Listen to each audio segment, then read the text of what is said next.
At DMace85 on Twitter, folks. Charge me up, Daddy. We're done today. Enjoy the rest of your Thursday. Want you back with us tomorrow morning at 10 o'clock to wrap up the week. Stay tuned. Stillman and Company is next. Charge me up, Daddy. From 440 to Briley Parkway. If they could get a guy that could get hot. We are Nashville's best sports talk. ESPN. 102.5 The Game and the Game Nashville app. ElectronicExpress.com. We make it happen. Hey, Darren McFarland here. I want to tell you about this new social sports betting app I've been loving called Wager, W-A-G-R. Rather than betting against the house, Wager lets you bet with other people in Tennessee. It can be your friends, coworkers, or even me. As a special promo for ESPN 102.5 The Game listeners, if you're over 21, go to wager.me/DMAC, and you'll get free wagers that you can use to challenge me. That's WAGR.me/DMAC. Join me and challenge your community, not the house. Please play responsibly. Call 1-800-889-9789 for help. Golfers, swing into Edwin Watts Golf Shops for the hottest new arrivals from Cobra, featuring the new LTDX drivers, engineered for the longest total distance with extreme forgiveness. Internal weights create the power core, and hot face technology delivers faster ball speeds at every contact point. 4 drivers to fit every golfer's needs. Swing by Edwin Watts Golf Shops and get custom fit today. Edwin Watts Golf Shops, home of the 90-day satisfaction guarantee, and shop us online at worldwidegolfshops.com. If you've experienced a concussion, the injury can result in temporary chemical changes inside the brain that can cause it to function improperly. The signs and symptoms may occur immediately or take several days to appear. The experienced doctors at Houston Clinic Orthopedics can diagnose your concussion and get you feeling back to normal with therapy and rehabilitative exercises. If you experience head injury signs such as headache, dizziness, nausea, sensitivity, ringing in ears, or problems with memory, balance, vision, or concentration, visit tn.houston.com to learn more and to book an appointment. Houston Clinic Orthopedics, when experience matters. Need cash for that home improvement or want to finally be credit card debt free? How does a check for 80 or 90 grand sound right now? Loan Pronto can do it for you, whether you have a VA loan or a conventional loan. They're helping local homeowners convert their home equity into cash with zero closing costs. Willie Donick here. Listen, your home value is up. Let Loan Pronto tap that equity and get you the cash you need. Pay off high-interest loans. Start that home remodeling project. Veteran homeowners are really loving this because with a VA loan, you can tap 100% of your home's equity. That's a ton of cash. Loan Pronto's all-digital process makes it fast and easy. They are doing loans with APRs in the 2s. And if you call now, you can even skip your next 2 house payments. Call now to see what your options are. Loan Pronto, 615-499-5780 or loanpronto.com. That's 615-499-5780. Equal housing lender, NMLS 166-1781. Subject to lender approval. Not all loans apply. From the Hillside Medical Game Studios, WPRT-FM Pegram, WPUC HD2 Laverne, broadcasting 97.5 Murfreesboro, 106.3 Williamson County. ESPN. 102.5 The Game and the Game Nashville app. A Cromwell Media Station. Live from the Game Nashville studios, it's Stillman and Company. Delivered by TriStar Moving. TriStar Movers with 5-star service. With Jared Stillman on Nashville's best sports talk. ESPN. 102.5 The Game and the Game Nashville app. Stillman and Company is delivered by TriStar Moving. ESPN 102.5 The Game. Streaming live on Twitter, Twitch, YouTube, and Facebook Live. Presented by the law offices of Amanda Gentry, live from the Hillside Medical Game Studios. Caroline Fenton on remote today. So I hope you enjoyed the 3 days of vacation you took off where the entire NFL decided to change teams. How are you, Caroline? Well, I'm doing great. I do have to say I had a good bit of FOMO the past couple of days. I see Matt Ryan going to Indianapolis, and I was like, I have so much to say and no outlet to say it. So I do have to say I did miss you these past 3 days. There you go. Ian is with us. How are you, Ian? What up, what up? Okay, so we got a lot of freaking stuff to get to today. I mean, we have run out of time to get to stuff on things. I still think the biggest story right now, and I got to talk to Titan fans here for a second, and I honestly want to hear what Caroline has to say, so I'm going to talk for just a little bit, and then I'm going to let Caroline just kind of give her thing on the Matt Ryan stuff.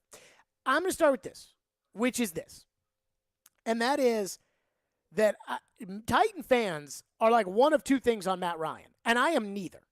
But I feel like Titans fans are either Matty Ice is washed up. Atlanta's been terrible. He's not any good anymore. He's not this. He's not that. And then there's the other Titan fans that are like, oh, my God, this is Matt Ryan, the league MVP, who's going to Indianapolis with Jonathan Taylor, and they're going to take over. And I don't feel either way about that. Like, I think it's somewhere in the middle. Matt Ryan has been league MVP in his career once. He wasn't league MVP for like 10 years, and he hasn't been league MVP for 5 years. But I would say that I feel like Matt Ryan's an upgrade, and Titan fans need to take Matt Ryan seriously because he's a professional quarterback and like a solid pro. And yet I feel like a lot of Titans fans like, we're back-to-back divisions, Jared. And it's like, yeah, remember the reason you won that one in 2020, because Danico Autry and DeForest Buckner and Jonathan Taylor got COVID before you played the Colts. So that's my one spiel about the Titans fans that are kind of brushing off the idea of Matt Ryan with the Colts. Caroline, your reaction and the question that I will pose to you and to everybody else, are the Titans still the division favorites? FanDuel Sportsbook says they're even with Indianapolis, plus 120 to win the division. Are the Titans still the division favorites with Matt Ryan as the quarterback of the Colts? I do think the Titans are still the division favorite, and I say that for a couple different reasons. And I'm with you in the fact that I'm somewhere in between, Matt Ryan 2016 MVP and Matt Ryan old peepop who turns 37 in a couple of months. I do think Indianapolis is better with Matt Ryan at quarterback. Indianapolis's floor has definitely risen with Matt Ryan at quarterback, but that's what I don't know is what is their ceiling? Because Matt Ryan had one of his worst seasons in a very long time last year. And you could say, okay, well, is that because he had a lack of receivers? No Julio Jones that year, Calvin Ridley in and out of the lineup. Is it because of natural regression? Because he's getting up there in age. And so I think it could be a combination of both of those things. And I look at his situation in Indianapolis, and Jonathan Taylor aside, I don't think his pass catching core is much improved, if not maybe even a step down from what he had this past season in Atlanta. So, and he's not getting any younger. So I do think that Indianapolis is improved with Matt Ryan under center. I just don't know how good they can be. So I still say the Titans are the favorite as the AFC South winner. I just do think that their job is going to be much more difficult this year than it was last or the year before. See, I think you're entitled to think whatever you want about the AFC South. You can't think that Houston's going to be good. Other than that, I think you're allowed to believe whatever you want. I do think that if I was an Indianapolis Colts fan, I would be concerned about the lack of wide receivers. Now, it seems, and I'm just going off the NFL, and I know that it's hard to do this, but I've always talked about this with Clowney, which was, has Clowney even signed anywhere, Ian? I think Clowney's still out there. Not that I have seen. Yeah, I think Clowney's still out there. So what happens with Clowney is every year he's a free agent, and every TV media person ranks Clowney as a top 13 free agent. They had him ranked ahead of Harold Landry on the Athletics list of top free agents. And then nobody in the league is really all that interested in Clowney. And then he sits out there like a vegetable, in the produce section at Kroger. And that's what happened 2 years ago, and that's what's happening right now. And last year, Cleveland signed him for $10 million. And $10 million, that's what the Titans paid for Robert Woods, who has a torn ACL. So it wasn't like it's that big of a deal with Clowney.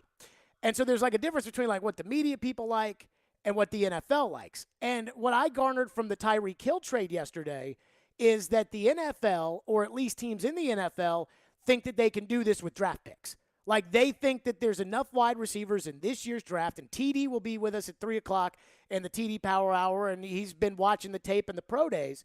But they think that they can go out there and replace Tyreek Hill in the draft. The Indianapolis Colts, I believe, think that they can get help from Michael Pittman Jr.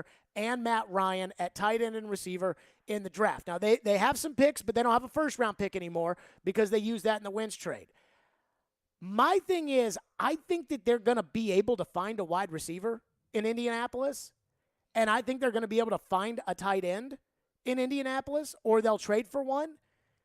I just think right now the Titans and the Colts last year were neck and neck, except for Carson Wentz was terrible, and the Titans had their injuries. And you go back to those two games, and I think the reason that the Titans won, especially the second game, was because of Carson Wentz. And I don't think Matt Ryan's going to play that poorly in a big game like that. To me, I think they're dead even, and Indianapolis has an easier schedule because they don't have to play Joe Burrow, they don't have to play Aaron Rodgers, and they don't have to play Josh Allen this year. So I'm giving the slight edge to Indianapolis, but I think if you want to say Titans, to me, the Titans right now have a more complete team. Because while the Titans are missing a right tackle, the Colts are missing a left tackle. But the Titans have Mike Vrabel as coach, and the Colts have Frank Reich, and I think most people would say Vrabel's the better coach than Frank Reich is. So if you want to lean Titans, I'm okay with that. But I personally can't say that you can definitively say right now the Titans are the best team in the AFC South. No, I think it's absolutely an argument that you can make that bring in Matt Ryan. And to your point, Indianapolis and the Titans were fairly neck and neck, and it was those two wins over the Colts that the Titans had in hand that it was impossible for Indianapolis to make up for that gap. But I do look at the defense, and that's why I slightly lean toward Titans in terms of the AFC South, because, Matt Ryan aside, Tennessee has a better defense and a defensive front than Indianapolis has. And Tennessee won so many of their games this past season because of that defensive front. If you're going to compare Matt Ryan and Ryan Tannehill, I lean Matt Ryan. I do think there's probably people out there that would make an argument for Tannehill over Matt Ryan. I say Matt Ryan over Tannehill, but I think that Tennessee's defense is so much better than Indianapolis that's why I lean Titans over Colts. But it's a very fair argument if you do want to say Colts over Titans, but it is interesting. It will be interesting to see how Matt Ryan fits into this offense. I think Matt Ryan, people are sleeping on him. I've said this all week. He and Tannehill's stats last year were completely identical. Touchdowns, they each had 20. Interceptions, Tannehill had 2 more. Yards per attempt, Ryan threw for half a yard more per attempt. Quarterback rating was less than a point apart, and completion percentage was 0.2 of a point in favor of Tannehill. They are identical, and I think Matt Ryan last year was learning a new offense, though it was kind of similar because it's the Shanahan system that he thrived in, but he had a new coach. He lost his number 1 wide receiver to the Titans. His number 2 wide receiver, who was supposed to be his number 1 wide receiver, ended up walking away from the team for mental health issues. His best player on offense was a rookie. He had no running game. I feel for Matt Ryan. I think that the excuses that the Boohoo Tannehill crew made for Tannehill all last year, which I'm not saying are invalid, but when he throws 3 interceptions in a playoff game where he's got all of his guys back, it kind of makes it less valid. I think that was actually valid for Matt Ryan.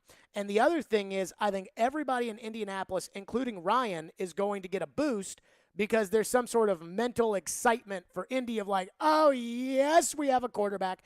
And for Matt Ryan of, oh, yes, I'm not on the crap-ass Falcons anymore. But are Indianapolis fans saying that? Like, thank goodness we have Matt Ryan? Because I view it similarly to the Colts bringing in Phillip Rivers. Because it's not like the Colts are bringing in a long-term solution and if the Colts quarterback that's going to be their franchise guy for the next few years. Had the Colts not gotten COVID, they would have beaten the Titans in the division in 2020. They played a game here at Nissan Stadium that was a fair and square game, and the Titans, it was a Thursday nighter, and the Titans played like dog crap. And, A.J. Brown dropped the touchdown early, and Clowney had him stopped in the backfield on a 4th and 1, and they didn't stop him, and they missed a field goal, and they got a punt blocked for a touchdown, and they got a punt shanked, and the Titans didn't play very well. But that was the one game where Indy came in here, played them fair and square, and Indy beat them with Phillip Rivers. And then Indy lost by 3 points in the playoffs on the road at Buffalo because Hot Rod missed a field goal, and Frank Reich kept going for it for 2. I thought that Rivers in Indianapolis, like the Indy team 2 years ago, that team probably gives the Titans in 2021 a run for their money for the South. Last year, the Titans were the number 1 seed, and Indianapolis didn't even make the playoffs because of the quarterback position. And I think it's like a bad thing for the Colts to go back and get Phillip Rivers back if that's what Matty Ice is. And I think they're very similar. And that's why I'm like, now I have to have more respect for the Colts because I knew Carson was going to lose it. 615-737-1025 is our phone number, 615-737-1025. Now, the Colts do not have some of the things the Titans went out and got last week. Chris Ballard explains why, and there is a report about what the Colts' plan is Is it a good one? Is it one we're worried about? We'll get to that coming up next. 615-737-1025, Stillman and Company. We're delivered by TriStar Moving. It's ESPN 1025 The Game. Every Wednesday, it's me, Jared Stillman, against Joe Rexrode for Jared versus Joe. Brought to you by Parman Tractor and Equipment. Visit ParmanTractor.com, your Middle Tennessee Link Belt and Takahoochee dealer. Victory Award-winning New Amsterdam Vodka knows all about it, but in life, it's not always so clear. So New Amsterdam Vodka believes that in life, you've got to find your own wins. You've got to overcome your fears, go all in, even when you've got nothing at all. Find your wins. And when you do, raise that glass of New Amsterdam Vodka in victory. You've earned it. New Amsterdam Spirits Company, Modesto, California. The racing, the big one, the camping. It's all just bigger at Talladega. The Talladega NASCAR Weekend, April 23rd through the 24th. Get your tickets now at TalladegaSuperspeedway.com. Hey, Robby Stanley here to tell you can protect yourself against upsets this March, and we know we've seen a lot of them so far, with Bracket Parlay Insurance on FanDuel Sportsbook. Right now, all customers can get up to $25 back each day if your parlay of 3 legs or more falls 1 leg short. So maybe you like Kansas on the money line, maybe you like Gonzaga on the spread. That's my pick to win it all, and Villanova on the money line as well. You can take it any way you want to take it. Parlays are great because you can turn a small bet into a big-time payday, and with cash out, the ball is in your court. You can close out your bet whenever you want before the game is over. And if you're new to FanDuel, just sign up with promo code ROB. Then you can bet the bracket all tournament long. Once again, that promo code is ROB, exclusively on the FanDuel Sportsbook app. Must be 21 or older and present in Tennessee. If exactly 1 leg loses, refund issued is not withdrawable site credit that expires in 7 days. NCAA tournament SBK wager required. Restrictions apply. See terms at sportsbook.fanduel.com. Got a gambling problem? Call the Tennessee Red Line at 1-800-889-9789. How can a half-carat diamond magically grow into a 2-carat diamond? With Genesis Diamond's 110% diamond upgrade guarantee. Our trade-up policy is the best in the United States. That's Stasia at Genesis, explaining how if you buy a diamond today and want to trade it in for a bigger one next year, Genesis always gives you back your original purchase price plus an extra 10%. We will gladly give you every single penny you paid for the diamond plus an extra 10%, which is amazing. No one does that. As a real-life example, take Stasia's customer Paul. When he first started, he got a half carat, and then as he became more successful, we rewarded him. He came in and he got a 3/4 carat, and then he's traded for a carat. I'm sure I'll see him this year for a carat and a half. As they grow and change and become more successful, their engagement ring can grow with them also. And there's no catch, no minimum trade-up requirement, and it works on diamond studs and diamond pendants as well. You get every single investment dollar you put into the diamond, you will get an extra 10% towards the new diamond. Genesis Diamonds and luxury pre-owned Rolexes. You can trade as many times as you wish. Continuously voted best jewelry store and best place to buy an engagement ring. Green Hills and Cool Springs. Zines First is the official sign company for 1025 The Game. Go to sfnash.com. If you've missed any of today's show, just search Stillman and Company on Apple, Spotify, or your favorite podcast platform. Are there more moves to be made? Are you still going to be active? How do you view this entire free agency going? Are you in full draft mode right now, or are you still trying to balance them both? Balance them both. I mean, as opportunities present themselves, we knew we had to get this settled first. We got. Hey, you can't sign anybody else without a quarterback, right? I mean, that's something that's real.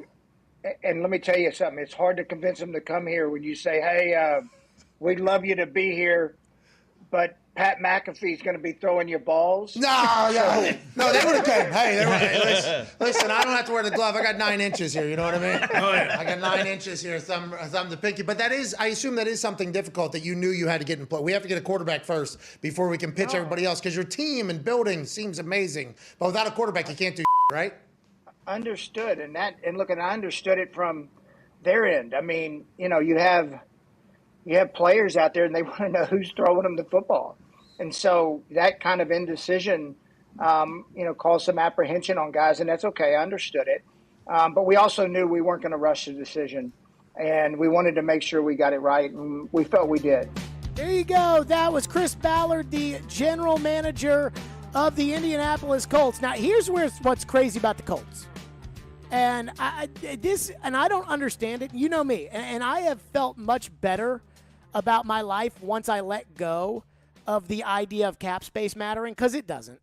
And so once I let that go, I felt much better about, okay, well, they just don't want to pay the money. They just don't want to do this. They don't want to do that. I mean, it feels like every season in free agency, it's like, here are the teams with the top cap space. And we'll see a year where a team's got a lot of cap space, and they'll go out and just spend, like Jacksonville has done this year, like the Miami Dolphins have done this year. Just spend. Last year, remember the Patriots, for the first time ever, they had some cap space. And what they do? They went out there and spent. And every year, it feels like Indianapolis has cap space. And this year is no different, where when they put out there who's got a bunch of cap space, who doesn't have a bunch of cap space, Indy's there towards the top. And you heard right there in the clip on the Pat McAfee show, the general manager, Chris Ballard, talking about, well, we had to go out there and find a quarterback, and then we could tell these guys who they were throwing to, and that was when we could make up our mind. And I buy that. I think it's fair. I buy it. But here's what gets me. Stephen Holder, who covers the Colts for The Athletic, tweeted out yesterday, after adding Matt Ryan, where do the Colts go from here? My sense is there aren't likely to be any more splashy free agent moves, with the focus now turning to the draft. Receiver is in play, obviously, but the big names have already landed. Anyway, stand down. The strengths of this draft line up with the Colts' needs, offensive tackle and wide receiver. So there is a fair amount of confidence they can address those positions there. What a lot of fans are not factoring in is, sorry about that there, everybody. What the Colts are not factoring in is how do they feel pretty strongly about returners like Matt Pryor, who's their possible starter at left tackle, and Chris Ballard said he's going to get the first crack at it on the Pat McAfee show the other day. Danny Pinter, who could play right guard, whatever. And 3 Pro Bowl level starters on the offensive line is still one hell of a unit, says Stephen Holder. So basically, the message Stephen Holder was putting out there, and let's not get ourselves the Colts talk, is that Indy thinks they're going to be able to build their holes throughout in the draft. The Titans have a giant hole at right tackle. We talked the other day about how John Robinson was at Trevor Penning, the tackle from Northern Iowa. He was at his pro day. Yesterday, I believe J-Rob was at the guard from Texas A&M, was at his pro day. And so maybe these teams think they can build it up through the draft. I would not feel comfortable if I was a team in the NFL banking on a draft pick being what saves me. And Kansas City, for instance, while they got a bunch of draft picks to replace Tyreek Hill, and if there was any team that I think could find a draft pick that could come in right away and maybe not replace Tyreek Hill, but move Hardeman to Hill's spot, and then it would be Kansas City. And even they brought in a replacement for Hill in Juju Smith-Schuster last week. So I don't know. How do we feel about the Colts pretty much telling their local media, hey, we're not going to go out and get anybody big at tight end. We're not going to go out and get anybody big at wide receiver. We're going to go internal on left tackle. We're going to use the draft. Or do we worry about the Colts on the trade market? How do we feel about the idea of them building through the draft? Well, I mean, as a Titans fan, I think I would feel pretty darn good about Indianapolis building through the draft, because I look at Indianapolis and say, okay, you're going to go out and get a veteran quarterback. You're going to go out and you're going to get rid of the quarterback that you traded for a first-round pick for, but you're not going to bring any sort of veteran weapons to help and to supplement the quarterback that you brought in. That's puzzling to me. And if that was a move that the Titans have made, I would be very confused as to why they wouldn't want to add on to their quarterback. Because to me, Indianapolis trading for Matt Ryan means that they're in win now mode. They want a veteran quarterback to come in here and win games right now. But it doesn't just stop at the quarterback position, especially since you've seen how much Matt Ryan can take a step back when he doesn't have certified pass catchers. So if I'm a Titans fan, I look at Indianapolis's prerogative of building through the draft and saying, cool, that's fine, because what kind of weapons does Matt Ryan have? I mean, I understand that Indianapolis got back their 3rd round pick. No, they didn't. But they still don't have enough picks in the draft to fill all of the holes that they have. And so they did get back their 3rd round pick. They have Washington's 3rd round pick, which is actually better than the 3rd round pick they sent to Atlanta. Yes, so they have their 3rd round pick, but is that? But they don't have a 1st round pick. Correct. So it would be 2nd round, 3rd round, trading around. I mean, I'm keeping my eye on Jarvis Landry. Like, that's the one that I'm like, I really don't want Indianapolis to end up with Jarvis Landry. And I'm surprised that more teams haven't been interested in Jarvis Landry. Like, maybe it's the age and the fact that Jarvis was never like a speed guy, and they just think he's, old and a possession guy, and they can get that wherever. But I don't But if worry. they're about old guys, then why trade for Matt Ryan? Well, yeah, but like old at quarterback and old at receiver are different. Fair, yes. I mean, you're never going to have a 45-year-old receiver be the best receiver in the NFL. No. But I look at like Jarvis Landry. Like, here's who's available. And you guys tell me if you would like this for the Titans if the Colts signed this person. Julio Jones. Yes. Oh, I love it. Jarvis Landry. I'd be nervous. Will Fuller. I don't think I would lose sleep over that, but that absolutely is a step up from what they have now. He's always hurt. T.Y. Hilton, he's too old. And plus, if they wanted T.Y. Hilton back, they would have gotten T.Y. Hilton back. Cole Beasley, slot receiver for Matt Ryan. I don't know how much the Colts use the slot receiver, but probably wouldn't be scared about that. A.J. Green, he's probably going to retire. Keelan Cole, Sammy Watkins. There's really not a lot that's out there right now. I guess Odell Beckham. Now, remember, Odell tweeted about, hey, great move, Matt Ryan. And Chris Ballard said that Odell is a great player on the Pat McAfee show. So I think part of it is that there's not somebody else out there. I guess I would probably worry more about Indianapolis making a trade like what Miami did yesterday, except Indy doesn't have a first-round pick, and I think they do not want to use that first-round pick in next year's draft.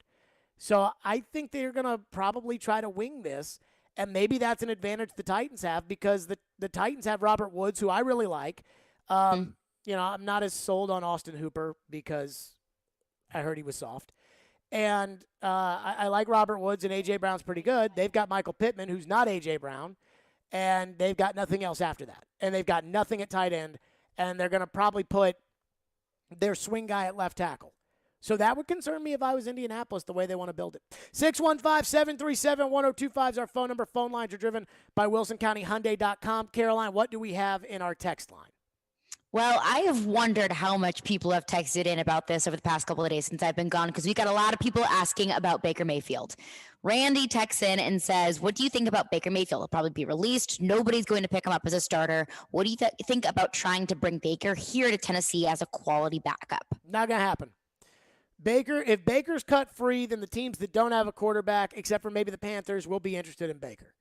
So if Baker Mayfield is cut free, then Seattle will probably have interest, and Pittsburgh has already hinted that they will have interest, and there's another team that doesn't have a starter. I can't remember who it is, but they would probably be interested in Baker Mayfield too.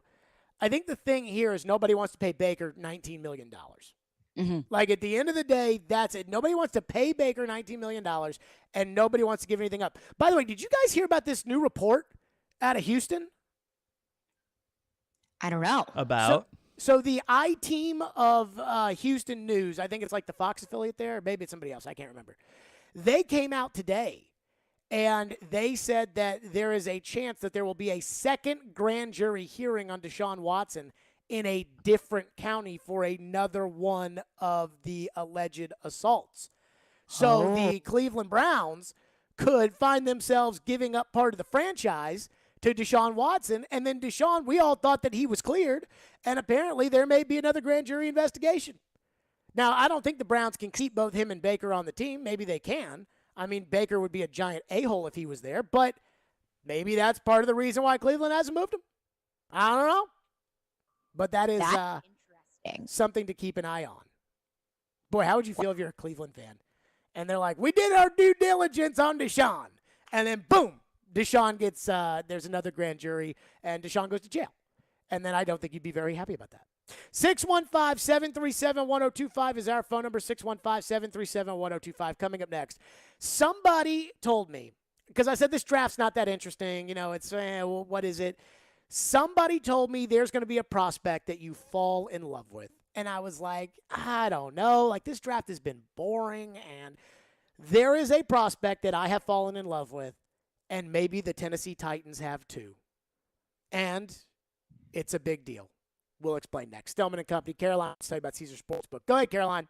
Yes, I do. It's time for the Caesars Sportsbook Report. Now, the plot has thickened in the NCAA tournament, and Caesars Sportsbook has released a brand new offer for new users for March. Download the Caesars Sportsbook app and get started with up to $1,100 in first bet insurance. Sign up with promo code RADIOCZR. That is one word, and then place your first bet on the NCAA tournament, hockey, NBA, you name it.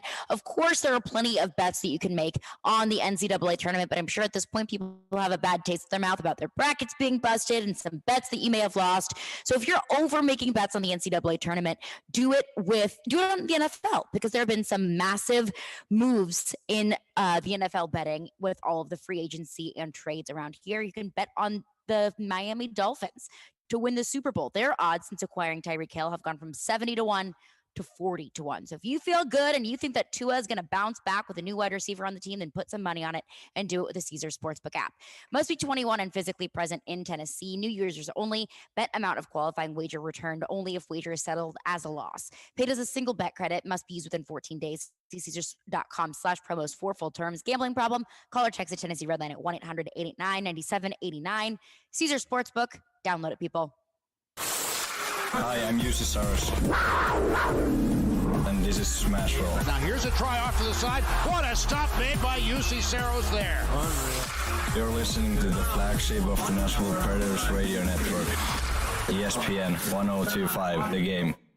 Middle Tennessee, you can count on an award-winning service team for all your home maintenance and improvement needs. Lee Company, we're A+ rated with the Better Business Bureau and trusted by thousands of homeowners in our community. Our team is ready to assist with all your home maintenance projects, heating and air conditioning, plumbing, electrical, appliance service, and more. Experience the convenience of calling one phone number for all your home maintenance needs. Call Lee Company today at 615-567-1000 or visit leecompany.com.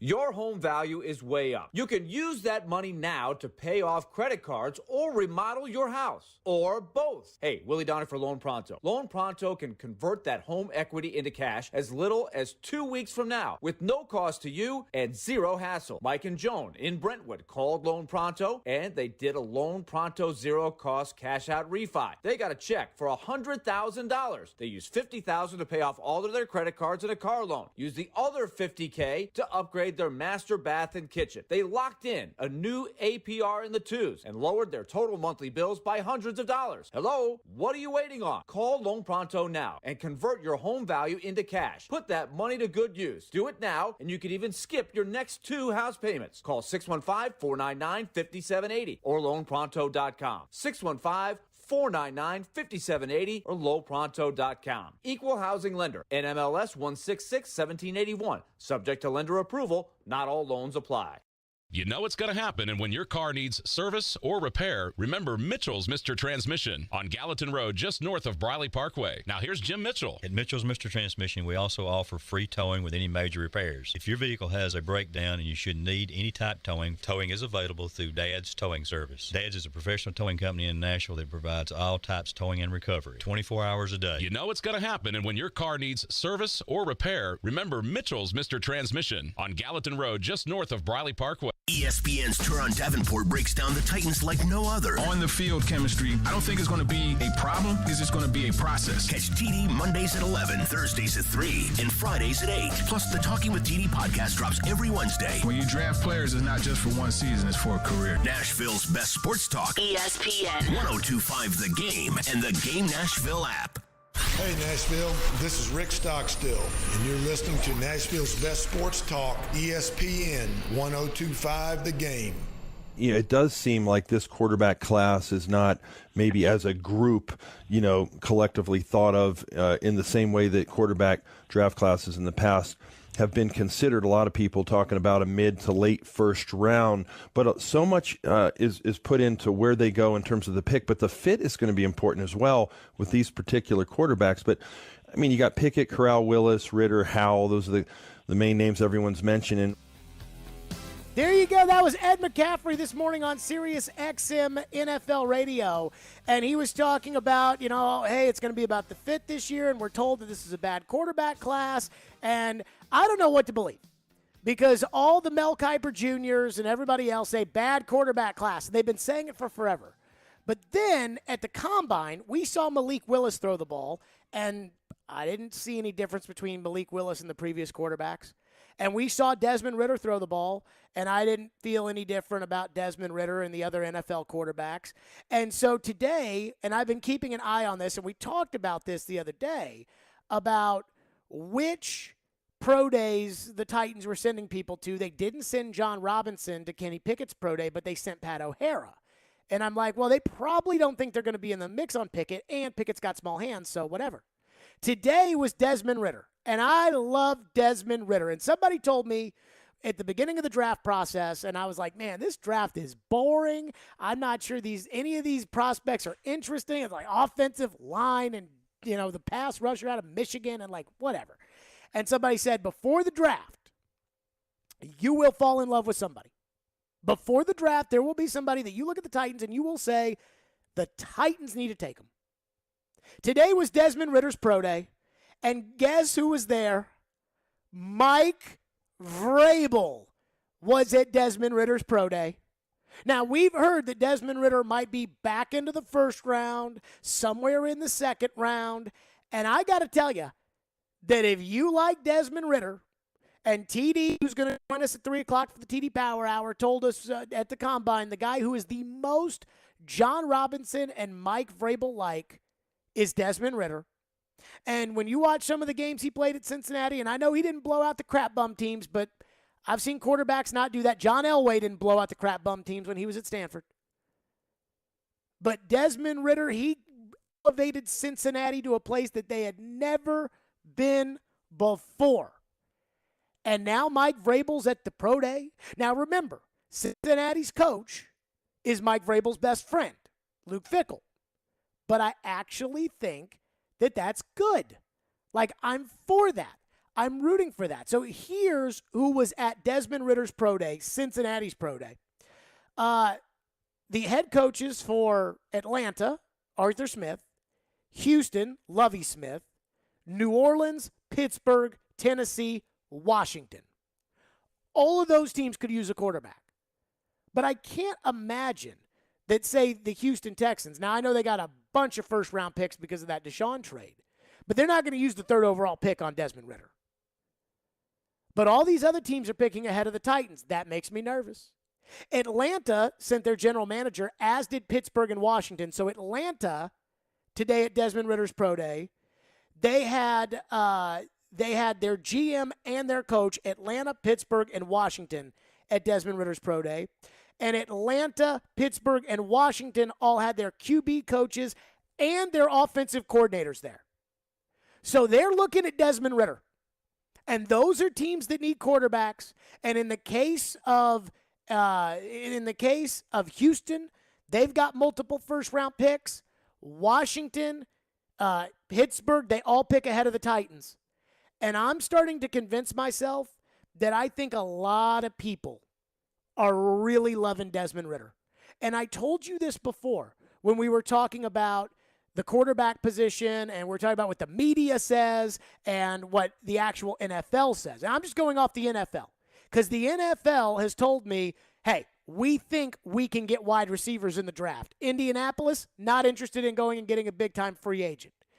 Kansas City, Tyreek Hill wants all this money. Not interested, we'll go do it. Green Bay. Now, they made some calls about Tyler Lockett or DK Metcalf reportedly in Seattle, but Green Bay trades Devontae Adams, and the thought is we'll draft another Devontae Adams with the picks that we got in exchange from the Raiders. And yet,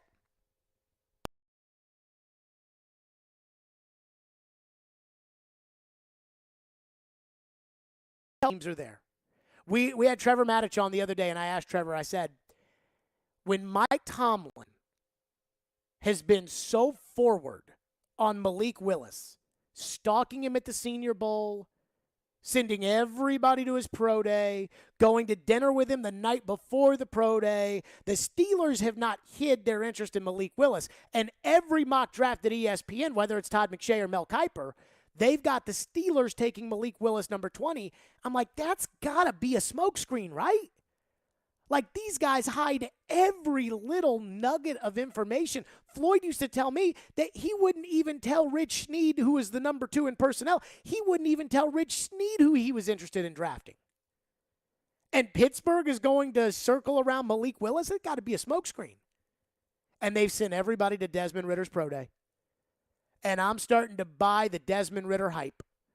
And I want a quarterback in the first round of this year's class. When everybody said last week when they cut Julio Jones, they're going to get a wide receiver with that 26th pick. They're going to go wide receiver. And now the fear I have that they're going to go right tackle because John Robinson was at the right tackle pro day the other day. I'm thinking, what about quarterback? And I'm starting to get talked into Ritter. And I think Vrabel, if Fickle can talk Vrabel into Ritter, and I'm not sure how much pull Vrabel has, but if Vrabel can talk, if he can talk him into Ritter, I love the idea. I love the idea of Desmond Ritter. And you heard right there, Ed McCaffrey in the clip we played. Hey, it's all about the fit. It's all about, is it the right offensive coordinator? Is it the right organization that takes a chance at this guy? And I think sitting on the bench for a year behind Ryan Tannehill would be great for a guy like Desmond Ritter. But he's got the size. He's got the mobility. He elevated his entire college program. And when I hear Mike Vrabel is at Desmond Ritter's pro day, I get excited. Because he's not there. They're not going to have a chance to go draft Sauce Gardner. So he's not there looking at the corner. So when I hear he's at Desmond Ritter's pro day, and I hear, is Todd Downing there? Hold on, let me check this chart again of who all was there. And I hear Todd Downing was not there. Pat O'Hara was there. And they wouldn't count Tim Kelly if Tim Kelly was there, so we don't know. But it is a little disappointing when I think about Vrabel being at Ritter's pro day that Robinson is not at Ritter's pro day and that Downing is not at Ritter's pro day. That's concerning. I actually looked it up this morning when I was getting excited about Desmond Ritter, and I wondered, was Andy Reid at Patrick Mahomes' pro day? Because that was kind of an out-of-nowhere shock. And I couldn't find if he was there or not, but they brought Mahomes in for a workout. And so maybe the Titans will do that. Like maybe the Titans will bring in Desmond Ritter for a workout. But of all these quarterbacks, and I cannot watch a guy throw in his shorts and say, that's a good quarterback or that's not a good quarterback. I can't do that. But from what I have seen and what I have heard, Desmond Ritter's my guy. I'm not interested in Matt Corral. I'm not interested in Kenny Pickett. His hands are too small. I don't think the Titans will have a shot at Malik Willis. There's another first-round quarterback I don't like very much. But Desmond Ritter is my guy. And Vrabel being at Desmond Ritter's pro day, it gets me excited. And I think, again, here's who sent everybody there. Atlanta sent all their offensive people, the ones that matter, coordinator, coach, GM. Atlanta, Washington, Pittsburgh sent everybody to go see Desmond Ritter today. That's telling me that those guys that need quarterbacks, they're interested in Desmond Ritter. And I am into Desmond Ritter. And if the Titans take him 26th on draft night, you'll be listening to this station. I'm sure we'll have a draft night show on. And when they say with the 26th pick, the Tennessee Titans select Desmond Ritter, quarterback out of Cincinnati, you will see me get up and say, yes, yes. But I'm not banking on it because John Robinson wasn't there today. 615-737-1025 is our phone number, 615-737-1025. Apparently, John Robinson was at Penn State today. So that would be what? Jahan Dotson, Ian? Yep. So John Robinson was at Jahan Dotson. The Titans have sent the quarterback coach, I believe, that they have sent the quarterback coach, Pat O'Hara, to Liberty, Malik Willis, Pittsburgh, Kenny Pickett, Vrabel to Cincinnati, and Downing went to Ole Miss yesterday to see Matt Corral. I got to tell you, I don't think the Titans care what Todd Downing thinks that much. I do not think that they would send Todd Downing out there. If they really wanted Matt Corral, I don't think they would send Todd Downing out there to say, okay, Todd, do you think we should draft him at 26? I don't think so. I do not think so. So the one that, like, if Robinson and Vrabel were both there, unless this was part of their plan, unless they were both there, then I feel like, for me, I feel like maybe there's a chance here that the Titans are interested. And maybe their plan was, hey, let's not send them together, because if we send them together, then, all of a sudden everybody's going to see Vrabel and Robinson there, and they're going to, well, that's the guy they like. But I don't know. Ritter's my guy. That's my guy. 26, Desmond Ridder. That's who I want. 615-737-1025 is our phone number. I'm sure people want to react to that, which we will get into. 615-737-1025. And if you do not believe me about Desmond Ridder, somebody today who is a much more prominent, and I'm sure you people trust a lot more than I would, somebody today said Desmond Ridder would be their guy. We'll get to that coming up next. You do want to hear this because I think Vrabel can be talked into this as well. 615-737-1025. Hiller Plumbing, Heating, Cooling, and Electrical. Hiller is giving away free vacations for you and your family this month. With every purchase of a new whole home generator or select new HVAC systems, Hiller is giving you a free week-long vacation. With every purchase of a new tankless water heater, Hiller is giving you a free weekend vacation, and they're giving you a Visa Rewards card to pay for gas to get you there. Choose from over 400 Marriott, Wyndham, Hilton, or Hyatt hotel properties. And take advantage of this unbelievable deal while you can, because these deals are only available for a limited time, so you've got to make sure to schedule today. Visit happyhiller.com for all the details. As always, happy you will be, or the service is free. Hiller has taken care of my home for years, and I promise that they can do the exact same for you. That's Hiller Plumbing, Heating, Cooling, and Electrical, proud supporters of the Nashville Predators, the Tennessee Volunteers, and the Vanderbilt Commodores. Hiller, call the Happy Face Truck today. From the Fox 17 News Code Red Weather Center, I'm Fox 17 News Code Red meteorologist Dan Guthrie. Partly cloudy, breezy, and cool this afternoon with a high of only 59 degrees, and we stay in this territory for Friday and Saturday. This weather report brought to you by Hiller Plumbing, Heating, Cooling, and Electrical. Call the Happy Face Truck today. Hey, Darren McFarland here. I want to tell you about this new social sports betting app I've been loving called Wager, W-A-G-R. Rather than betting against the house, Wager lets you bet with other people in Tennessee. It can be your friends, co-workers, or even me. As a special promo for ESPN 1025 The Game listeners, if you're over 21, go to wager.me/DMAC, and you'll get free wagers that you can use to challenge me. That's WAGR.me/DMAC. Join me and challenge your community, not the house. Please play responsibly. Call 1-800-889-9789 for help. The Game text line is driven by Wilson County Hyundai. Online at wilsoncountyhyundai.com. Be a part of the conversation. Call or text the Game at 615-737-1025. The Nashville Sounds opening day is less than 2 weeks away. April 5th, get to First Horizon Park for a week of action against the Durham Bulls. From weekly giveaways to theme weekends and fireworks shows, there's something for everyone this season. Tickets at NashvilleSounds.com. Looking for a big diamond? Genesis Diamonds introduces our Elite Collection, all new for this year. These are large, rare diamonds in the top 1% of the world. 3 carat, 4 carat, 5 carat, up to 10 carat precious diamonds for the most discriminating buyers who appreciate quality. Genesis owners travel worldwide, tapping a vast network of diamond cutters, carefully hand-selecting each of these remarkable diamonds. We invite you to view this premium collection of GIA-certified diamonds, rounds, cushion cuts, emerald cuts, even fancy colored diamonds in size and quality never before seen here. And to showcase these exquisite stones, only Genesis has the finest handcrafted rings from all the world-class designers. If 2020 is the year you're upgrading her original diamond, or you just want to go big for the first time, no need to travel to New York or Los Angeles or Antwerp. Genesis Diamonds' elite collection of large, precious diamonds is here in Nashville. Genesis Diamonds and luxury pre-owned Rolexes, Green Hills and Cool Springs.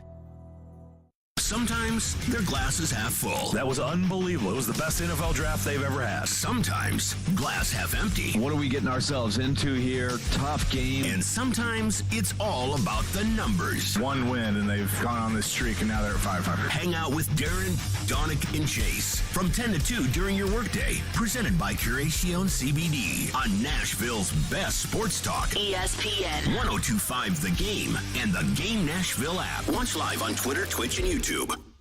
This is Stillman and Company. Delivered by TriStar Moving. Desmond Ridder. He stands out to me, not just because he went to the University of Cincinnati, I live nearby, but I watched him take a program that had never reached the heights that we saw in 2021. That was the first time in school history they they got to be on the big stage in that way. It was under the leadership of one Desmond Ridder. How are you going to come to the NFL and expect to be the face of the franchise and lead that team to places they've never been before? Carry the franchise, and you couldn't even do it in college. How many scouts are impressed with the fact that he was able to do that at a school where you wouldn't even expect it? And I understand that once they met with him, they got to see some of the leadership coming from Desmond Ridder that are forcing people to go back and take a second look. There you go. That was Solomon Wilcots. And I mean, Solomon Wilcots has only been doing this for a long time. And he's sitting there on Sirius XM saying, hey, Desmond Ridder, that's his guy.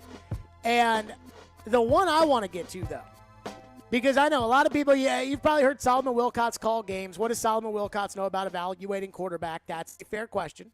What does Jared Stillman, who, again, today, Mike Vrabel was at Desmond Ridder's pro day, and that got me excited because it got me thinking that the Tennessee Titans could be in the market with the 26th pick for Desmond Ridder out of Cincinnati. And then I know people will say, well, what's Jared know? What's Jared think? Jared doesn't. Well, what about Bucky Brooks? Because at NFL Network, there's two guys that I think they trust a lot as far as like their personnel evaluators, like Mel Kiper and Todd McShay. And at NFL Network, it's Daniel Jeremiah and it's Bucky Brooks. And Bucky Brooks was on Sirius XM Radio, NFL Radio this morning. This is what Bucky said when he was asked which quarterback he likes in this year's class. Here's what Bucky said. With Desmond Ridder, I think he's probably overlooked in the bunch, but he is the one that I would kind of cast my lot with because 44 wins at the FBS level. The guy has outstanding athleticism as he displayed at the combine. The arm talent is also outstanding. This guy offers a lot. I'm just saying, Bucky Brooks is telling you that's the one I'd cast my lot with is Desmond Ridder. And again, I've looked through all these mock drafts. Nobody has Desmond Ridder in the first round. But if Atlanta and Pittsburgh and Washington are all sending their guys out to see Desmond Ridder, you got to think that there's some first-round hype around him. And not only that, as far as the first round is concerned, but the Titans don't have a second-round pick. So if you get to 26 and Desmond Ridder's available and you don't draft Desmond Ridder, there is no chance you can get Desmond Ridder again. And while in my heart, I know they're probably going right tackle with that pick, and that's why they haven't filled right tackle. That's why they haven't even brought David Quessenberry back. Like, I feel like there's a legitimate chance that this could be the guy. So if Bucky Brooks says he's going all in on Ridder, I'm going all in on Ridder. Vrabel was at his pro day. Oh, that gets me excited. 615-737-1025. Text into the text line says he was at Desmond Ridder's pro day because he was Mike Vrabel's best man.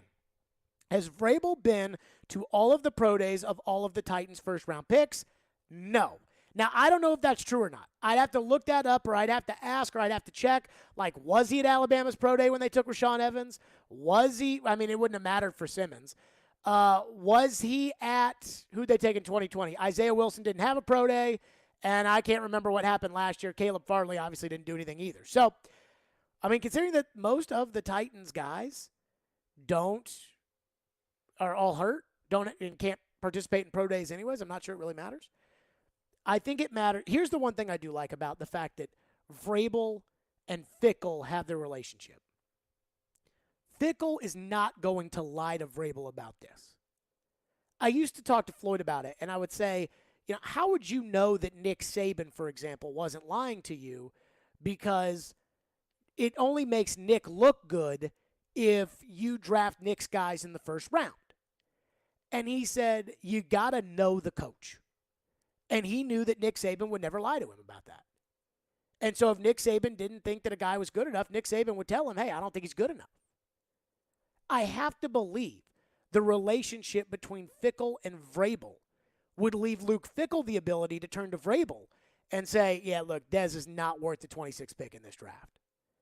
But if Desmond Ridder is worth the 26th pick and Luke Fickell thinks that he'll fit right in with the Titans and thinks he's got the ability to be a franchise quarterback, he would tell Mike Vrabel that.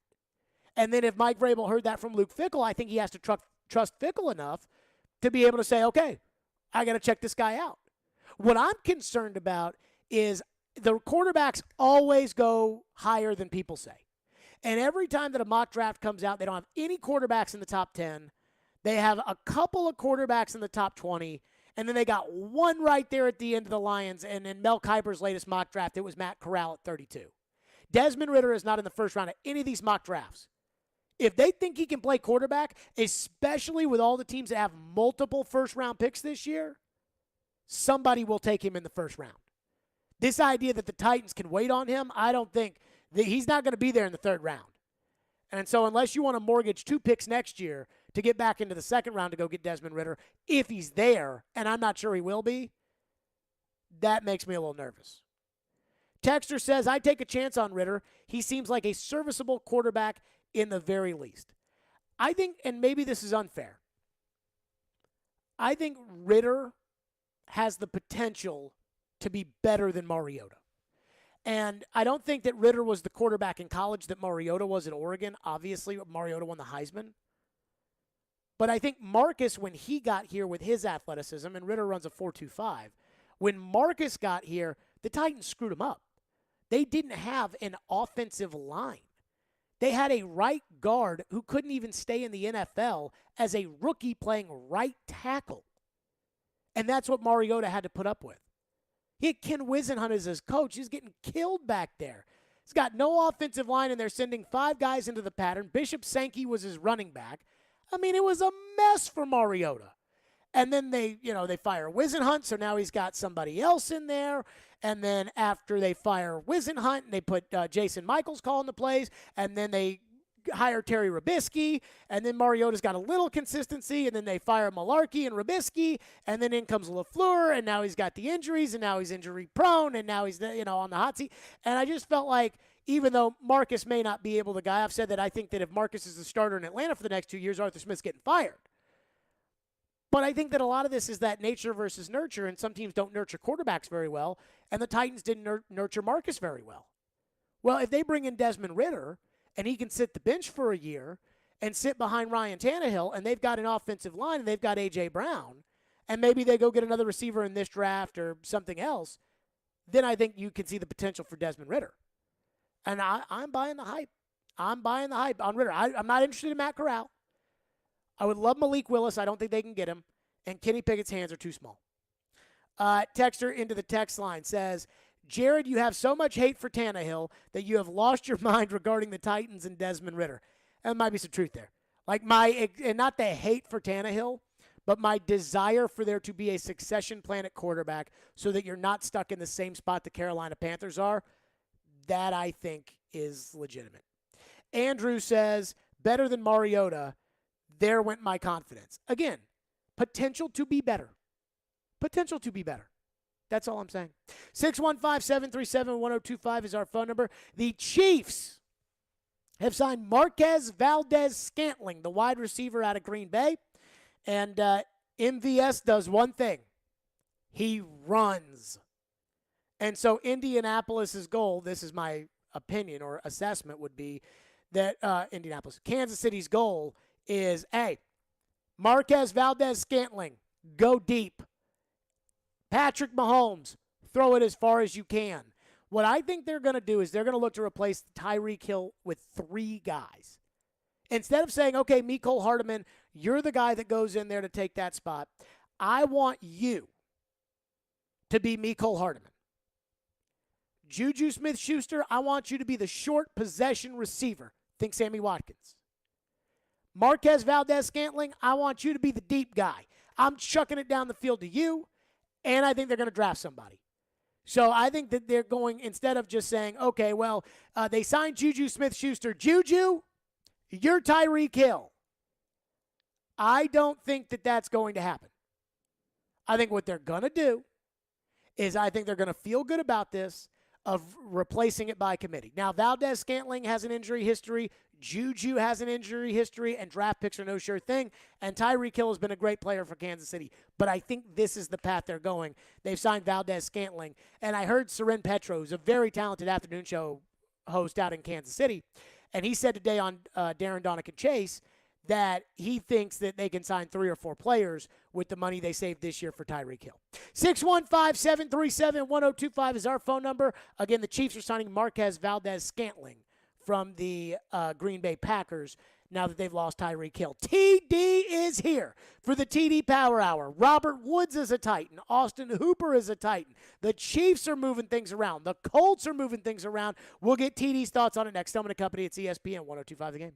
The voice of reason. Now, you may say, well, a quarterback is more important than a running back. That's fine. You can say whatever you want. The voice of the fan. Even if we have to develop him while he's playing, I just want a boring first-round pick. The voice of Nashville sports is your home of Nashville's best sports talk. ESPN 102.5 The Game and the Game Nashville app. ElectronicExpress.com. We make it happen.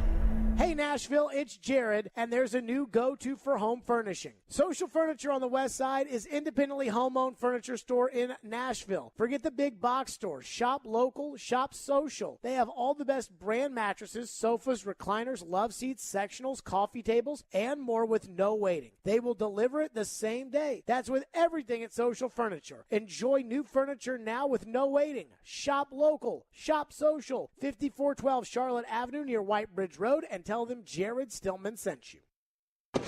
Third and Home is Germantown's bar with the ballpark.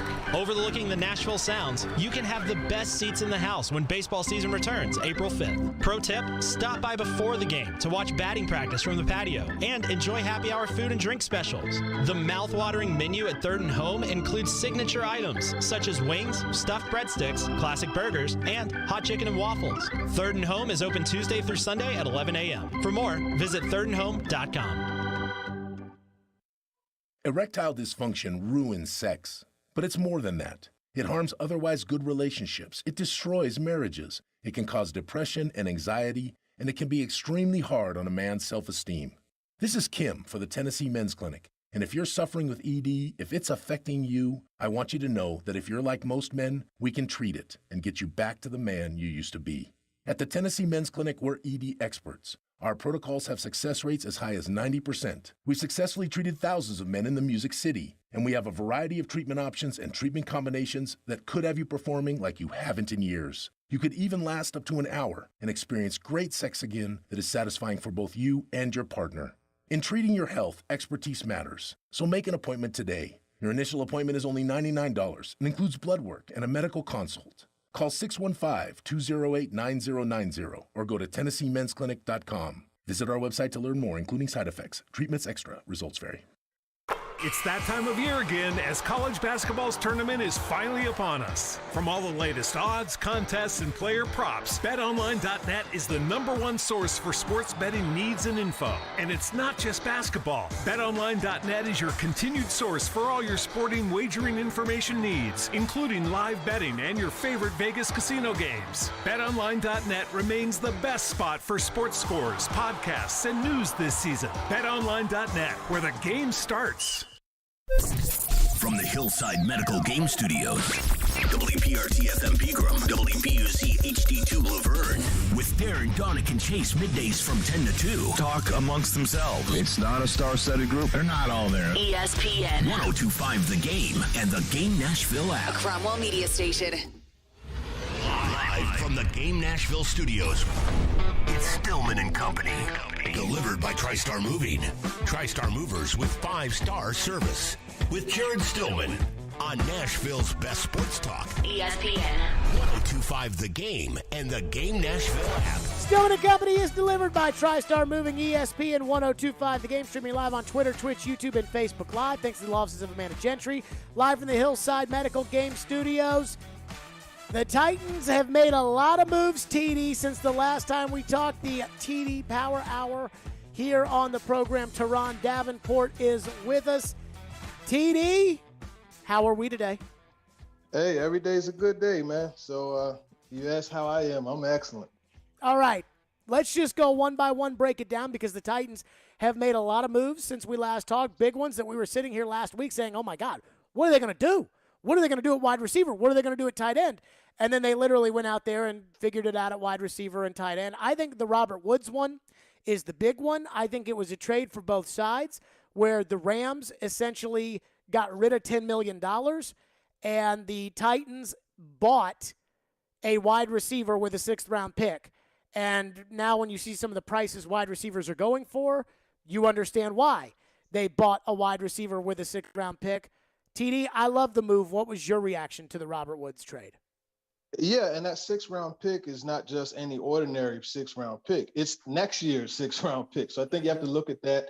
And when you put the other contracts in perspective, especially the one that Jacksonville signed Christian Kirk with, a 17 plus a year, getting Robert Woods, an established guy who has 2 1,000-yard receivers seasons under his belt and was well en route to another one, and 2 90 reception seasons under his belt. I think that is really a part of being great around Ryan Tannehill. And I think the move's a home run. We could get into it a little bit more just as far as his catch rate is concerned, his drop rate, one of the best in the league, yards after catch, top 5 since I believe it's 2000, over the last 5 seasons. So we're looking at a guy who clearly could come in and help out, but then you'll also get that veteran leadership in that locker room, because with Julio Jones being out, A.J. Brown was going to be kind of the elder statesman, but now Robert Woods comes in and he instantly gives them credibility from that perspective. So it's a great move for them.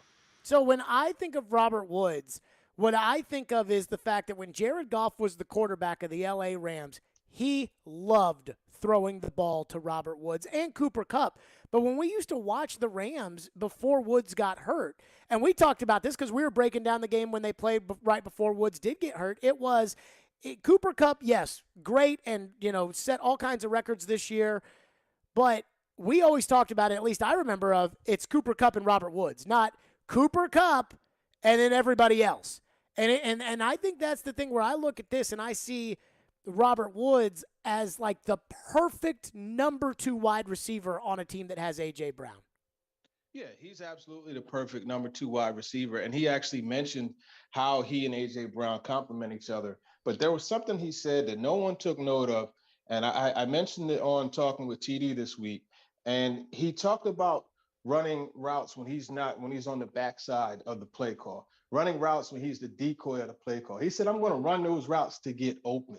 And those are some things. I mean, we talked about the Nick Westbrook, we talked about the Des Fitzpatrick route that caused the interception, one of Desmond King's interceptions. And I think when you look at a player that comes in and sets that example, a veteran player that sets that example, that's good for the younger guys. And you have the familiarity with Rob Moore and Todd Downing from when he was in Buffalo. So this, again, it's an ideal situation, but everything isn't all, roses and butterflies. You do have to take into account that knee injury and just him coming back from that. It is an ACL, but still, that's going to prevent him from having a full offseason with Ryan Tannehill. So I'm glad you brought that up because I was going to ask your thoughts on the knee injury. My thing is October 1st. And I know that means there's going to be 3 or 4 big football games before Robert Woods gets in there or before you can expect Robert Woods to be ready to go.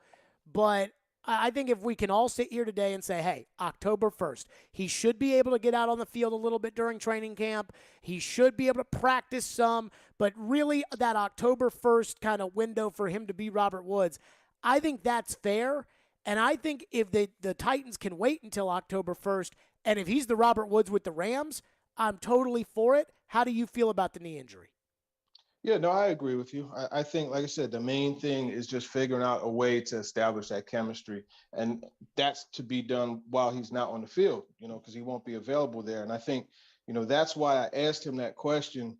And he came up with a good answer as far as watching film together, sticking with him during practice, OTAs, mini camps, et cetera, and just kind of getting a feel for how he sees things, he meaning Ryan Tannehill from a quarterback perspective, and Tannehill getting on the same page with him from a receiver perspective. And that's critical for making that thing work. So I think the knee injury coming back from it, he'll be fine, in my opinion. I mean, you see guys come back from ACLs and, in some cases, the knee is actually stronger than it was before. But just from a mental mindset, that's something else to watch. He's a precise route runner. So him being able to stick and change pace and do all those things that are required.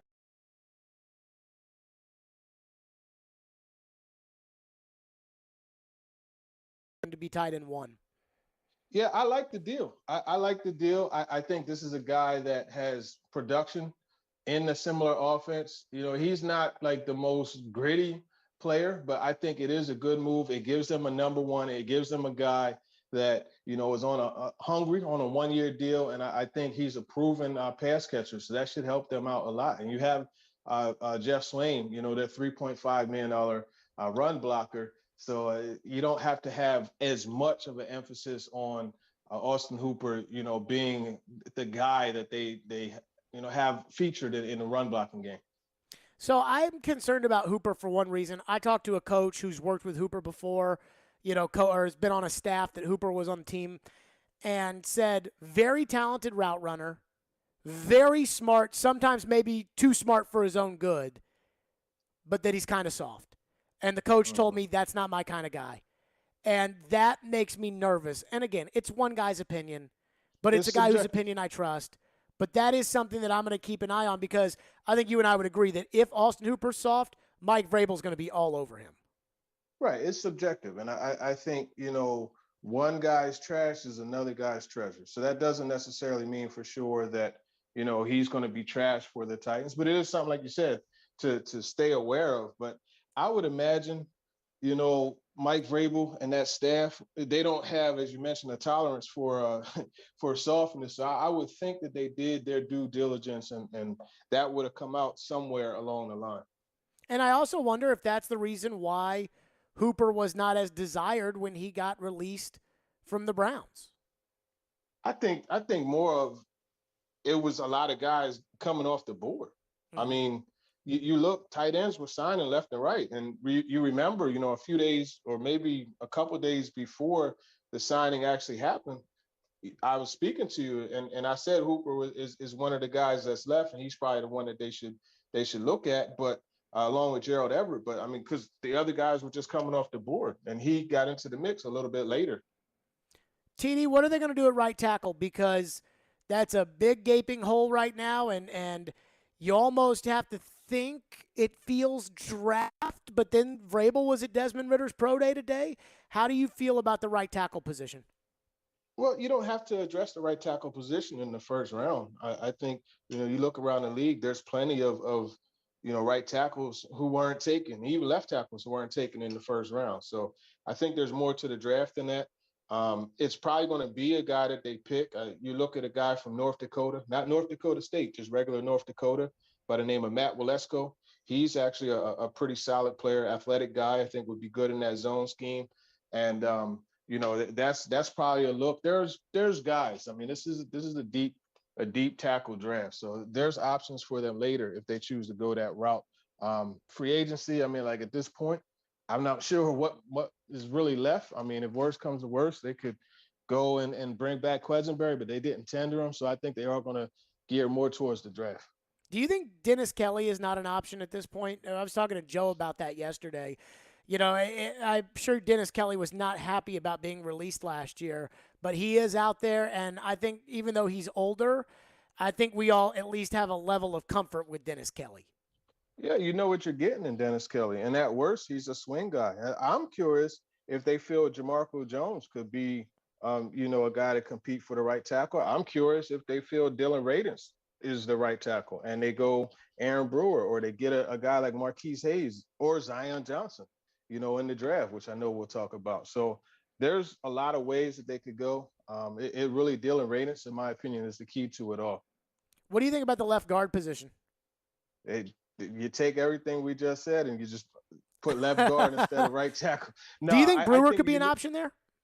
I think he can be an option. I'm not sure if he's a guy that, they'll have out there over and over again just because of what they do. I would think they might want a more of a, you look at just what Saffold did, right? Just moving people at the second level. I mean, how many times you see a big run, right? And he like just blows somebody up, and Derrick Henry backside, he cuts it back, and because of the lane that Saffold was able to open. So I think that's something, but there's a shot. I mean, you look at week 10 against the Ravens in 2019, and Brewer held his own. So that's definitely an option.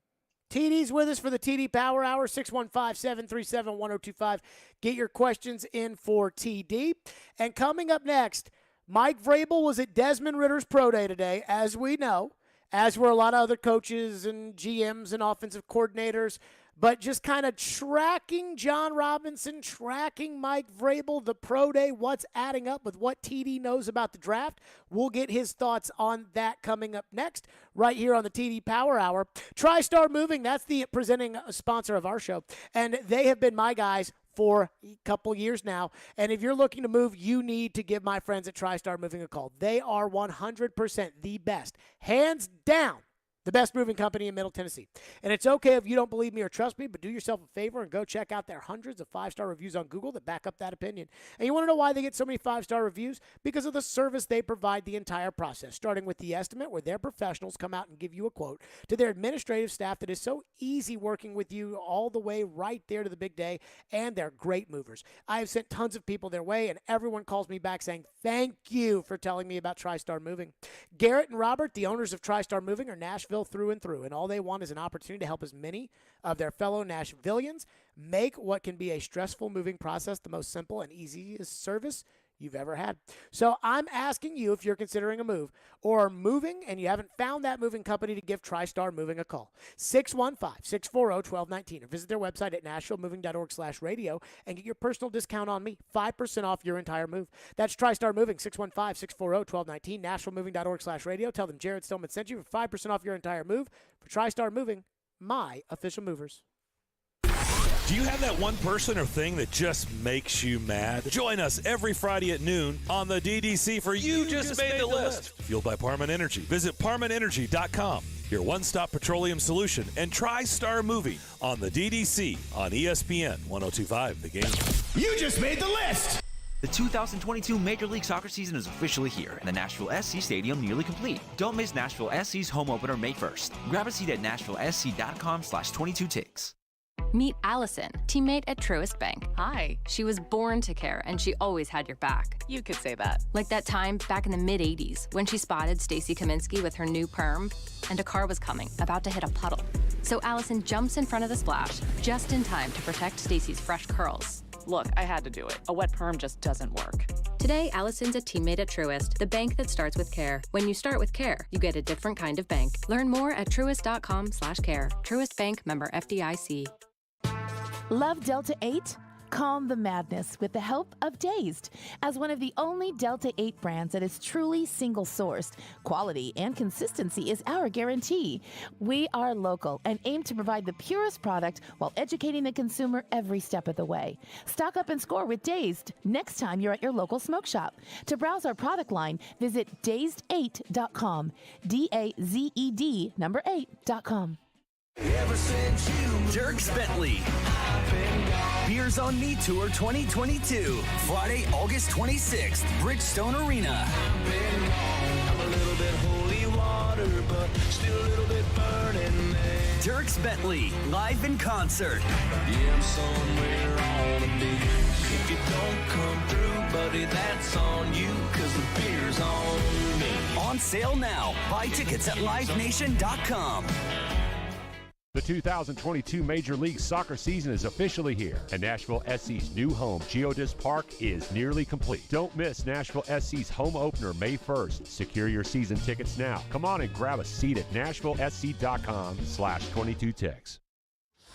Interact with Stillman and Company. Call or text the show at 615-737-1025. Driven by WilsonCountyHyundai.com. Stillman and Company, ESPN 102.5 The Game. It is the TD Power Hour. TD, I was talking with somebody before draft season started, and I said to them, gosh, this draft, it just doesn't have the sizzle that I'm used to as some of these drafts. And they said, you're going to fall in love with somebody. Trust me. You're going to fall in love with somebody. And I have fallen in love, TD, and it's Desmond Ridder, the quarterback out of Cincinnati. It was first you that got me, starting to consider Desmond Ridder when you said that he seemed like a Vrabel Robinson guy. Then I watched him throw that night. Then I've listened to Bucky Brooks 2 separate times just go to the wall for Desmond Ridder. And now Mike Vrabel is at Desmond Ridder's Pro Day, and I just love me some Desmond Ridder. So Mike Vrabel was at Ridder's Pro Day, TD. What do we make of that, and what do we make of kind of the trail of Vrabel and Robinson and Downing and Pat O'Hara with all the Pro Days that are now going on? Well, yeah, that's the one that you mentioned, Pat O'Hara, the QB coach. He was there as well. And obviously, Vrabel has a relationship with the head coach there at Cincinnati, and there's clearly similarities, right? Vrabel really likes Ryan Tannehill. I know to your chagrin, but there are similarities between Tannehill and Desmond Ridder, and I think that's something that appeals to them to a certain degree, the mobility and that. So yeah, I mean, there's definitely interest in him. I know he's a guy that they like. They talked to him at the Senior Bowl, and at the Combine. So yeah, it makes sense for them to be there. I think we have a head coach and QB coach there together. I think that does pretty much signal, hey, there is definitely interest in them. With the GM there, that would be even more. But John Robinson was at Penn State watching Jahan Dotson, number 17 on Penn State, one of their defensive ends as well. I mean, they have a bunch of guys there at Penn State. So, do you think that, because I was talking about this earlier, like that because they're going to be going to different pro days to check out different guys, that Vrabel and Robinson, if there was one guy that they really liked right now, they would not want to have them both there to make it obvious because they weren't both at Malik Willis. They both weren't at Kenny Pickett. They both weren't at, and if they were both together at one of the guys, it might come off as too obvious. But I have a hard time viewing John Robinson drafting a franchise quarterback in the first round if he didn't go see him at his pro day. Yeah, I mean, I don't think that necessarily would mean that they wouldn't draft Desmond Ridder or anybody else's pro day that John Robinson wasn't at. I think that's where you have to trust your eyes and your ears in the head coach and the quarterback coach. So I think everything is fine there. I don't really feel that either of those guys are ones that they would take off their board. I think you also have to watch North Carolina. Sam Howell is a guy I know that they've shown interest in, and Carson Strong from Nevada, even though he's not exactly the most mobile quarterback, he's a guy that they talked to at the Combine, and he told me that he had a pretty solid meeting with them. TD, what have you made about Robinson's movement throughout the pro days this week? I know you and I were texting back and forth a little bit about some of the places Robinson was going to be. What do you read from the tea leaves? Yeah, I mean, it's pretty clear that he's looking at offensive linemen, right? And you look at the Texas A&M one, you got Kenyon Green, the top-rated guard, right? You look at some of the other places, right? Northern Iowa, you got do Trevor you think Penning. Kenyon Green, and I'm sorry to cut you off, but do you think that he could be available at 26? Not likely. It's not likely, but anything's possible. So I think you have to do your homework. And if he is there, that's a guy I would definitely consider picking. But I mean, I've mentioned him over and over again, along with Kenyon Green, and that's Marquise Hayes out of Oklahoma. There's another guy, not in the first round, but with pick 90, he's right there in that range. Mm-hmm.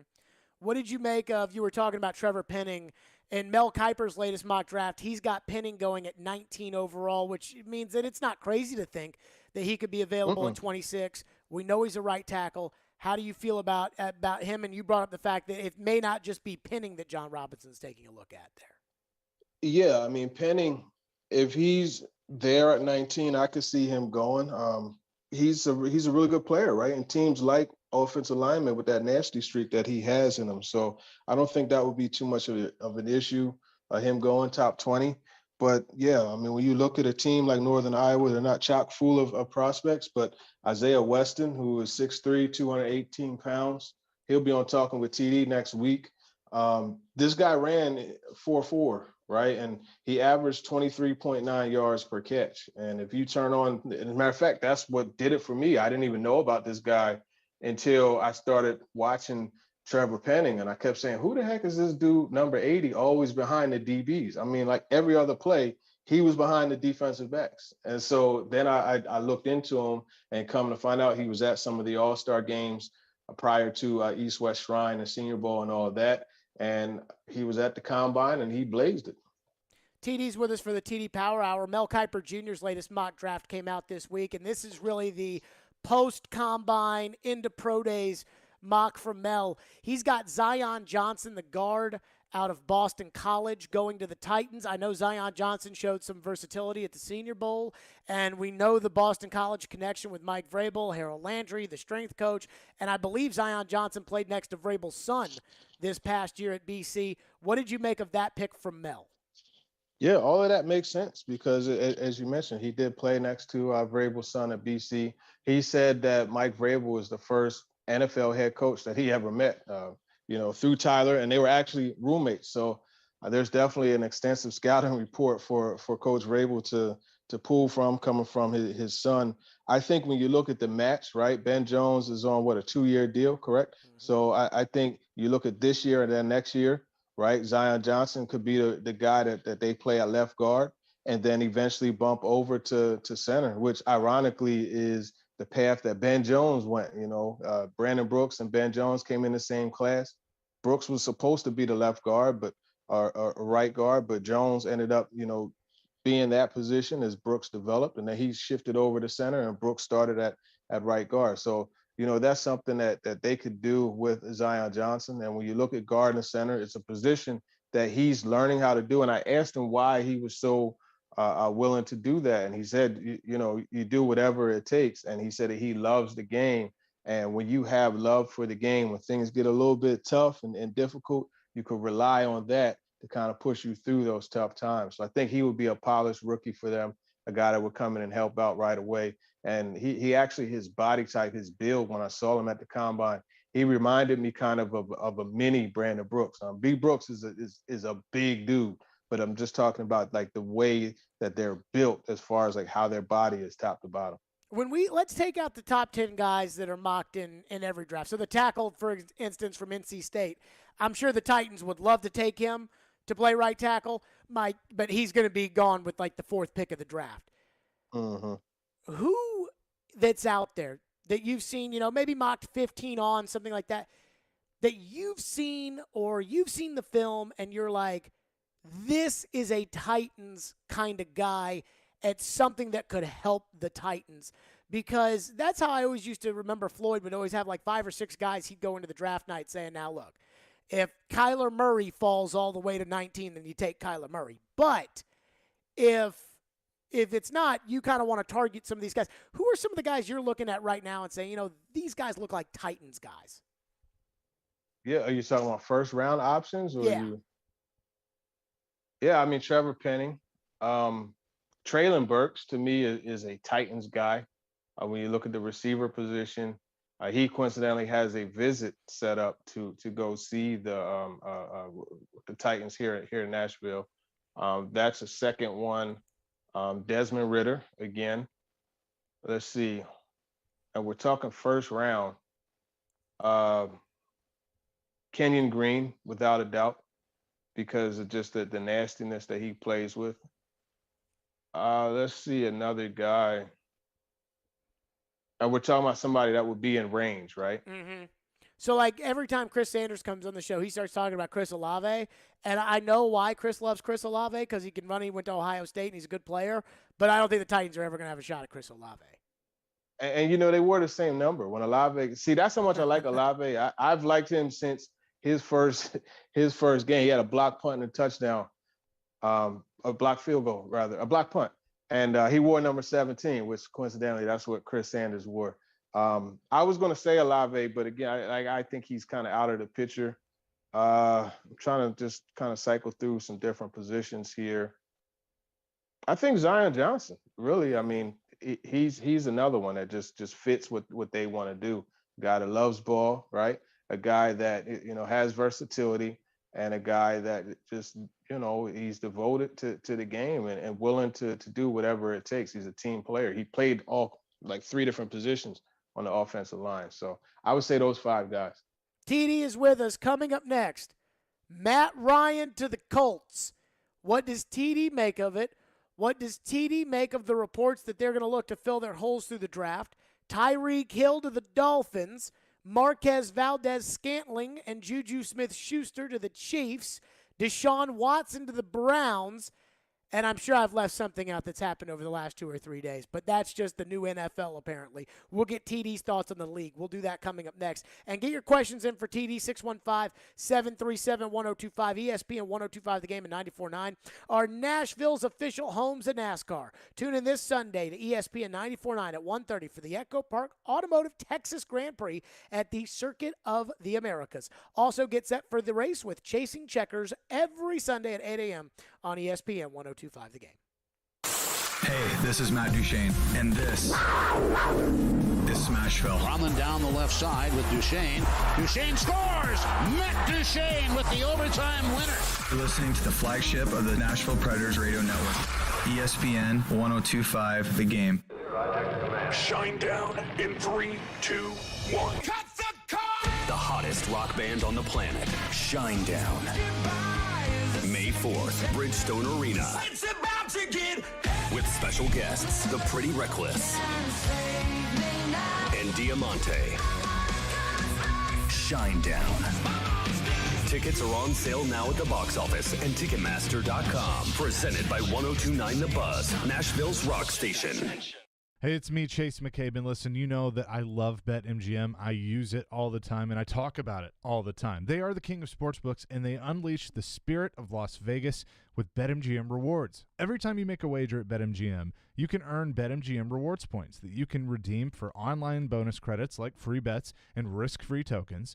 If you're planning a trip to Vegas, like I am, you can also convert your BetMGM points into MGM rewards points that you can use towards dining, shows, and hotel rooms at over 20 MGM Resorts properties located on the Las Vegas Strip and nationwide. BetMGM Rewards is sports betting's premier loyalty program featuring exclusive offers, incredible experiences, and valuable perks when you wager on the BetMGM app. Sign up with BetMGM or log on today and get an even bigger piece of the action with BetMGM Rewards. Visit BetMGM.com for terms and conditions. 21 years of age or older to wager. Tennessee only. For problem gambling support, call the Tennessee Red Line at 800-889-9789. It was just so sparkly and just white. It's just the purest diamond. That's Mallory Irvin, Miss America runner-up and 3-time contestant on The Amazing Race, talking about her ring from Genesis Diamonds. It's my favorite thing I've ever owned in my life, and probably my favorite thing I ever will own unless I get another ring from Genesis. Mallory has a stunning GIA-certified diamond in a setting that Genesis custom designed just for her. It was a personalized experience, and they really went above and beyond to make what we wanted to work. At Genesis, unique rings are our specialty. What's really awesome about Genesis, I think a lot of girls look at other girls' rings a lot, and you don't want the same ring as the girl sitting beside on an airplane or something. It's really awesome because Genesis has the designers I feel that women want. Names like Henry Dossi, Viraggio, Tocori, and dozens more. So you don't get that cookie cutter kind of chain store. My ring is beautiful, but it looks like everyone else's. You get an engagement ring that's one of a kind. Genesis diamonds and luxury pre-owned Rolexes. I highly recommend Genesis. Green Hills and Cool Springs. They're going to be our jewelers for life. Want your biggest possible tax refund this year? Jackson Hewitt and Walmart have an offer you won't want to miss. Your Jackson Hewitt Tax Pro will prepare your federal return for as little as $59 and no more than $179. Taxes done where you shop. Your biggest federal refund guaranteed for no more than $179. Stop by Jackson Hewitt in any participating Walmart store today because this offer won't last. Terms apply. ESPN's Turon Davenport breaks down the Titans like no other. On the field chemistry, I don't think it's going to be a problem. It's just going to be a process. Catch TD Mondays at 11, Thursdays at 3, and Fridays at 8. Plus, the Talking with TD podcast drops every Wednesday. When you draft players, it's not just for one season, it's for a career. Nashville's best sports talk. ESPN 102.5 The Game and the Game Nashville app. What's up, Nashville? This is Stephen A. Smith. You're listening to Nashville's best sports talk, ESPN 102.5 The Game. TD's with us for the TD Power Hour here on Stillman and Company, and normally it's all Titans all the time, but the NFL is just TD, have you ever seen an offseason like this with just the constant bomb after bomb every single week? Or now it feels like every single day in the NFL offseason? Never, ever, ever have I seen this much movement and stuff going on. I know Schefter, Josina Anderson, Diana Rossini, all those folks, they got to be going crazy because it's there's so much to keep up with. TD, I want to start with your thoughts on Matt Ryan to the Colts. What's it mean for the Colts? What's it mean for the Titans? Yeah, I think it's a solid move for the Colts. It gives them a proven veteran quarterback that can pair with a coach in Frank Reich that has shown that, you know, he could be pretty solid with quarterbacks, and I think that offense is going to work pretty well. Play action is something that he specializes in, and when you have the threat of Jonathan Taylor in that backfield, it's very much Derrick Henry-like, so that should open some things up, and they should see some really good coverage. So that's a good move for the Colts. I think when you look at for the Titans, you know, it's going to be about making Matt Ryan throw that interception that they call him Matty Ice, but he will succumb under some pressure situations as well. So I think that's really, that front four, they're going to have to get after him. What do you think about Stephen Holder's reporting in The Athletic that it looks like Indy is not – they got all this cap space in Indianapolis, and it doesn't look like they're interested in filling their holes at receiver, tight end, or offensive line through free agency.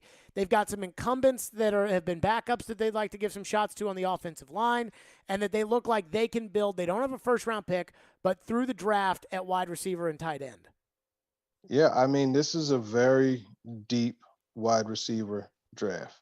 So you could, without a doubt, I mean, in that second round, you could definitely get a Christian Watson. You could get from North Dakota State. You could get a guy like Sky Moore. Somehow he falls down to them, in the second round. So those are options. And I think the tight end group, too, is very deep. And they just allowed Mo Alley Cox to walk. Well, you got basically a Virginia tight end Jelani Woods, who was on talking with TD, as was Sky Moore this past this week's show. So I think those are guys that you could get later. It's deep at those positions, so it's a good thing for the Colts and what they're looking to do.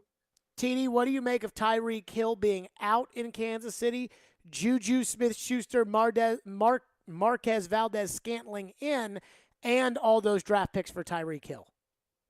Yeah, I mean, it's a haul. They have 2 picks in the first, second, and third round. So they're going to be able to add a whole bunch of talent. And this is one of the things, Jared, and I know you feel that the salary cap isn't real. As I said before, I think it's a guideline. And I want you to look at the salary cap this way. It's just like the speed limit, right? Right out front of the studio, the speed limit is what, 45? I know I've done 60. Plenty of times, and there are other times I've done 35. So it exists, but you just don't always follow it. And you have ways to navigate around it. I think that's exactly what the salary cap is. So that's something just to keep in mind. It does exist, but it just, there's ways to circumvent it, just like any other system. And I think what the Chiefs are doing with Tyreek Hill is an example of that. You just simply can't pay everybody that max contract that they want. And that's why the move was made and they got the draft picks. I think it's good for both teams. You look at Tyreek Hill, you look at Jalen Waddle. These are 2 guys that, they do a lot of damage, obviously down the field, but they're yak specialists. And Tua is a guy that likes to get rid of the ball quickly. And I think that should match up pretty well for them. So I think the reason, here's what I keep wondering with Tyreek Hill, which is the holdup between a couple weeks ago, Kansas City's going to give him an extension, to what felt like 1 hour that they were struggling to come to an extension. Then 30 minutes later, he's been granted permission to seek a trade. Then 30 minutes later, it's the Jets and the Dolphins. Then another 30 minutes later, he's a Dolphin. And I keep looking back at that $72.2 million that is essentially guaranteed. I think it's $52.2 that's guaranteed straight up, and then after the first year, the third year guarantees. And I wonder if Kansas City, with Tyreek Hill approaching age 29, felt comfortable about guaranteeing the third year, given how much of a factor speed is in Tyreek's game, and factoring in how much of an off-the-field liability at times Tyreek Hill has been. Well, how much of a liability has he been outside of that one incident?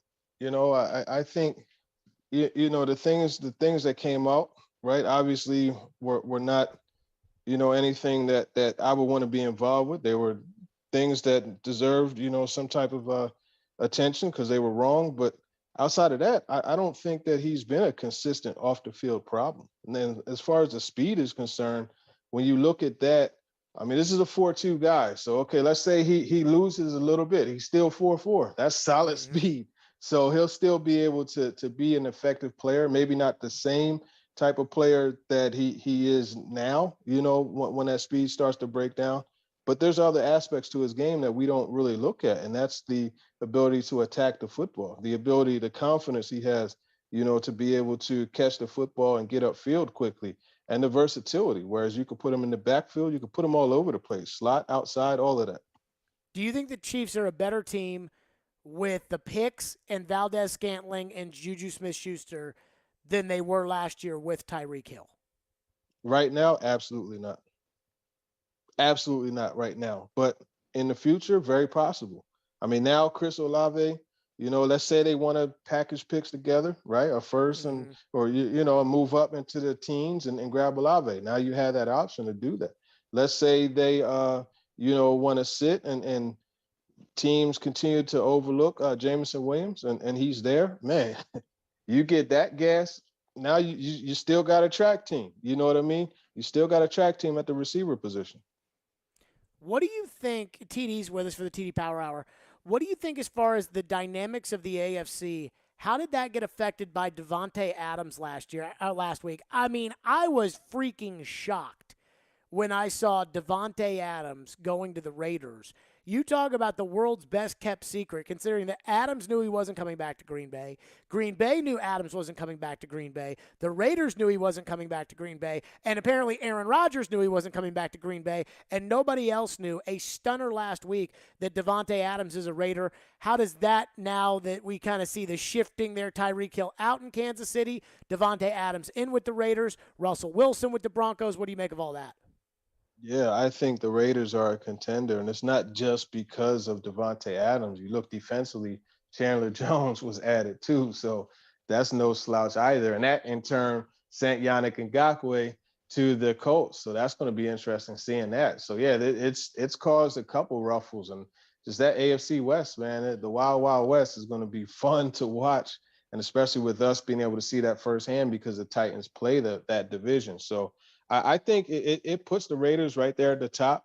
In fact, I mean, I would be inclined to say that they're the favorite to win the division, in my opinion, because the Chiefs have been weakened by Tyreek Hill not being there. And I think that really impacts Kelsey because now, I mean, look, you don't have to go too deep against the Chiefs as much anymore because even though Mecole Hardman is a vertical threat, he's not the same as Tyreek Hill. So that makes it easier to cover Kelsey. And I think that's going to help the Raiders in turn. Your thoughts on Deshaun Watson in Cleveland and that division where Joe Burrow got an offensive line and Lamar Jackson should be healthy? Yeah, that's another one that's going to be interesting to watch. Pittsburgh, I guess we could leave them out of the mix, but Burrow, that offense, they made the investments. They did the right thing. And that offensive line is actually going to really be a lot better. And then you look at Lamar Jackson being back, obviously that's going to help them. It's going to be ultra competitive. The AFC is stacked, man. And whoever comes out of there, they're going to have to be able to recover from the battle that it's going to take to get to the Super Bowl.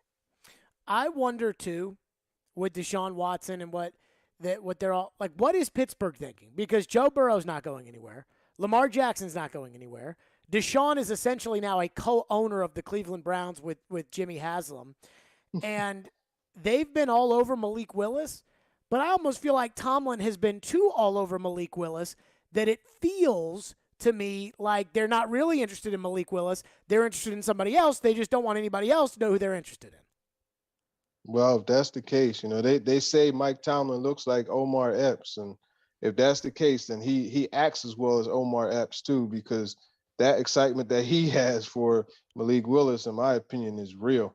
So if it comes down on draft night, if we're sitting there and they say with the 20th pick, the Pittsburgh Steelers select Desmond Ridder out of Cincinnati and Malik Willis on the board, you will be stunned. I will be surprised, but guess who was at the Senior Bowl watching Desmond Ridder, and guess who was in Cincinnati last night and at the Pro Day today?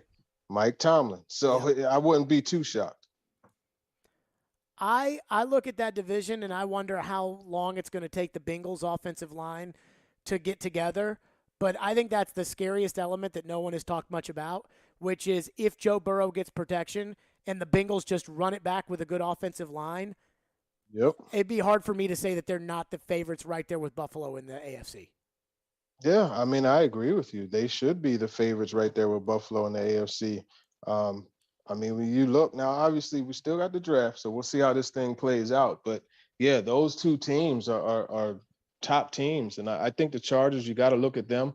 because they got better defensively, getting Khalil Mack.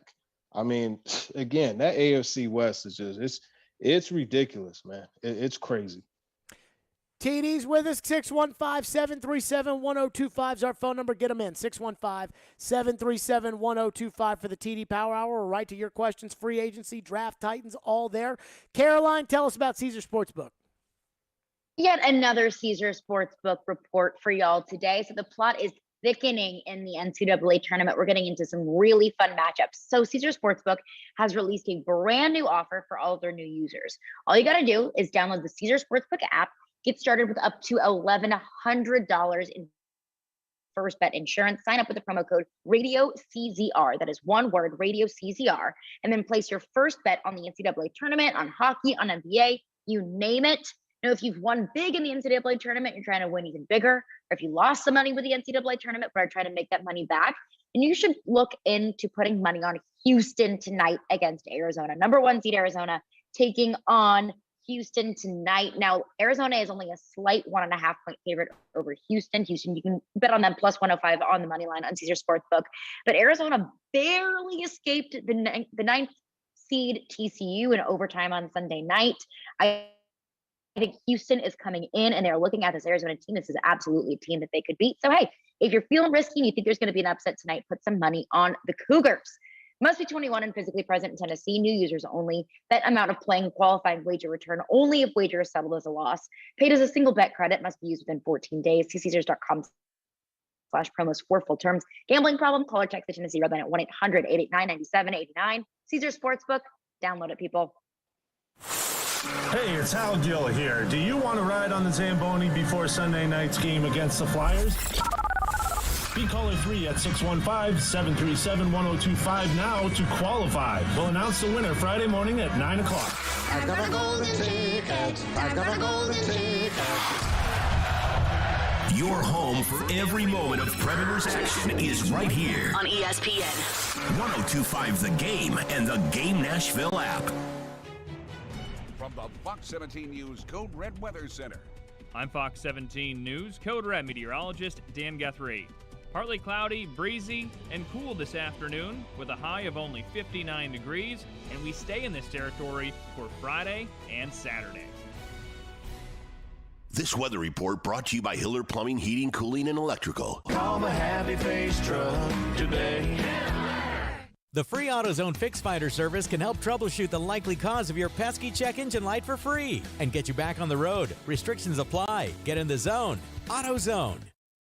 Hey, what's going on? Chase McCabe here to tell you about Dr. Kelly Rice Family Cosmetic and Dental Sleep Medicine. Dr. Rice, is it true that according to the American Dental Association, roughly 80% of people in the U.S. have some form of gum disease? That's right, but our non-surgical periodontal therapy is painless and effective in keeping your mouth healthy. And the mouth is the window to the health of the rest of the body. I know you have some different things that you offer. What else can you tell us? Well, first, who doesn't want whiter teeth? Our new Zoom LED whitening system is less sensitive, and you get more than 5 shades of whitening. And we just upgraded both our lasers to kill bacteria during your cleaning. What about taking care of cold sores some people may have, which can become painful? Can lasers help with that too? Yes, the gentle laser setting will kill the virus in your cold sores all naturally while reducing the healing time by half. And our special soft tissue wand uses warm, light laser therapy to give instant relief to severe TMJ pain. Our approach to holistic dentistry is unique. Give Dr. Kelly Rice Family Cosmetic and Dental Sleep Medicine a call today at 615-373-4488 or visit kellyerice.com. You'll certainly be glad you did.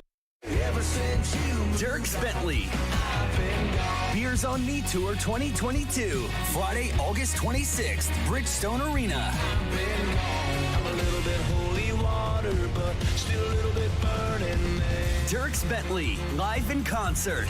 Yeah, I'm somewhere on a beach. If you don't come through, buddy, that's on you, cause the beer's on me. On sale now. Buy tickets at livenation.com.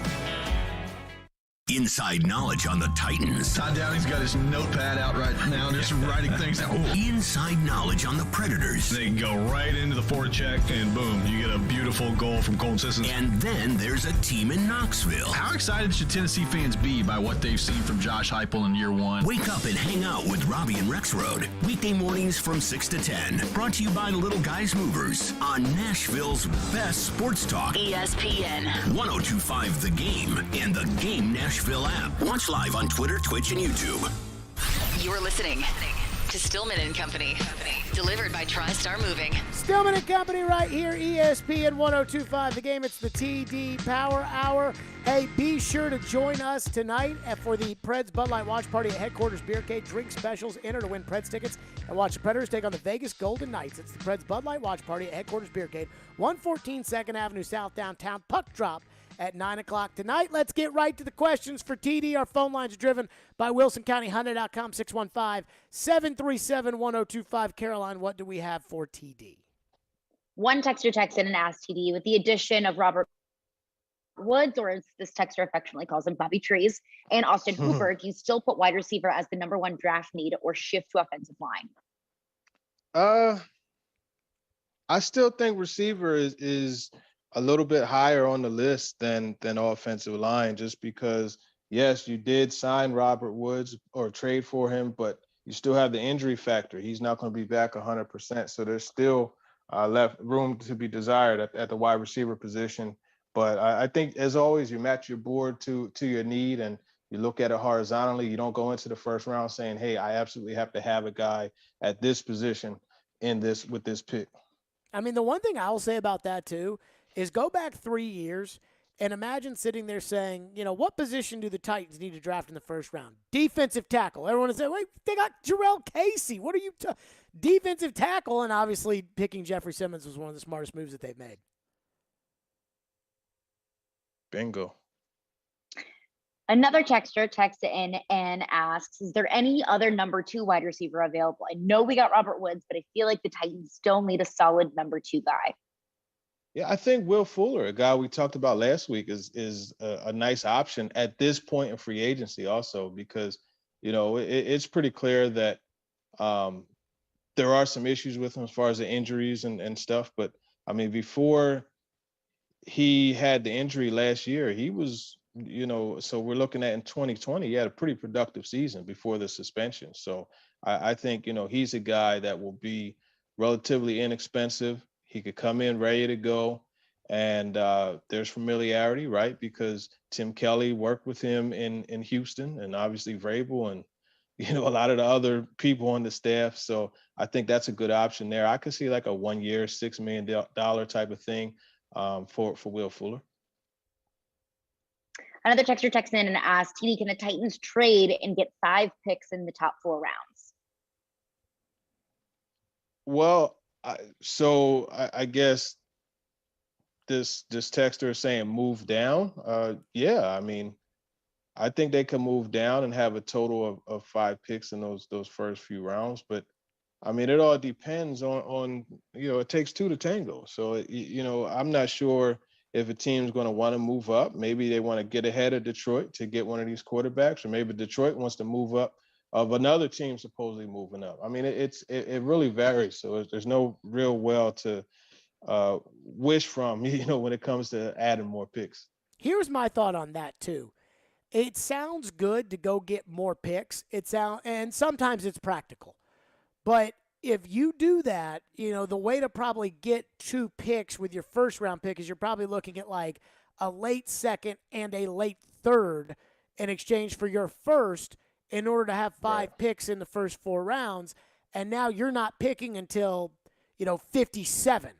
And that means that 56 players are going to other teams before you get a shot at it. And as we've seen, you know, A.J. Brown was 51. And so you do that, you could take yourself out of the running for a really, really good player in the first round, or even closer to the top of the second round. And so while it sounds good and the bodies would be nice, it's also complicated. And I almost get nervous thinking about having that goal to go get 2 picks with that first round pick. Yeah. Josh Texan and asked TD, does Desmond Ritter have the potential to be competing throw for throw with Josh Allen, Patrick Mahomes, Joe Burrow, Justin Herbert, et cetera, and other AFC quarterbacks? I would say there's potential to do that. There is it likely. It's really going to depend on the situation that he goes to, and that's one thing that we have to factor in. I guess so. In this case, they're saying, would he be able to do that with the Titans? I wouldn't say that right now. As far as like the potential to do it, yes, it's definitely possible, but I don't think it's likely right now. Canadian Titan Texan and asked TD, Spotrac currently has AJ Brown's contract projected at around $18 million a year. With the insane contracts being shelled out for wide receiver, do you think that's realistic? I think that's realistic. And I tell you what, when it comes, like if I was a wide receiver, there's one guy I would call, Tory Dandy. And that happens to be AJ Brown's agent. And he just happened to be the guy who did the deal for Curtis Godwin, for Mike Williams. He has DK Metcalf. He has Deebo Samuel as well. Tory Dandy is that guy when it comes to wide receivers. And I think AJ Brown is in great hands with him negotiating the contract.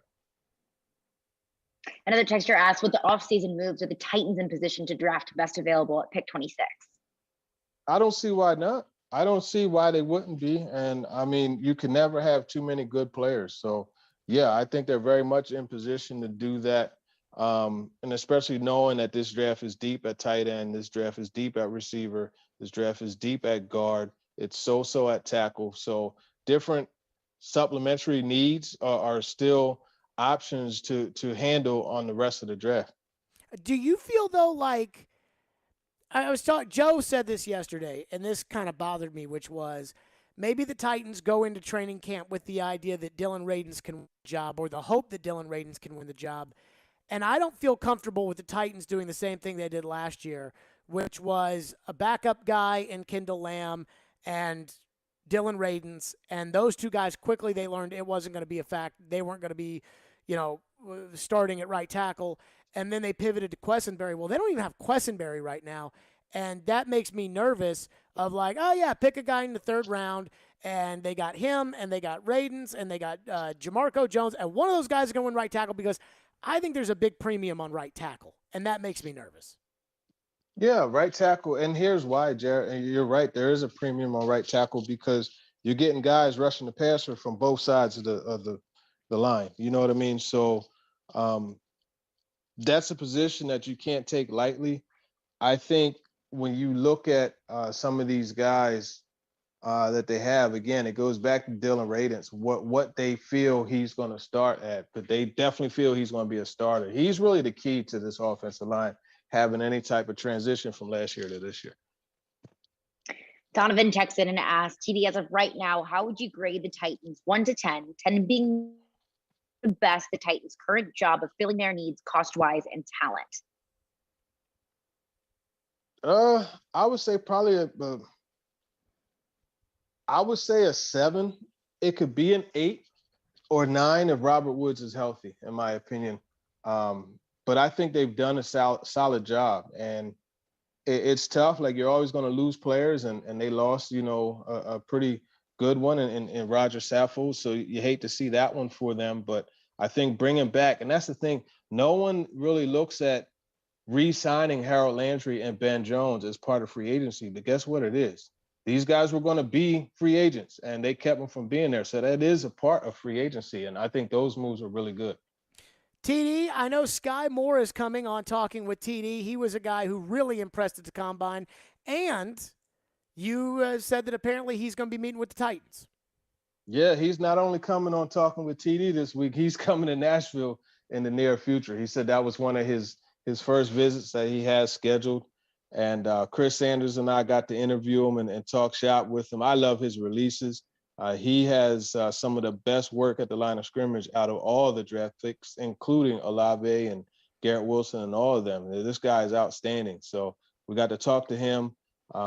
Chris and I looked at the Robert Woods situation too. So there's a pretty good amount of information and just talk going back and forth. TD, as always, we appreciate you, and we will talk to you next week. Yes, sir. Appreciate you guys. Take care. Yep, TD with us. Meanwhile, the Predators are in Vegas tonight taking on the Golden Knights. And Elliot Friedman had an interesting thought on Philip Forsberg, and it should make you nervous. We'll get to that next. Caroline first wants to tell you again about Caesar Sportsbook. Yes, I do. It is time for the Caesar Sportsbook report yet again. The plot is thickening here in the NCAA tournament. So Caesar Sportsbook has got you covered. They've released a brand new offer for their new users. Just download the Caesar Sportsbook app and get started with up to $1,100 in first bet insurance. That's pretty good insurance if you're new to the Caesar Sportsbook app. Just sign up with the promo code RadioCZR, one word, code RadioCZR, and then place your first bet on the NCAA tournament, on hockey and NBA, you name it. Now, like Jared said, the Predators are in Vegas tonight taking on the Golden Knights. The Predators favored here by 1.5 goals. I think that it's going to be a close game tonight. I'm going to put my money on the Golden Knights plus 1.5. I do think that the Predators are going to get the win. So you can put a little same game parlay. Predators on the money line, Golden Knights plus 1.5, because the Predators have just been lights out on the road. But do it however you want to do it, but do it with the Caesar Sportsbook app. Must be 21 and physically present in Tennessee. New users only. Bet amount and qualifying wager. Only wager returned only if wager is settled as a loss. Paid as a single bet credit. Must be used within 14 days. See Caesars.com/promos for full terms. Gambling problem? Call or text the Tennessee Redline at 1-800-889-9789. Caesar Sportsbook. Download it, people. The MTSU Blue Raiders live here. When you're in the borough, tune us in on 97.5. In the end zone, caught, touchdown! We are Nashville's best sports talk. ESPN 102.5 The Game. ElectronicExpress.com. We make it happen. Gary Ashton here. Most people in Nashville know me as the don't sell without the intel and the guaranteed offer guy. But despite my accent, I'm also 100% guaranteed Nashville. I'm a guaranteed musician, a guaranteed dog lover, and you're also guaranteed to see me at every Titans and Preds game. Guaranteed offer means the Gary Ashton team with RE/MAX Advantage will sell your house for top dollar with no cleaning, staging, showings, or open houses, and give you up to 90 days to close. So there's plenty of time to find your next home. Guaranteed Nashville means my team lives here and loves it here. We've served Nashville for over 20 years, and we're passionate about helping the people we call neighbors and friends, which is why we've had a long-standing tradition of donating to the Vanderbilt Children's Hospital. If you're thinking about a guaranteed offer, get the only one that's guaranteed Nashville. Request a no-obligation offer by calling 615-301-1650 or go to GaryAshton.com today. Remember, Gary Ashton, guaranteed Nashville. It's the official Bud Light Preds watch party as your Nashville Predators take on the Vegas Golden Knights this Thursday. Puck drops at 9 p.m., but the party starts at 8:30 with all kinds of specials. See you at headquarters, Beercade, downtown Nashville on 2nd Avenue. Go Preds! Hey, it's Jared for TriStar Moving. If you're looking to move, you need to give my friends at TriStar Moving a call. At TriStar Moving, you'll get 5-star service throughout the entire process. Everything will be taken care of, from covering your floors, banisters, railings, front door thresholds, furniture, TVs, and more. They took great care of my move and made it as stress-free as possible. If you're looking to move, give TriStar Moving a call, 615-640-1219, or visit them at nashvillemoving.org/radio and get 5% off your entire move. TriStar Moving, my official movers.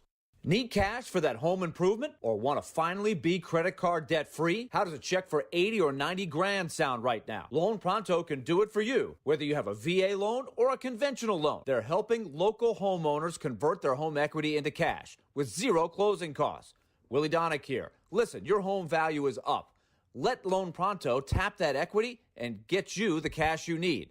Pay off high interest loans. Start that home remodeling project. Veteran homeowners are really loving this because with a VA loan, you can tap 100% of your home's equity. That's a ton of cash. Loan Pronto's all-digital process makes it fast and easy. They are doing loans with APRs in the 2s. And if you call now, you can even skip your next 2 house payments. Call now to see what your options are. Loan Pronto, 615-499-5780 or loanpronto.com. That's 615-499-5780. Equal housing lender, NMLS 166-1781. Subject to lender approval. Not all loans apply. from the Hillside Medical Game Studios. WPRT-FM Pegram, WPUC HD2 Laverne. Nashville's exclusive home for the Nashville Predators. ESPN 1025 The Game and the Game Nashville app. A Cromwell Media Station. Live from the Game Nashville studios, it's Stillman and Company. Delivered by TriStar Moving. TriStar Movers with 5-star service. With Jared Stillman on Nashville's best sports talk. ESPN 1025 The Game and the Game Nashville app. Stillman and Company is delivered by TriStar Moving, ESPN 1025 The Game, streaming live on Twitter, Twitch, YouTube, and Facebook Live. Thanks to the law offices of Amanda Gentry, live from the Hillside Medical Game Studios. Here on the program, Caroline is on remote. So I was listening to Elliot Friedman today when he was on doing his weekly hit with Darren, Donick, and Chase. And I got to tell you, the more I've talked to people this week about the Predators and Philip Forsberg, the more I am convinced that if Philip Forsberg doesn't sign with the Predators this offseason, that everybody in the world is going to be shocked. And I don't know why that doesn't make me feel any more comfort, that they're not going to let the best goal scorer in team history walk out the door for nothing. But it just feels like a botched negotiation as far as the Predators are concerned. And all the leverage went out the door on Monday when the Predators lost any ability to get something in return for Philip Forsberg. And I say this because now there's no trading him. So if the Predators don't come to an agreement by the end of the season with Philip Forsberg, then there's the draft. Then there's July 1. And on July 1, if he's on another team, everybody's going to be looking at David Poile. And so when trying to figure out if this was a good idea or a bad idea, Darren asked Elliot Friedman, the Hockey Night in Canada insider, one of, like the Adam Schefter of Canada, asked Elliot Friedman, what's going on here with the Predators? What are they thinking? Here's what Elliot Friedman said today. I think what you guys decided was, or the organization decided was, they believe that they're going to eventually sign him. It's kind of the same gamble.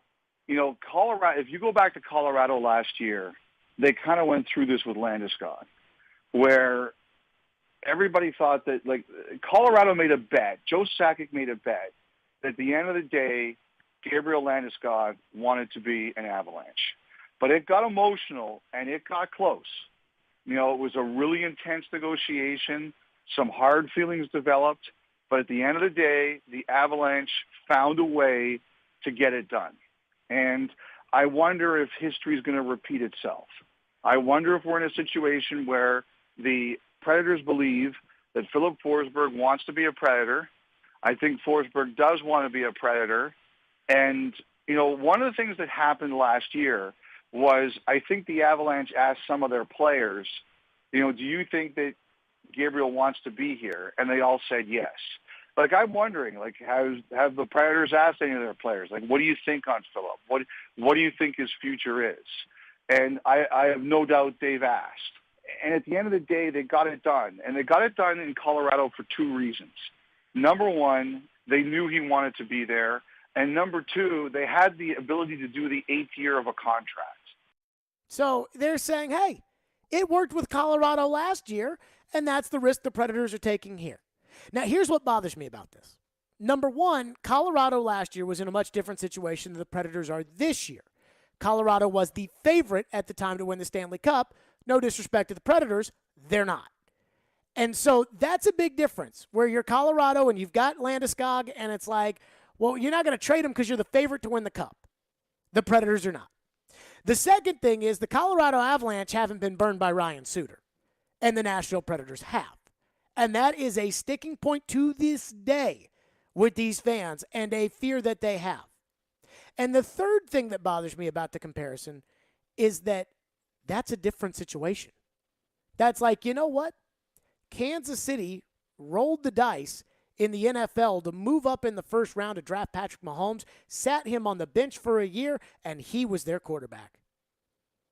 Well, the Green Bay Packers rolled the same dice. They moved up in the first round to draft Jordan Love. They've sat him on the bench, and by all accounts, he sucks. So just because it works with one guy doesn't necessarily mean it's going to work with the other. And you heard there in the clip from Elliot Friedman that, hey, it got close. It got close with Landeskog. Now, I don't know how close it got. I'm not sure I really care. The reality is I don't think anybody's going to offer Philip Forsberg more than $9.5 million. And so let's just say $9 million. And $9 million on a 7-year contract, and the Predators could obviously do better than that because, again, everybody can do 7 years. The Predators can do 8, which is the tool that they have, is the 8th year. But as far as leverage, the idea of, hey, this is a gamble they're taking, I don't like that. I don't like that. And Elliot Friedman talked about the gamble that David Poile is taking. Take a listen. So I think David Poile looked at all the information, and he said, I believe Philip Forsberg wants to stay here. I believe we can get it done. And I wonder if he looks at it and says the advantage of us in the 8th year is that if it's about the money, if he goes 7 years somewhere else, number one, they're going to have to make that number so big it's going to hurt their team. And number two, the tax situation. You know, guys, Tennessee really helps in taxes. I think at the end of the day that David Poile believes is going to be able to re-sign Philip Forsberg. I think if he didn't believe it, I think he might have been traded. So right there, Elliot Friedman is telling you that if David Poile didn't think he could sign Philip Forsberg, he would have traded him. Can I ask why they haven't gotten the deal done yet then? Like, what's taking so long for the deal to get done? Philip Forsberg and his agent know that nobody else can offer him an 8th year. They know that. So, for instance, if Forsberg were to go ahead and ask for $9.5 million a season, which is what I would assume that his market is unless somebody goes crazy, at $9.5 million a season on a 7-year contract, and Elliot is right that if he were to go to somewhere like, I don't know, Toronto, between the cost of living and the taxes, I mean, it would be ridiculous. But, again, guys make decisions for different reasons. If he were to do $9.5 million, that would be $66.5 million. If the Predators were to give him 9 over 8, that's $72 million. So even though you're missing out a season, you're still making more money, $66.5 to $72. And that's the advantage that the Predators have, is that they can offer him more money because they can offer an 8th year. What makes me nervous about this, though, is are we sure that's what Forsberg wants? Now, Forsberg's camp is not talking about what Forsberg wants, and David Poile is not talking about what Forsberg wants. But it makes me nervous that maybe there's something else that he wants that maybe he hasn't even shared with the Predators yet. In negotiating, they call that the black swan. And I wonder if that is what Philip is holding in his back pocket, is at the end of the day, maybe Philip Forsberg wants to play in a bigger market, like New York or Los Angeles, or a Canadian market where they're all about hockey all the time. We can make assumptions that, hey, his fiance is a country music singer. They want to be here. I don't know that. I mean, Philip Forsberg's barely even talked about it. Plus, it's not like anybody asked him the other day, barely anyways. But, again, it's a risk. And it's a risk that I don't think that this fan base is going to accept if they end up losing him for nothing. And you talk about that kind of money and that kind of player and the walkout and the fact that it's gotten to this point. When Elliot Friedman says, maybe this is like Landeskog in Colorado. If they had lost Landeskog in Colorado, which they would not have liked, but if they had lost him, they'd have said, well, we still have Mikko Rantanen, we still have Nathan McKinnon, we still have Cole Makar, we still got our team. If you lose Philip Forsberg here, it's over. And here's what I think's probably happening, and this is why I do think Forsberg's going to be here. But I think there's 2 things Forsberg's camp has a problem with. And this is totally speculating on my end. One, I think he wants a no-movement clause. Because Roman Josi got one, Pekka Rinne got one. Am I not important enough to get one? Don't do me like Arvidsson. Don't do me like Ryan Ellis. Don't do me like Shea Weber. Don't do me like PK Subban. I think that's part of it. I think the other thing is this. I think they want to know what he's worth on the open market. I think they want to go to the open market. They want to see what everybody in the league will offer. And if somebody will offer $10.5 million a season on 7 years. So $10.5 million times 7 is $73.5 million. So if I'm worth $73.5 million because somebody's crazy enough to do that, or somebody's crazy to go $11 million, which I'm not sure anybody would be, but again, that's why you go to the open market. I'm not sure Christian Kirk thought that he was going to get all the money that he got from Jacksonville, but that's what happens when you go to the open market. If he were to get 11 on the open market, $77 million, then what does Poyle do? And I think Forsberg's camp has played this perfectly. Now, maybe at the end of the day, he does want to be here, and he'll make concessions to the Predators, but it doesn't feel like he's made any concessions yet. And that makes me nervous. That makes me nervous. The fact that we've seen guys that want to be somewhere go somewhere else. We saw Freddie Freeman in baseball want to be in Atlanta, and now he's on the Dodgers. So this happens in sports now, and it's making me nervous. And David Poyle is backed into a corner, and I don't know where David will stop. Like, I don't know where the limit is where David Poyle will say, I cannot do this. Or even if that exists, or if the Predators are going to say, hey, whatever he ends up coming with, if he comes back to us, somebody offers him $77 million over 7 years, let's offer him an 8th year, but that's more than $77 million. So that I don't know. I don't know. Nobody knows. But it's making me nervous. It is making me nervous. 615-737-1025. I'll get your reaction to that. Plus, the difference of how I feel about how this could shake up and how maybe people with the team think this could shake up, because I'm nervous about the future here, and it doesn't feel like they are. And that one thing that I do not think that you, the fans, are going to be okay with. 615-737-1025. Stillman and Company. Right here, it's ESPN 1025. The Game, as always, you're streaming on the Game Nashville app. Here they come, turn 4, final lap. Hey, it's Chase McCabe. Join me for Chasing Checkers every Sunday morning at 8, and you can hear some of the big names in racing, like Denny Hamlin. I always like to undersell and overdeliver. Dale Earnhardt Jr. It would be amazing to watch a Cup race compete there again. Kevin Harvick. I think we learned a lot. And several others. It's Chasing Checkers every Sunday at 8 on ESPN 1025 The Game and the Game Nashville app. Your local pharmacy may be a convenient place to get your family's vaccines and boosters. Talk to your pharmacist about Comirnaty COVID-19 vaccine mRNA, sponsored by BioNTech and Pfizer. This is Chef John from Kitchen Notes at the Omni Nashville. I need you to come join us for breakfast and lunch. We're offering some exciting new menu items. We have Grandma's famous chicken and dumpling soup. We're offering a fun and new exciting Nashville hot battered shrimp.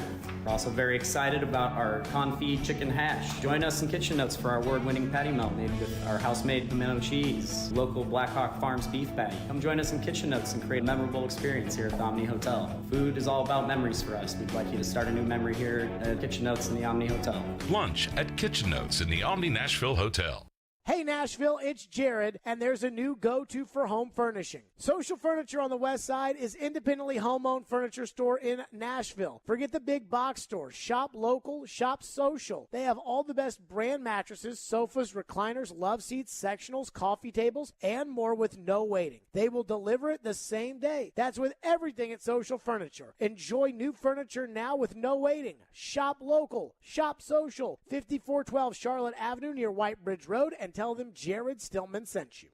Cheers to you, girl. I know you're excited about the new job. Oh, thanks so much. Hey, is that my engagement ring you're wearing? Don't be silly.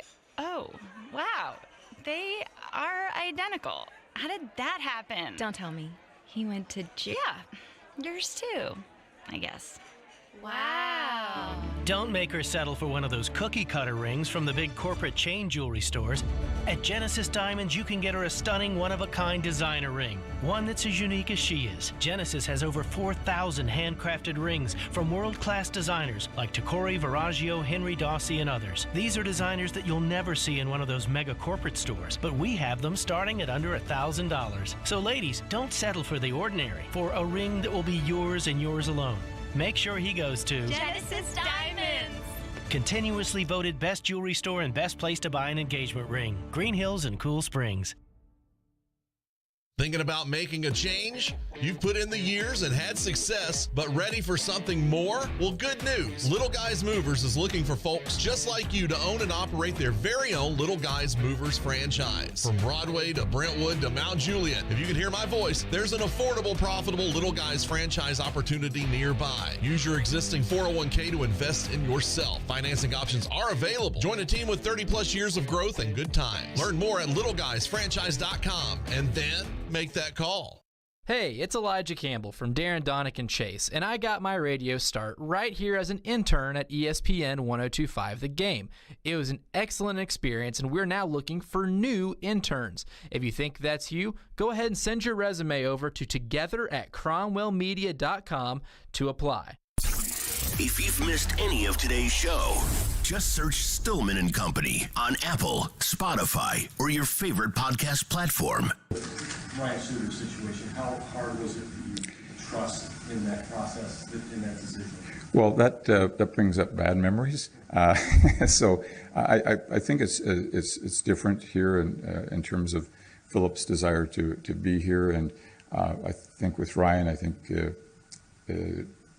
bottom line was that he felt that the grass was greener somewhere else, and I don't 100% do not think that that's the case with Philip. If we had reached a contract at the right number, structure, all that stuff, it would be done, and I'd love to announce that, but that's just not for today. But it doesn't mean that it's not going to happen. You feel like the two situations are completely different? I do. I really do. And Philip's got his right, though. He's earned that, and again, I think he's having a career season, and he's going to play hard, and we're going to play well, and I'm going to do everything we can to get it done. And I think if you ask Philip, he would say the same thing. I hope we're going to get it done, says David Boyle. I don't want to talk about Ryan Suter. Bad memories there. I hope we get it done. And Elliot Friedman today on Darren, Donick, and Chase. Yeah, it's a gamble. It is a gamble that David Boyle's taking. I don't like gamble. I mean, too many times in sports, we've seen they'll get a deal done. They'll figure it out. Freddie Freeman's on the Dodgers. And so we saw Ryan Suter in the situation that happened here, where Ryan Suter ended up in Minnesota. Shea Weber signed an offer sheet with Philadelphia that was absolutely outrageous and still may end up biting the Predators in the butt, though I think the CBA may have changed to make it not that bad no matter what happens. But I'm nervous. And the anxiety, I think, is allowed on the Forsberg front. And I think the Predators have done a solid job of telling people that they're going to get it done, they're going to get it done, they're going to get it done. But I'm still nervous about it. Until that pen goes on that paper, I'm still nervous. Once the sides dig their heels in, then the agents get involved, and the agent's only going to try to get the best deal for the client. That's what's going to happen. And we don't know what Forsberg wants, and we don't know what the Preds are offering, so it's hard to make a judgment. But the one thing that I do know is I understand the pulse of the fan base here. Now, that doesn't mean that I agree with it. Like, I do not go on the air and tell you things that you want to hear. And if you listen to this show, I'm thankful for that, because there's a lot of people who do. Like, there's a lot of shows that try to, what is the popular thing that the fans think? Let me say that on the radio. And that works in a lot of markets. And here, we kind of say whatever we think, and we understand. But that doesn't mean that I don't know what you think. Like, I know that you, the sports fan here, you're not that worried about Matt Ryan in Indianapolis. I'm worried about Matt Ryan in Indianapolis, but I know you're not. But I say this because Hal Gill was on our show, and we were talking about the Ryan Suter situation. You heard Corey Curtis ask the question to David Poyle about, hey, are you sure this isn't going to be a Ryan Suter situation? And David's like, I don't want that. Why would he ask about a thing that happened 10 years ago? Because the fans are still mad about it today. Because when Ryan Suter plays against the Predators, the fans are still mad about it. The fans still boo Ryan Suter when he gets out on the ice, and the biggest problem they had is that they lost him for nothing. And it was talked about when Ryan Ellis was working his deal out a couple years ago that David Poyle was not going to let the Ryan Suter situation happen again. And I know this, that if the option for the Predators is to just bend over and give Forsberg a no-movement clause and give Forsberg $9.5 million a year, which they do not want to do, they do not want to pay Philip Forsberg, from what Elliot Friedman has reported, they do not want to pay Philip Forsberg more than Roman Jossi's $9.059 million per year. They were like, Yossi's the best player, so Josi needs to make the most. Now, that deal was signed 3 years ago, but still, he's the best player, so they think he needs to make the most. Well, that doesn't mean that somebody else isn't going to offer him more, and that doesn't mean that you're not going to maybe have to offer him more. But I understand where it's coming from. Well, what if the sides dig their heels in so far, somebody comes out the gate and offers Philip Forsberg, which nobody will do or nobody in their right mind will do, but there's always a dumb team out there, and somebody offers him $11.5 million a year. Now what do?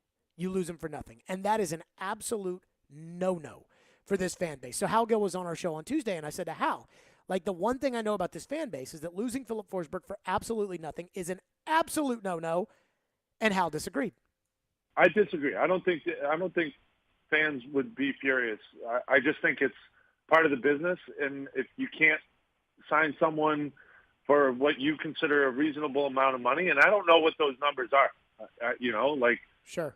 I just think you look at that Thomas Hertl contract and you say, okay, I put Phil a little bit above that. I don't know how much above that I do that, but I just think that I think honestly, I think fans are smarter than you. I think they're going to understand the business, and when you look at the numbers, they'll say, we should. I don't think we should have signed Phil for that much, or I think they understand a lot more than you think.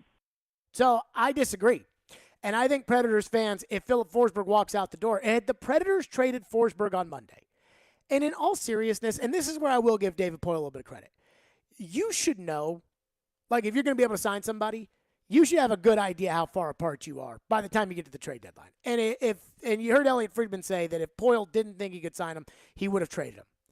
But if he had traded him on Monday, and it would have been 4 picks, 2 first-rounders, maybe a third, 4 picks, good picks, 2 prospects, and a current NHL player, which would have been the going rate for Forsberg. If he had made that trade, I think the fans would have been like, man, I hate it, and it's tough for our season, and I hate to see Phil go, but I get it. But if they lose him for nothing, after what happened with Ryan Suter, I'm sorry, Hal, but this belief of the fans are smart enough to understand it's a business, they don't care. That's not their money. That's their team. You can't tell me that the fans will say, hey, nah, we understand. We lost Philip for nothing, just like Ryan Suter. And now next year we're going to have to find somebody else to go play on that line with Duchesne. And there's no prospects that are coming up because Tomasino's the only one, and he's already on the team. And so they don't have any prospects they can plug in and play because they didn't trade Forsberg for any prospects. And it's not like the other guys they've traded for, like Cody Glass, are going to come in here and help. I mean, it would be an unmitigated disaster for Poile. I do feel like if Philip Forsberg walked out the door with nothing in return, I do worry about what that would mean for the fan base. Because I think the fan base is kind of, like they shrug their shoulders on Poile. Like, yeah, he's been a good general manager for a long time, and he made some really good moves, but he's also made some really bad moves lately. And the team's good, so can't complain about it too much. But, kind of frustrated at some of the questionable decisions and appreciative of some of the good ones. You lose Philip Forsberg for nothing, that changes everything. And I think David knows that. I'm not sure Hal knows that.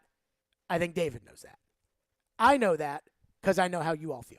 615-737-1025 is our phone number. Caroline, do you have a thought or do you want to go to the phones? Go to the phones.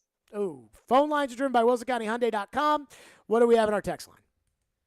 One texter checks in and says, I really think that the Predators are just trying to pay fair market and not overpay while his agents are trying to squeeze as much as he can out of the Predators.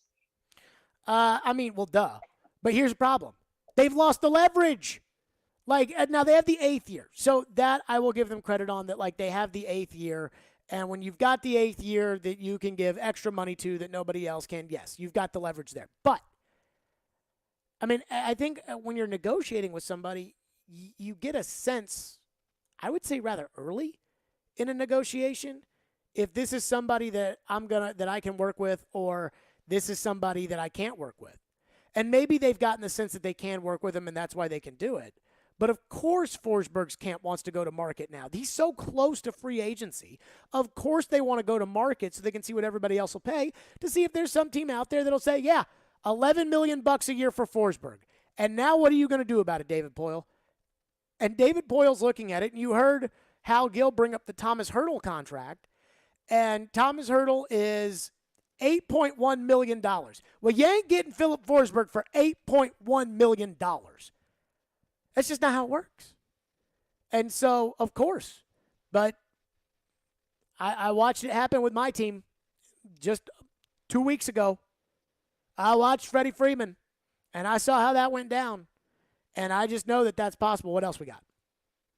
Another texter texts in and says, it's really smart by David Poile. If he keeps this production up the rest of the year, then just pay him what he demanded anyways. If he dips in production, then you get a lower cost because you've only got to match whatever someone else offers, which might be less. I don't think that's how this works. Philip, for Ian, how many goals he's got? 34? I think so. I mean, if the season stopped today, 34 goals would make him a lot of money. If he scores 40 goals, which I think he will, and plays well in the playoffs, you're going to pay way more. When they started this... Correction, he has 35. 35 goals. When they started this, they had a number in mind. And whatever that number was in mind, they've far blown past that. And that's normally what not great negotiating is.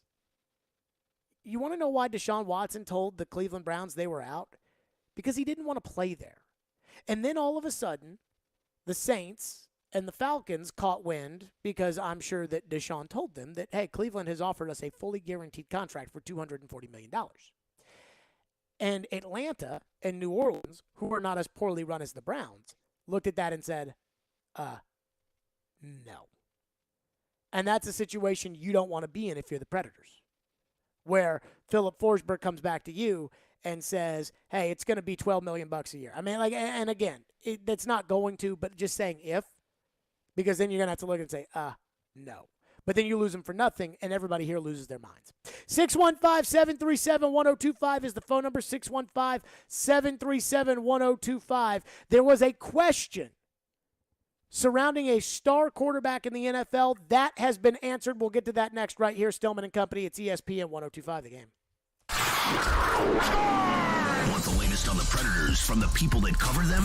Heck of a year so far for the Predators. They've been so much fun to watch. Join Robby Stanley for Preds Insiders every Monday at 6. I feel probably as good about this group of 6 on D. Presented by Dr. Kelly Rice on Smashville's best sports talk. ESPN 102.5 The Game and the Game Nashville app.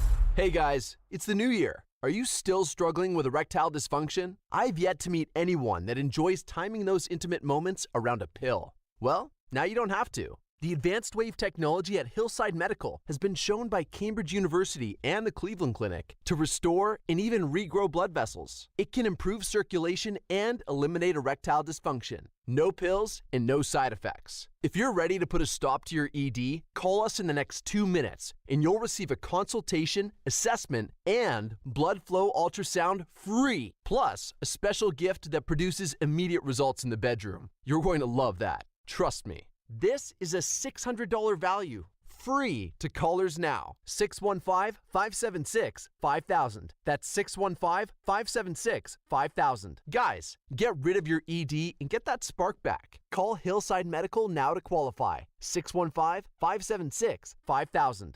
Winning this award is truly like winning the Super Bowl of car dealer awards for Mercedes-Benz. Edwin Vickery, General Manager of Mercedes-Benz of Music City. Culture eats strategy for lunch.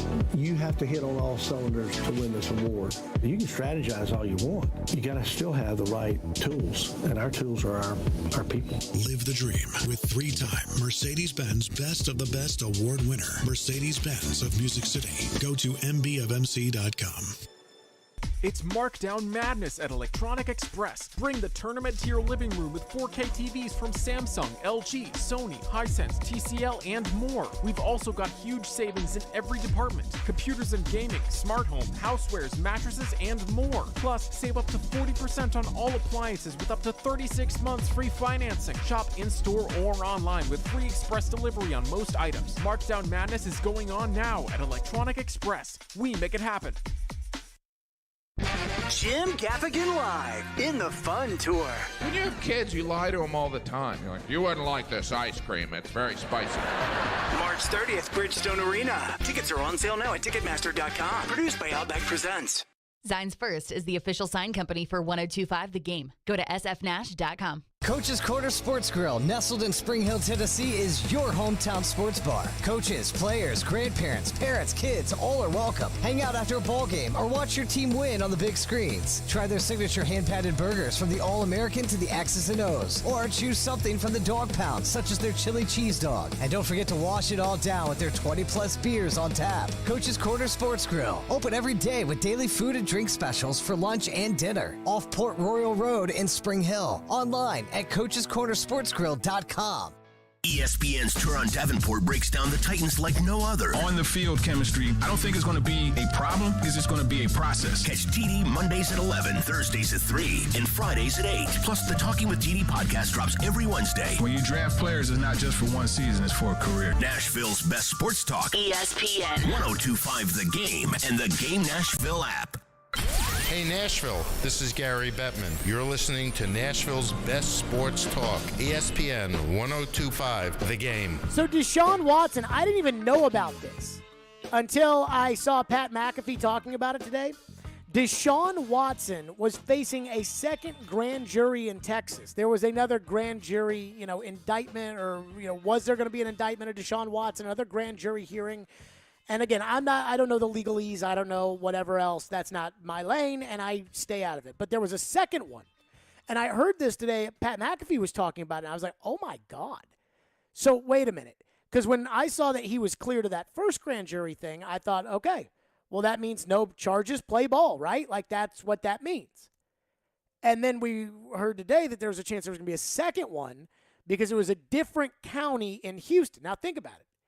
If, for example, and I guess this is how this plays out, if in Davidson County they say not guilty, but there's 22 alleged victims, and one of the alleged victims who wasn't the 9 for the grand jury, the first one, it says it happened in Williamson County, then I guess there could be another grand jury trial. And supposedly the Browns knew about this, but I had never heard of this. So I saw this and I thought, what's this mean for Deshaun? And it quickly came back. A second grand jury in Texas has decided no charges against Deshaun Watson under the investigation for sexual misconduct. The DA of Brazoria County, who, by the way, have you seen the name of the Brazoria County DA, Ian? I have not. It's Tom Selleck. Okay, that's kind of random. I'm guessing it's not actually Tom Selleck, though. But he says, after a careful and thorough review of the facts and evidence documented in the reports prepared by the Brazoria County Sheriff's Department, Sheriff's Office, and the Houston Police Department, as well as hearing testimony from witnesses, the grand jury for Brazoria County has declined to charge Deshaun Watson with any crimes. Accordingly, this matter is now closed. The NFL has released a statement, and they said, we continue to closely monitor all the developments in the matter, which remains under review of the personal conduct policy. So I'm just going to say this. And again, I think that I have a lot of empathy and I have a lot of sympathy for people. And I certainly, when I heard 22 sexual assault allegations against Deshaun Watson, I thought to myself, that doesn't sound very good. Nor does it sound promising for his career. But I am not Benson or Stabler. And I do not sit there and try to judge things in which the testimony is not presented to me and the evidence is not there. And people have been saying this week, and I saw Michelle Beadle on The Athletic, and she absolutely lost her mind about what is the message to the fans by letting Deshaun play? And I'd like to ask this question. And I think that the Browns putting out a statement the other day was all horse crap anyway. Oh, we've done our due diligence. Okay. We know why Deshaun's on the team. But I don't understand what the message is if you don't let Deshaun Watson play. I understand the NFL is probably going to suspend Deshaun, and they've got investigators, and I don't, which again means that they have their own Benson and they have their own Stabler. But I do not understand this idea that we should ban Deshaun Watson from football.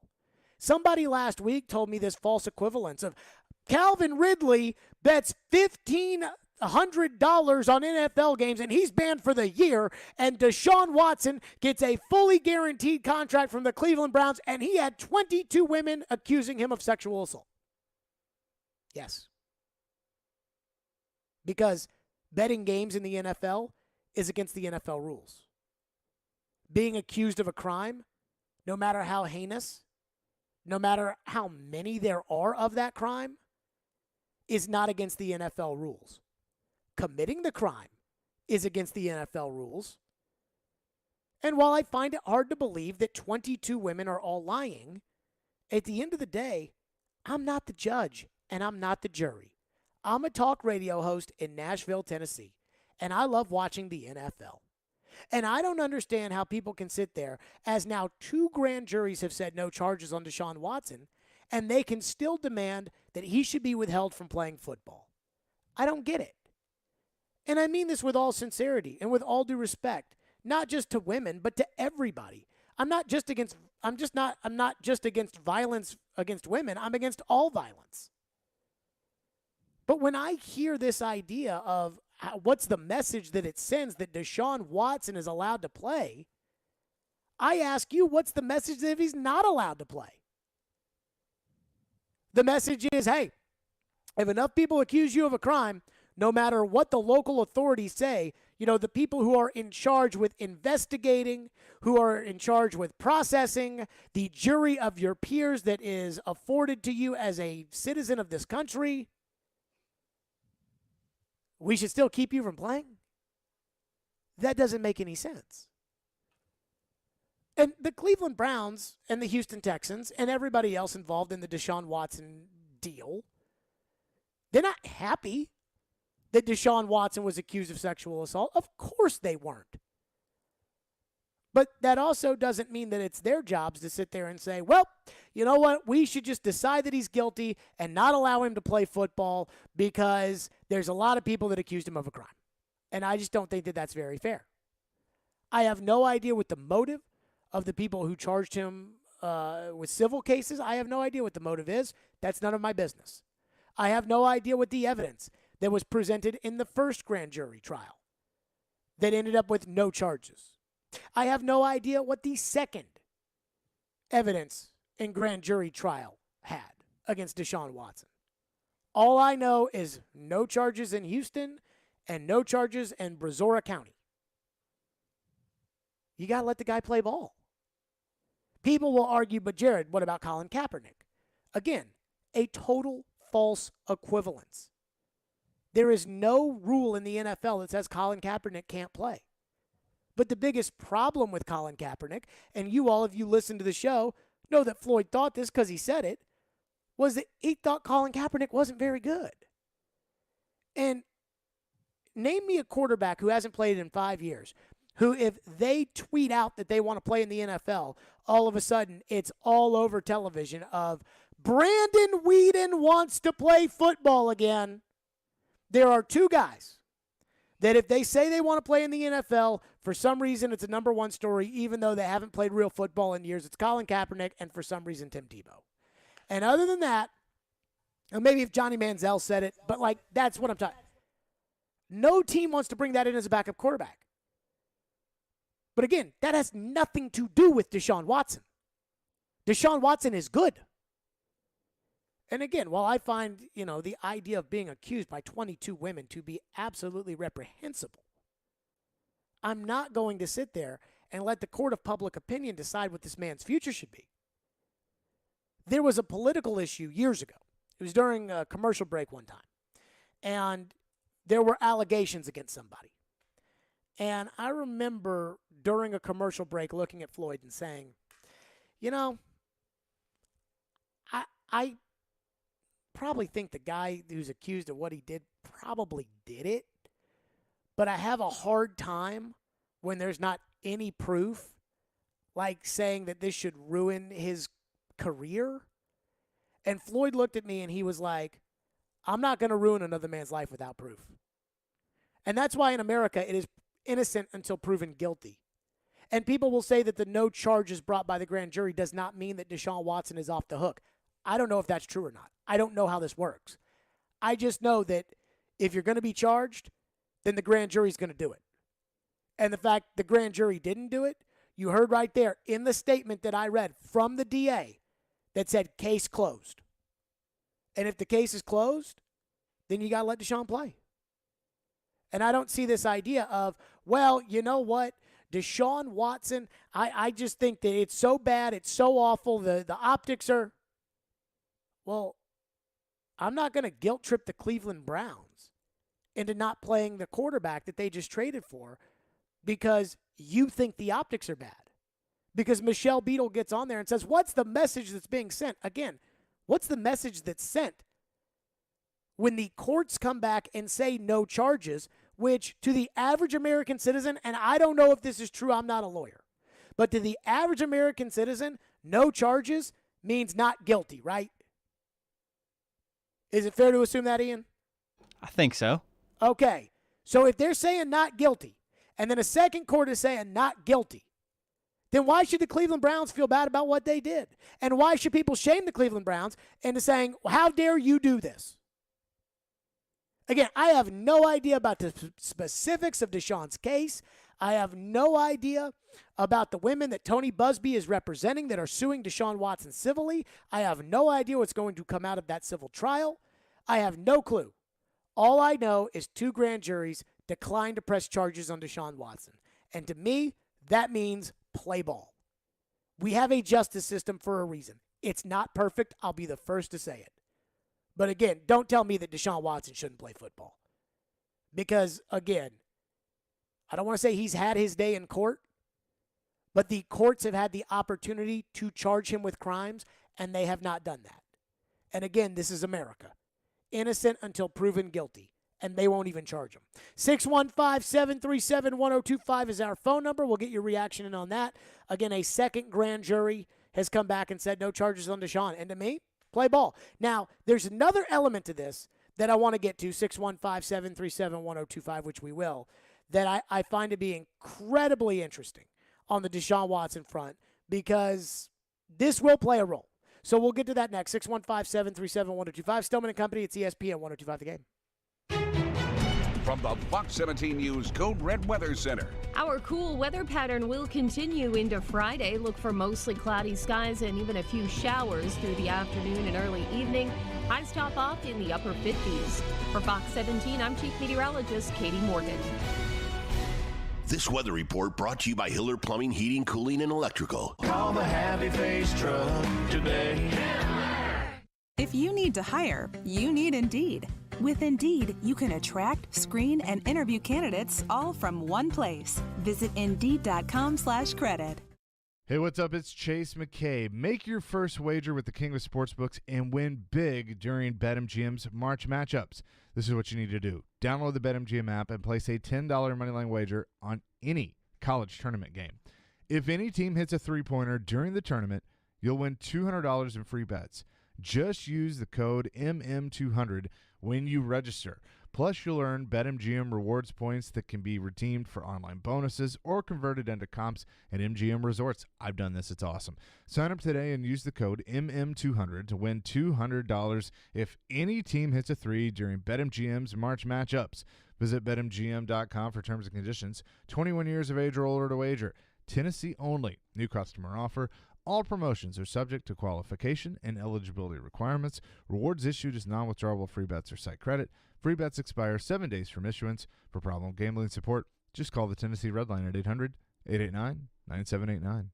Your home value is way up. You can use that money now to pay off credit cards or remodel your house, or both. Hey, Willie Donner for Loan Pronto. Loan Pronto can convert that home equity into cash as little as 2 weeks from now with no cost to you and zero hassle. Mike and Joan in Brentwood called Loan Pronto and they did a Loan Pronto zero cost cash out refi. They got a check for $100,000. They used $50,000 to pay off all of their credit cards and a car loan. Use the other $50K to upgrade their master bath and kitchen. They locked in a new APR in the twos and lowered their total monthly bills by hundreds of dollars. Hello? What are you waiting on? Call Loan Pronto now and convert your home value into cash. Put that money to good use. Do it now, and you can even skip your next 2 house payments. Call 615-499-5780 or loanpronto.com. 615-499-5780 or lowpronto.com. Equal housing lender. NMLS 166-1781. Subject to lender approval. Not all loans apply. Unleashing journalism. They are 2 scores behind you. The math says that increases your chances of winning. With sports fandom. I stayed up till 1:30 in the morning, just emotionally numb from Titans and Packers. And sarcasm. You guys are the worst. Robby Stanley and Joe Rexrode are Robby and Rexrode. No duh. Weekday mornings from 6 to 10. Brought to you by Little Guys Movers on Nashville's best sports talk. ESPN 1025 The Game and the Game Nashville app. Watch live on Twitter, Twitch, and YouTube. This is Stillman and Company, delivered by TriStar Moving.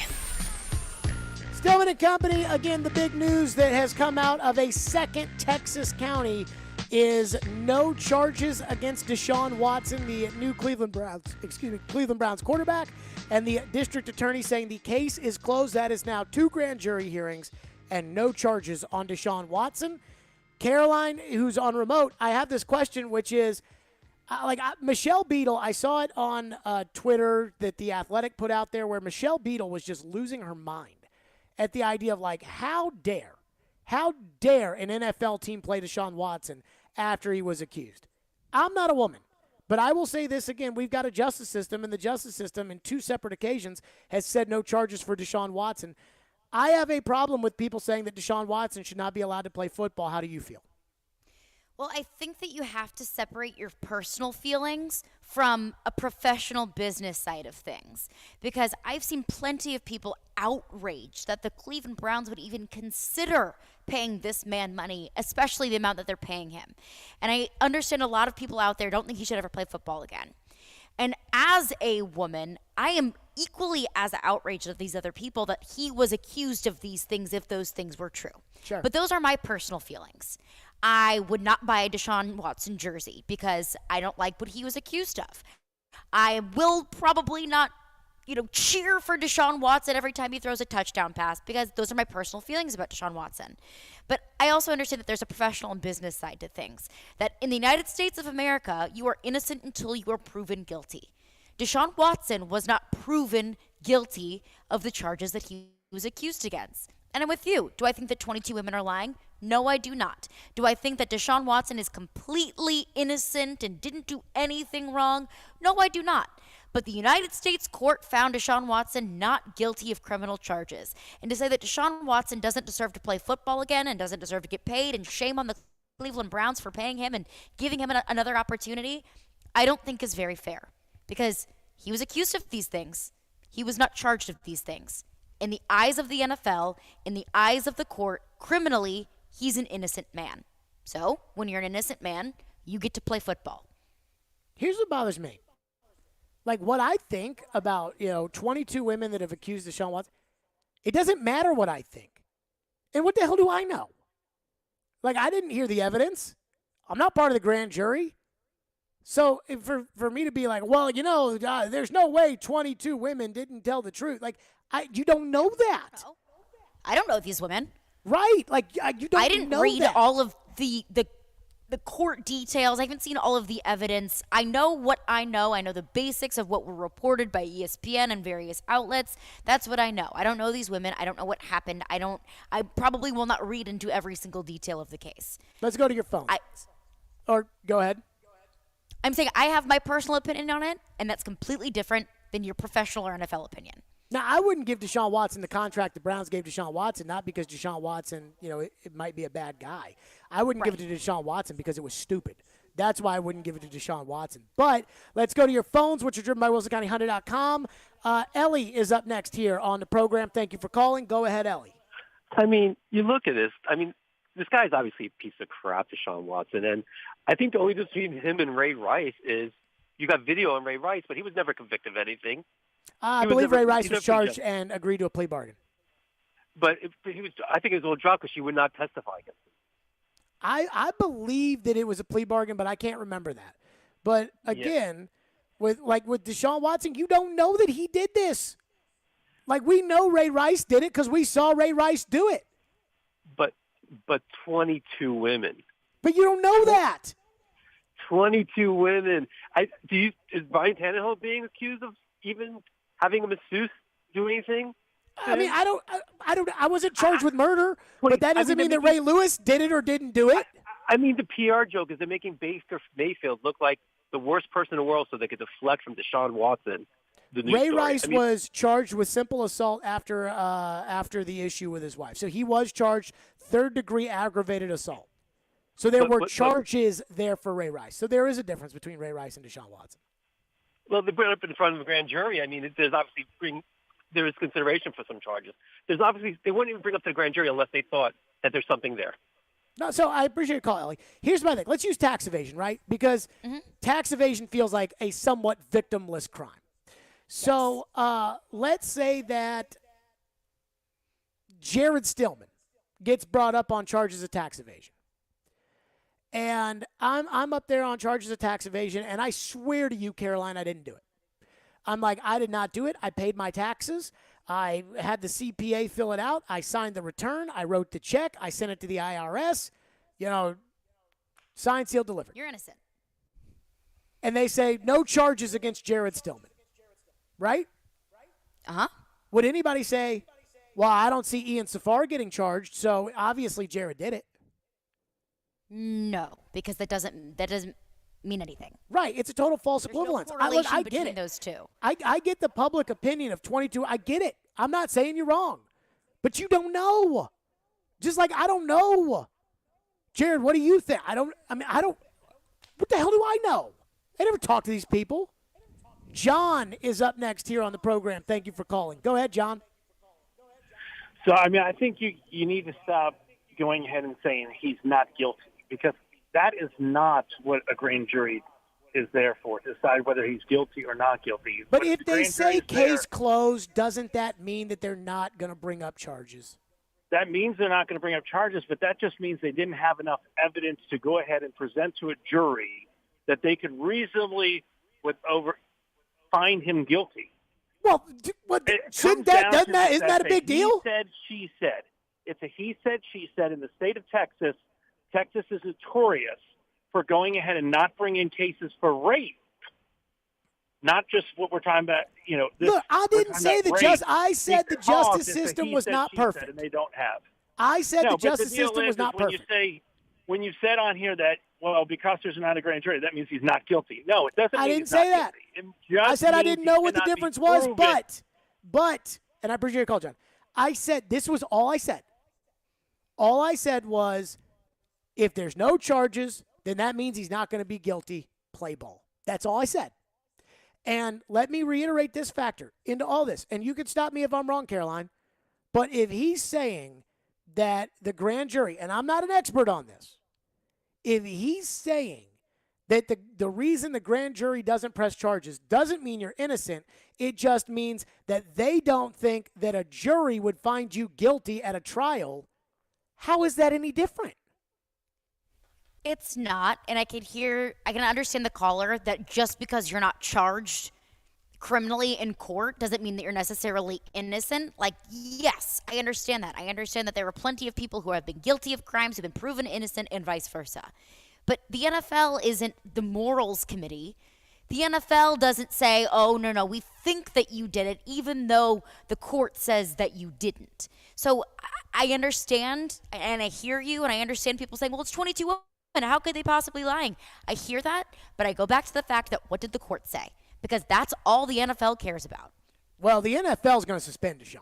I mean, now that is, and I think the NFL is going to drop the hammer. Like, I think it's going to be 10 games because I think it's going to be 6 for what happened, and I think it's going to be 4 more for that $1 million contract he signed with Cleveland because I think the other owners are going to be pissed about it. And so I think the NFL is going to drop the hammer on Deshaun, but again, that's their business, not mine. All I'm saying is if they're saying not guilty, who am I to sit there and be like, how dare you sign Deshaun to a contract? Chip from Mount Juliet says, Jared, I've been listening to you from day one. I agree with 99% of what you say. I disagree with you on the Watson issue. Why? How? I don't get it. I understand a lot of people disagree. But how? Why? Because they feel as if there were that many women that came forward and accused him of sexual assault, then he is guilty. And doesn't everybody deserve to go to court, though? Yes, and that's where I'm at. And Deshaun Watson went to court, and if the court said that he was guilty on 1 or 2 or 22 of all of those charges, then you know what, Deshaun, get locked up and stay there forever and don't play down football again.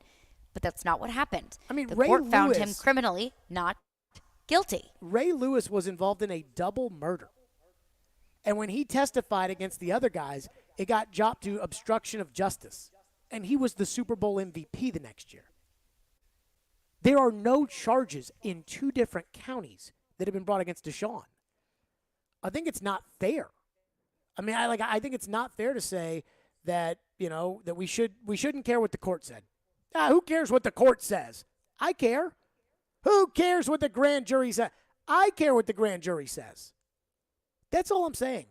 James is up next. Thank you for calling. Go ahead, James. Hey, I got 2 points to make.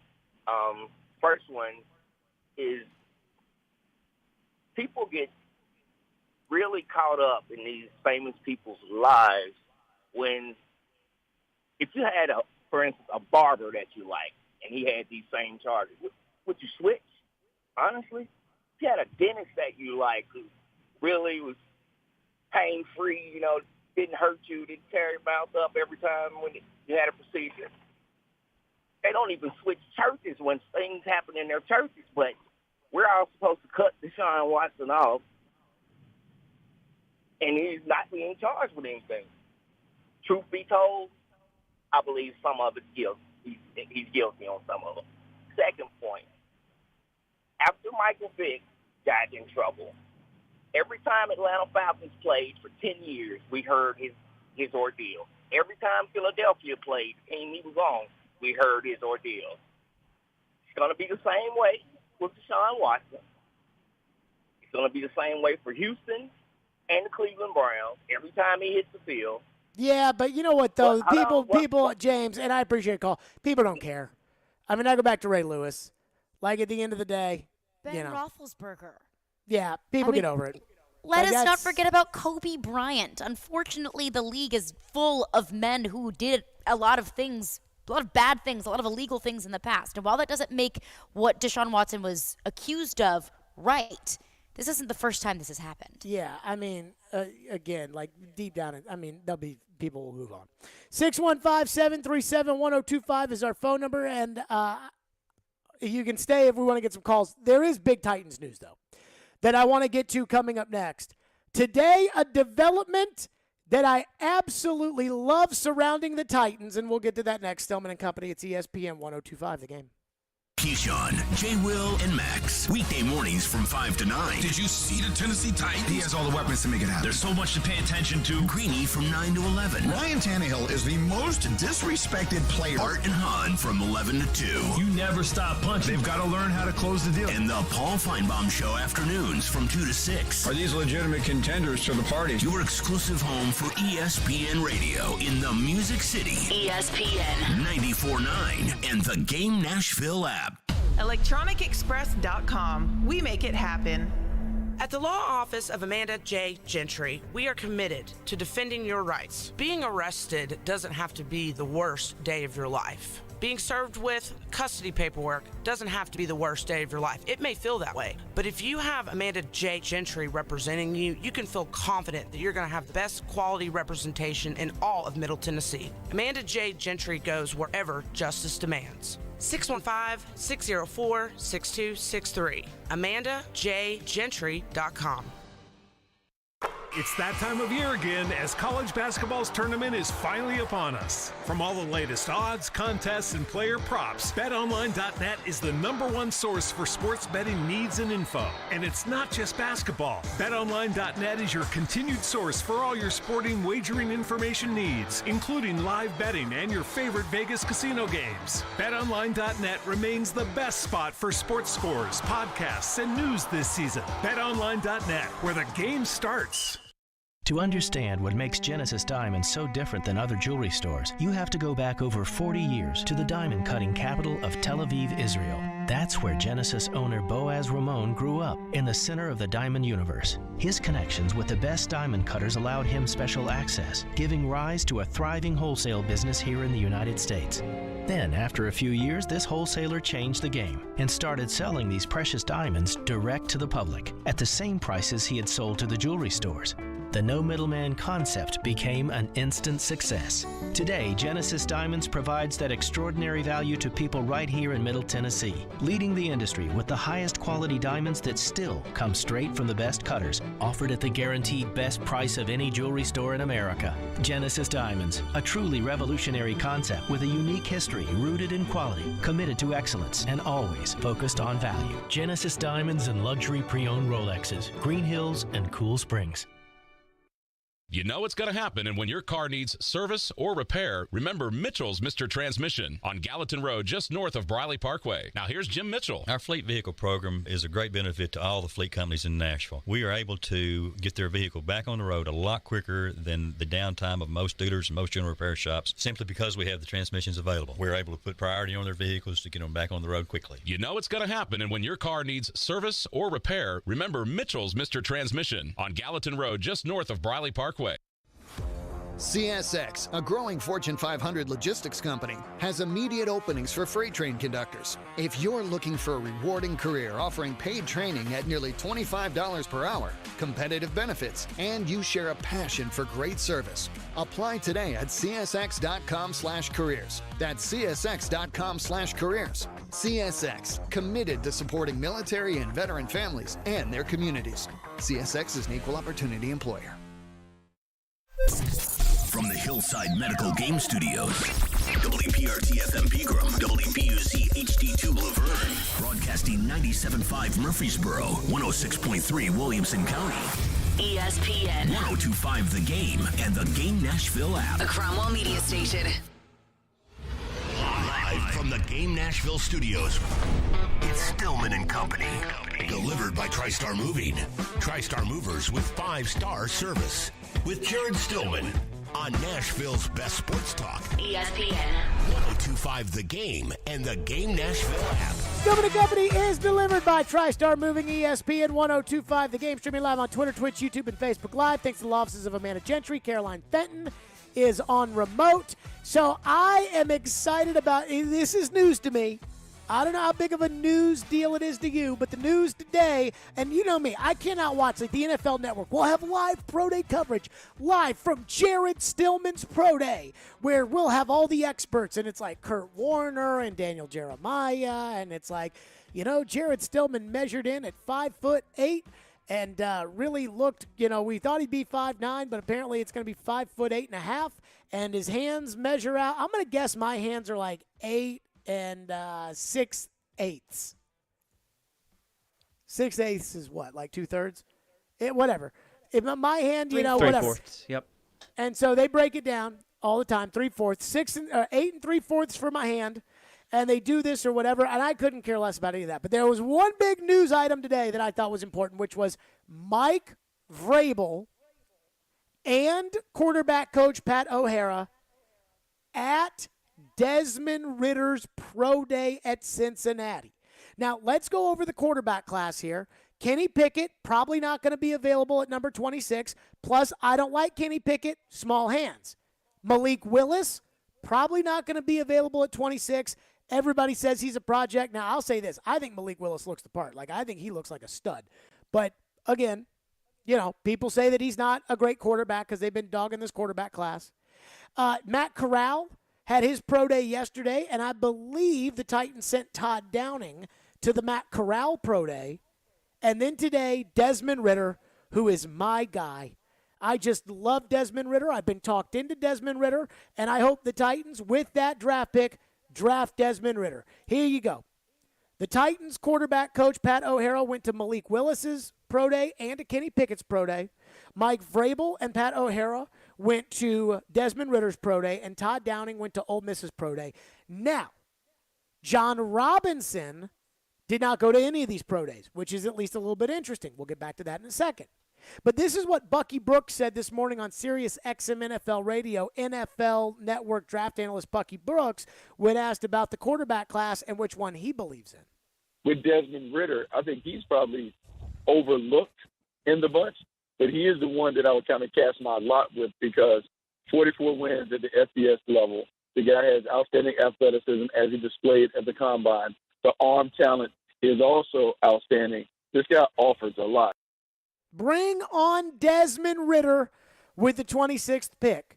But then again, a lot of teams were there, and they brought their general managers and their offensive coordinators and their head coaches. Atlanta, Pittsburgh, Washington brought them all. And they're all looking for quarterbacks, and we know that. But I'm a huge Desmond Ritter guy now, and I want them to draft Desmond Ritter. And I have got one question for you, Caroline Fenton, which is, we know they could use help at wide receiver. They could use help at right tackle. I mean, right tackle is a ginormous hole right now, at least to me. They could probably use some depth at tight end, a guy to develop along the way.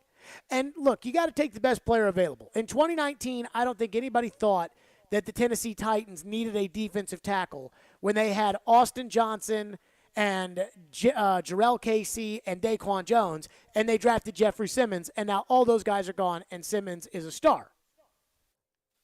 But it looks like they're at least looking at the quarterback position. Should Ryan Tannehill be worried about the fact that the Titans are at least sniffing around as far as draft quarterbacks are concerned? I think absolutely he should be worried. Oh, yes. Because I think that we all know that the Titans are going to move on from Ryan Tannehill sooner rather than later. We thought it would be this upcoming season. Obviously, it is not. And, of course, if they draft Desmond Ritter in the first round, that is the biggest indication that, hey, we're moving on from Ryan Tannehill. But I think we all already knew that in the back of our minds. Well, whether they drafted Desmond Ritter or Sam Howell or whatever quarterback in the first round, or even if they don't, I think we can all assume that the Titans want to move on from Ryan Tannehill. So should Ryan Tannehill be nervous if they do choose to draft Desmond Ritter in the first round? Yes, but I don't think that's the only reason why. I think that throwing 3 interceptions in a playoff game is also another reason to be concerned about your job security.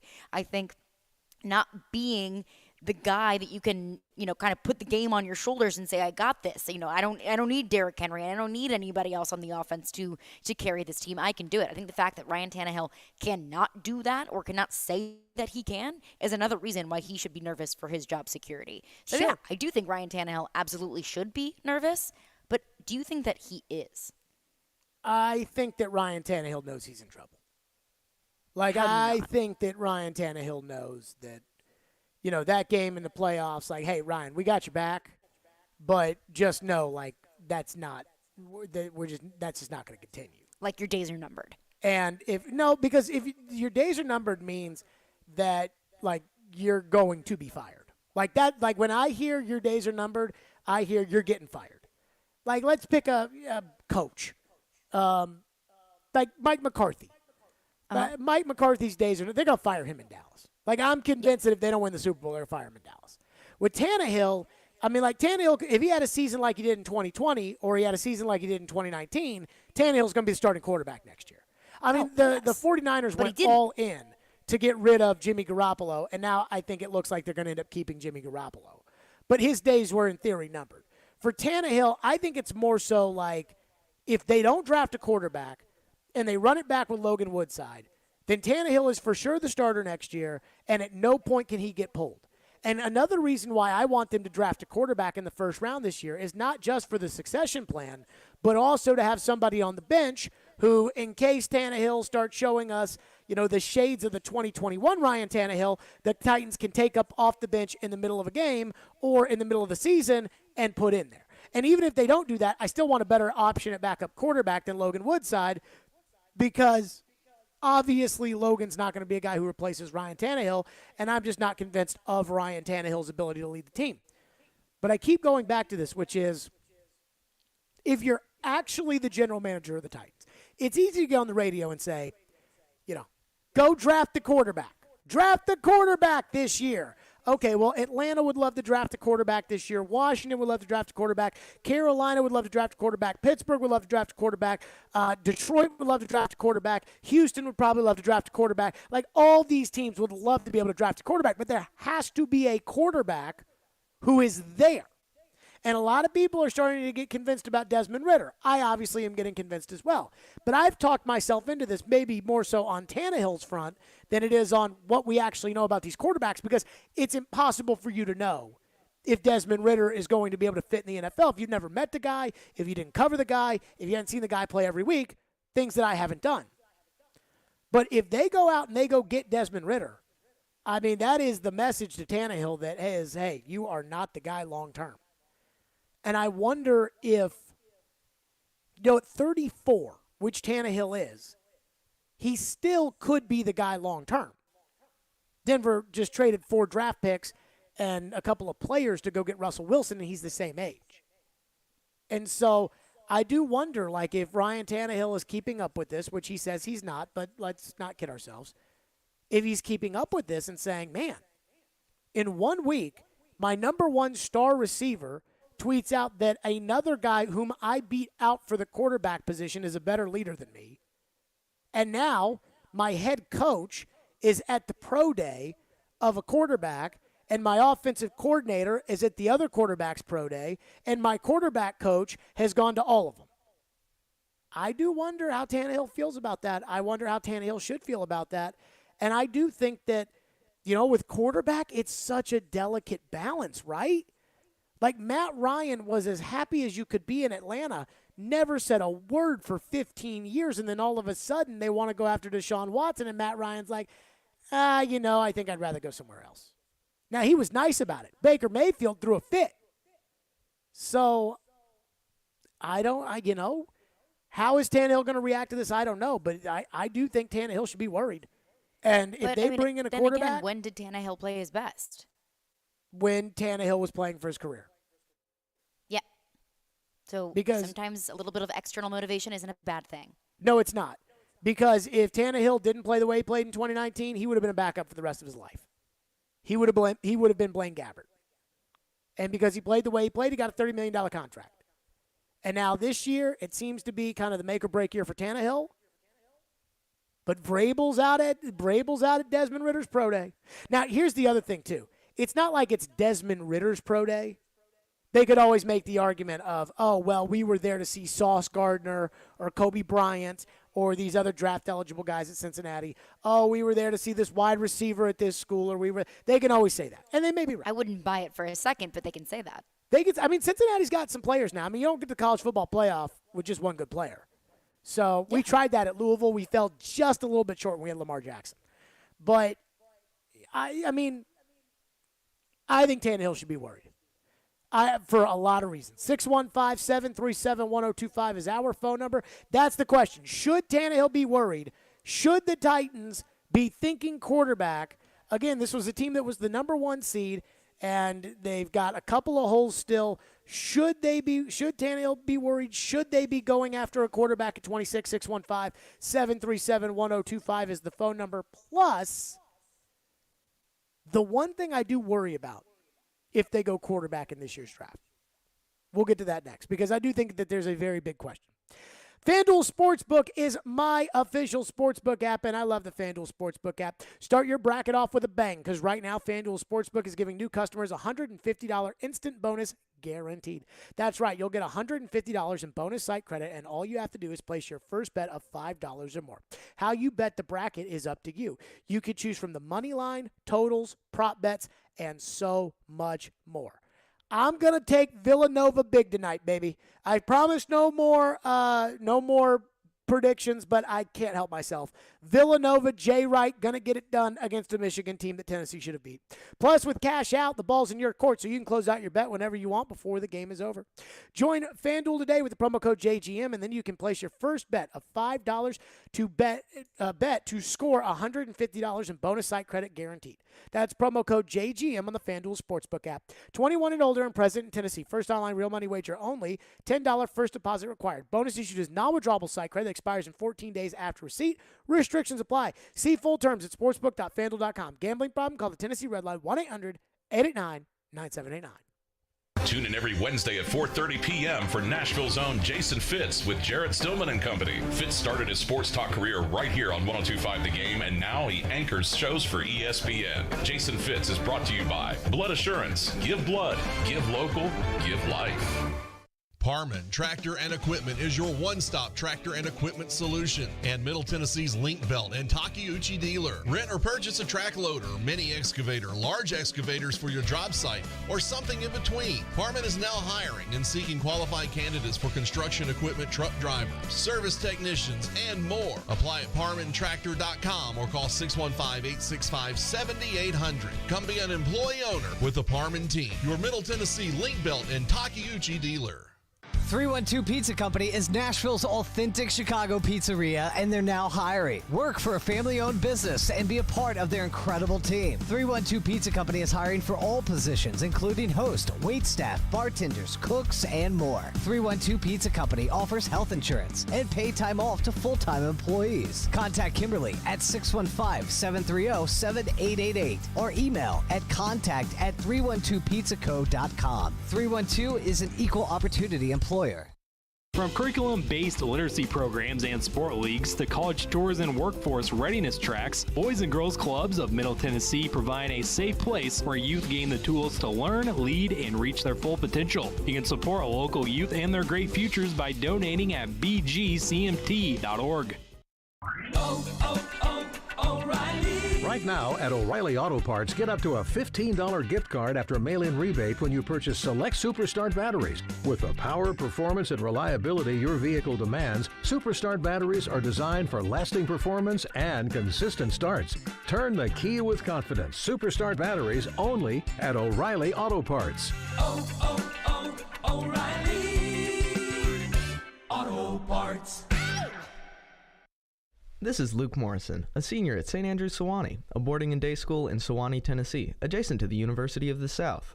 At SAS, we learn, live, and play in an atmosphere of trust and high expectations.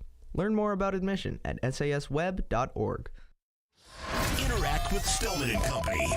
Call or text the show at 615-737-1025. Driven by WilsonCountyHyundai.com. But the tweet that he sent out about Marcus, I know many probably looked at it.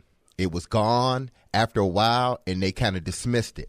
But as a former player, I'm never going to, unless I have a problem with the quarterback that is on my team now, I would never put out a tweet or something publicly saying this was the best leader that I've ever had, knowing that you still have a quarterback in your locker room that many, it's split half and half. Half of the, Nashville don't like him and half do. It seems like the Titans love him because they're going to keep him. But I think situations like that can cause a rip. He quickly took it down, which means somebody either got in his ear very quickly or the head coach sent the text or the GM sent the text and said, listen, we can't have this. It tells me something. It ain't all roses in that locker room in regards to how A.J. Brown feel about the quarterback and how everybody else feels about him. That was a spicy take from D. Mace earlier this week. And again, that was the A.J. Brown tweet when Marcus Mariota was signed to a 2-year contract with the Falcons saying, best leader I've ever had. And D. Mace said, no, that's not an accident there. So imagine being Ryan Tannehill. You got $1 bajillion and you're sitting there minding your own business, drinking your energy drink at your beach house, and you are sitting there and you see your star wide receiver on Monday says, best leader I've ever had, that guy. And then you see your head coach is out at the pro day of a top quarterback prospect in Desmond Ridder. How is Ryan Tannehill supposed to feel? And I think a lot of you are like me, and this is how I would probably feel too, which is, hey, you got to be a pro now. Alex Smith, when they went out and drafted Patrick Mahomes, he was a pro about it. He invested in Patrick Mahomes' career. But we also know that that's not totally the case. For example, the Cleveland Browns met with Deshaun Watson, and Baker Mayfield that night says, goodbye, Cleveland, I'm leaving no matter what. And even Matt Ryan, who was Atlanta through and through. His kids were born there. They were raised there. He loves Atlanta. He loves the Falcons. After they flirted with Deshaun Watson and he got the idea in his head about going to the Indianapolis Colts, Matt Ryan thought about it like, I could see Atlanta. I could see Indianapolis, though. And he decided, he went to the Falcons and said, nope, I already got my hopes up for a better team in Indianapolis. I'm already excited about Indianapolis. I'm sorry, but I'm doing Indianapolis. And the Falcons got a third-round pick in return. So I don't know how Tannehill's supposed to react to the news that has come out this week. The other question I have is, the Titans don't have a second-round pick. I don't think that you can draft guys in the third round and expect them to start right away. I also don't think you can go into the draft unless you're picking like second and say, okay, we need this position. But the Titans do not have a right tackle. And I don't think that you can survive in the NFL without right tackle. I worked with the GM way too long, and he absolutely thought you could not survive without a right tackle. Jamarco Jones is not a starting right tackle in the NFL. Dylan Radins is not a starting right tackle in the NFL. Joe came on yesterday and said, maybe the Titans will go into training camp next year and hope that Dylan Radins works out. Well, you know what they say. Hope in one hand, poop in the other. See which one fills up faster. So they're sitting there with one pick of like the first, I want to say, 89 picks? They have one pick in the first 89. If you go quarterback, who plays right tackle? If you go quarterback, who plays left guard? If you play quarterback, who's your slot receiver? And I think those are all fair questions. And yes, I know that other rounds matter, the third, the fourth, the fifth. But again, when you draft in the first and second round, that's where you got to go get your players. I mean, you need to get your Pro Bowlers in the first and the second round that can start right away if you need them to. You need to get your solid starters in the third and the fourth round, and you'll get lucky on hitting on a couple in the fifth and the sixth round. And that's where the Titans sit today.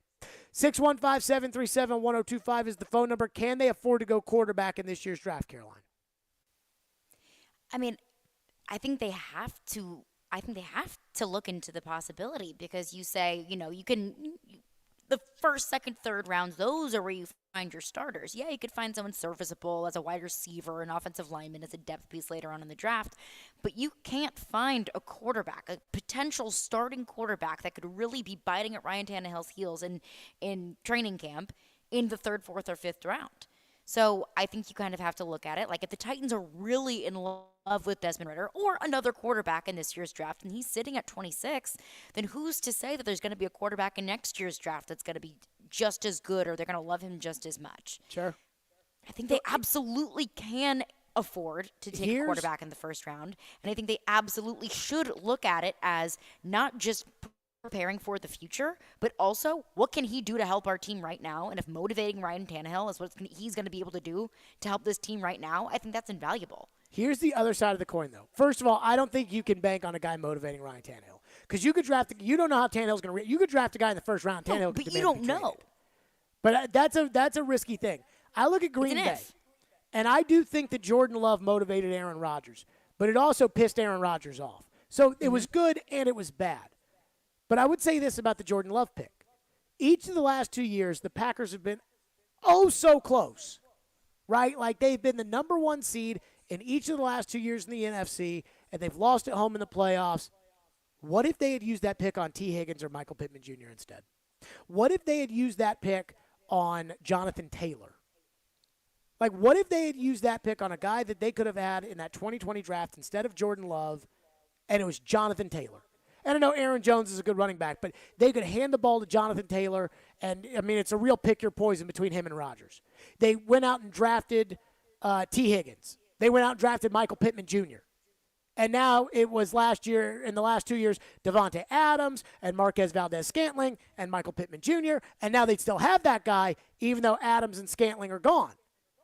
That's kind of the way that I would say with the Titans is, if you do this, what are you passing up on? And what if the guy, is the third quarterback off the board at 26 and he can't play? I mean, you can play the what-if game all day long. You could look at the Packers and say, what if they had a really solid option at running back in Jonathan Taylor? Could the Green Bay Packers have been in the Super Bowl? Maybe, but who's to say that not having a quarterback behind Aaron Rodgers didn't motivate him a little bit? No, it definitely and I think motivated that Aaron Rodgers had so much more leverage than the Packers than Tannehill has ever had with the Titans. If Aaron Rodgers wants to throw a fit about drafting a quarterback, Aaron Rodgers can do that because he's Aaron freaking Rodgers. Ryan Tannehill can't necessarily afford to throw a fit right now. He doesn't have the same leverage that Aaron Rodgers had. Who's playing quarterback next year for the Atlanta Falcons? Marcus Mariota. Okay. That's the boat you put yourself in. If you go get the quarterback and the quarterback's not very, and you draft the quarterback and Tannehill gets mad and the quarterback's not ready, and I mean, there's a lot of layers. It's messy, but it's though also I would quarterback. expect Tannehill to handle it like Jimmy Garoppolo did. What do we have in the text line? 615-737-1025. Our phone lines are driven by WilsonCountyHyundai.com. Chip from Mount Juliet texts in and says, of course the Titans are going to eventually draft or acquire an heir apparent to Tannehill. Tannehill's already on thin ice this year. I mean, you say that, but when was the last time that the Titans had a true succession plan? I mean, they had a plan that Bud Adams screwed up in 2006 because he was worried about Steve McNair getting hurt working out at the facility, which I can understand. But other than that, they really haven't. You know, I don't remember I obviously didn't even care then, but they went from Warren Moon to Cody Carlson. It wasn't Warren Moon to Steve McNair. It was Warren Moon to Cody Carlson. And then they moved off of Cody Carlson and they drafted McNair, but Chris Chandler played for 2 years. And then they traded Chris Chandler, who would later lead the Atlanta Falcons to the Super Bowl that they would lose to the Broncos. And do you know what the Titans, Caroline, got in exchange for Chris Chandler, who threw one of the best deep balls in the NFL? I do not know. They got a 4th-round pick, and that 4th-round pick ended up being Derek Mason. What else do we have in the text line? Justin texts in and says, I think the Titans need to be after a quarterback in the draft. Tannehill played better when he was fighting for his job. They get another guy in, and he would play better or get replaced. You know what? Maybe putting some heat on Tannehill's bum is not the end of the world. Just put a little heat right there on that bum. Just put a little heat on Tannehill's bum. Maybe it's not the end of the world. I just want a guy who, if he starts to poop his pants in a big game, the Titans can turn around and say, all right, go. Just get in there. Like, if he had a season similar to last year and they get in the playoffs and he throws a pick on the first play of the game, I'm looking at the other guy. I'm like, go. Just get in there. Just go. Go to theGameNashville.com/deals to check out Nashville's best deals. Right now, there are deals for half off the Woodhouse Spa, the mainstay in Brooklyn Bowl. Check out Nashville's best deals now at theGameNashville.com/deals. Coming up next, tonight, Vols fans cannot win or lose, but their opinions probably can. I'll explain next. Stillman and Company, it's ESPN 102.5 The Game. Hey, I'm Matthias Ekholm, and this is Smashville. Ekholm, his shot, he scores! Matthias Ekholm gets the Predators' third of the night. You're listening to the flagship of the Nashville Predators radio network, ESPN 102.5 The Game. Nothing makes one feel better than the ability to give to someone in need. You have the power to give the most important gift of all, the gift of life, with a donation of your blood. Supplies are desperately low in our area, and your help is needed. Blood Assurance is a nonprofit community blood center that supplies our Middle Tennessee area hospitals. Please find it in your heart to donate. Be someone's hero today. Go to bloodassurance.org to find a location or blood drive near you. That's bloodassurance.org. Give blood, give local, save lives with Blood Assurance. The 2022 Major League Soccer season is officially here, and Nashville SC's new home, Geodis Park, is nearly complete. Don't miss Nashville SC's home opener May 1st. Secure your season tickets now. Come on and grab a seat at NashvilleSC.com/22ticks. At Genesis Diamonds, it's not just a new year. It's a new opportunity to bring you more choices, more value, more ways to celebrate your love. So we've expanded our selection of exquisite hand-picked diamonds from a half carat to 15 carats, all shapes, all sizes, all at our famous no middleman prices. We've brought in even more exclusive designer jewelry, new cutting-edge fashion-forward rings, earrings, bands, bracelets, and pendants. We have the styles and looks on every woman's wish list, things you can't find anywhere else. And for 20 2022, Genesis is now offering a truly spectacular collection of luxury pre-owned Rolex timepieces. We have all the most popular styles in stock with no wait list and no restrictions. Is this the year you reward yourself with a premier name and timepieces? Come to Genesis in 2022 and let our non-commissioned experts help you celebrate those important milestones. We guarantee the best value, the highest quality, and the strongest warranties and guarantees in the jewelry industry. Genesis Diamonds and Luxury Pre-Owned Rolex Timepieces, Green Hills and Cool Springs. Cutting the price of your wireless bill feels good. Really good. Actually, it feels great. You should try it out. So cut your bill by switching to Straight Talk Wireless. Now offering our $45 Silver Unlimited plan with 5 gigabytes of hotspot and nationwide 5G on America's largest, most dependable networks. The $45 Silver Unlimited plan from Straight Talk. Straight Talk Wireless. No contract, no compromise. A month equals 30 days. See terms and conditions at straighttalk.com. 5G capable device required. Actual availability, coverage, and speed may vary. You know it's going to happen, and when your car needs service or repair, remember Mitchell's Mr. Transmission on Gallatin Road, just north of Briley Parkway. Now here's Jim Mitchell. At Mitchell's Mr. Transmission, we also offer free towing with any major repairs. If your vehicle has a breakdown and you should need any type towing, towing is available through Dad's Towing Service. Dad's is a professional towing company in Nashville that provides all types towing and recovery, 24 hours a day. You know it's going to happen, and when your car needs service or repair, remember Mitchell's Mr. Transmission on Gallatin Road, just north of Briley Parkway. Well, I started my own restaurant because I love to cook. But that also means a lot of greasy pots and pans. And we can't waste time with endless sink changeovers. So we upgraded to Dawn Professional Pot and Pan. Dawn Professional cleans 58% more pots and pans per sink than the leading competitor. Less dish soap, fewer changeovers, and more time doing what we love. Dawn Professional. It's clean. Upgraded. From P&G Professional. ESPN's Turon Davenport breaks down the Titans like no other. On the field chemistry, I don't think it's going to be a problem. It's just going to be a process. Catch TD Mondays at 11, Thursdays at 3, and Fridays at 8. Plus, the Talking with TD podcast drops every Wednesday. When you draft players, it's not just for one season, it's for a career. Nashville's best sports talk. ESPN 102.5 The Game and the Game Nashville app. Hey, this is Jordan Rogers, and you're listening to Nashville's best sports talk, ESPN 102.5 The Game. 30 minutes away, and we will get to your text, but 30 minutes away from the Sweet 16 tonight. Gonzaga, I think they go tonight where they play Arkansas, and I am actually going to pick Gonzaga to win that game because, quite frankly, I think Arkansas has this weird thing where they disappear for like 8 minutes at a time. And then there's Michigan tonight in the Sweet 16 against Villanova.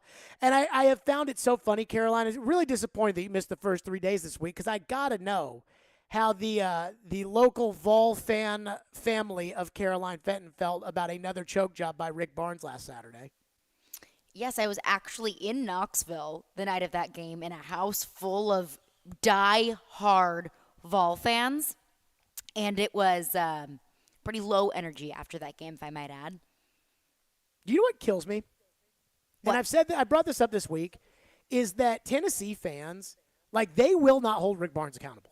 Like, he could lose to freaking Belmont Tech in the first round of the NCAA tournament as a 1 seed, and Belmont Tech can be a 16 seed that lost every game the entire way, and then they won the worst conference championship. The other teams got COVID, so they got the conference championship, and they won the 16 seed game, and then Rick Barnes could lose to Belmont Tech out of the Stillman conference, and Tennessee fans would not be mad at Rick Barnes. Like, they would not Rick Barnes hold him got a accountable. contract extension today. Did he really? Yes, through 2027. Oh, dear God. He got a contract extension. And those same diehard UT fans that I spent that, Friday night, Saturday night with, we still are ride or die for Barnes. Still love Rick Barnes. Here's what I don't get, right? Best coach out there. Here's what I don't get. And you can feel however you want to feel. I'm not telling you what. And my theory is that, and this is my theory. My theory is that Tennessee is the perfect job for Rick Barnes because he keeps them interested. December, like football's over in November. He keeps them interested in December, January, February, and most of March. And then by the time that's over, spring football is there, and all the other teams are eliminated too, and there's not that many games left. So he keeps them interested, and that works. I mean, I got freaking Chad Withrow, and I got to talk to Chad about this tomorrow. I got Chad Withrow sitting there being like, Rick Barnes is a Hall of Fame coach. And I'm like, no. Watch this weekend. You'll see Jay Wright tonight, who Rick Barnes should be coaching against. That's a guy who's going to the Hall of Fame. But I digress. Like, it's so funny to me that Tennessee fans, like, it's the perfect job for him because they never get mad about Rick Barnes. Whereas in Kentucky, Matt Jones started Kentucky Sports Radio, his show today, talking about John Calipari's $56 million buyout. That's where they are in Kentucky right now. And their coach has been to multiple Final Fours with them, and their coach has won a national championship, albeit 10 years ago. But, like, Kentucky's had a lot of success. Cal is in the Hall of Fame, and Kentucky fans are still freaking furious a week after the St. Peter's loss. Tennessee fans are like, shucks, whatever. So, I mean, if Villanova crushes Michigan today, like, just makes it look like Michigan had no business being in the Sweet 16, will Vol fans' feelings be hurt about that at all? Or I don't think so. Will they look at it like, well, Villanova was really good anyway, so it's not like we would have had a chance to beat them? I think it's more so the latter.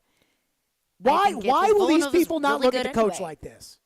And I think a lot of Vol fans look at it like, well, we played that game 10 times and we beat Michigan 9. We just had a really off day, and Michigan had a really on day. And that's how they view it. See, and I said this earlier in the week. Had Rick Barnes been the football coach, he'd have been fired last year. Like, he'd have been fired last season. They would have said after the Oregon State lost, they would have fired him. Instead, today, Rick Barnes gets an extension. That is unfreaking believable. What a sad basketball program. Well, I told you what a Vol fan, very near and dear to my heart, said. I would rather have a really fun regular season than make a run in March. That's so what we pathetic. get with Rick Barnes, so I'm totally fine with that. That is so pathetic. I remember my senior year of college, Louisville had an okay team. Like an okay team in the Big East. And the Big East was, it was bad boy city back then. Georgetown was still good. Now it's a, pile of crap with Patrick Ewing coaching it. Villanova obviously was great. Pittsburgh was good. Syracuse, Notre Dame, Connecticut. I mean, it was the old Big East was just awesome. And we went to the tournament in 2012 and went on a magical run to the Final Four. And I mean, that might have been the most fun that we had. But when you're at a basketball school, I mean, it is, you better win in March. Like, the other stuff matters. You better win in January because you better win in February because it sets you up for March. But you better win in March at a football school. I mean, at a basketball school. That's why somebody told me when Charlie Strong was the football coach at Louisville, they're like, it's a perfect job for him.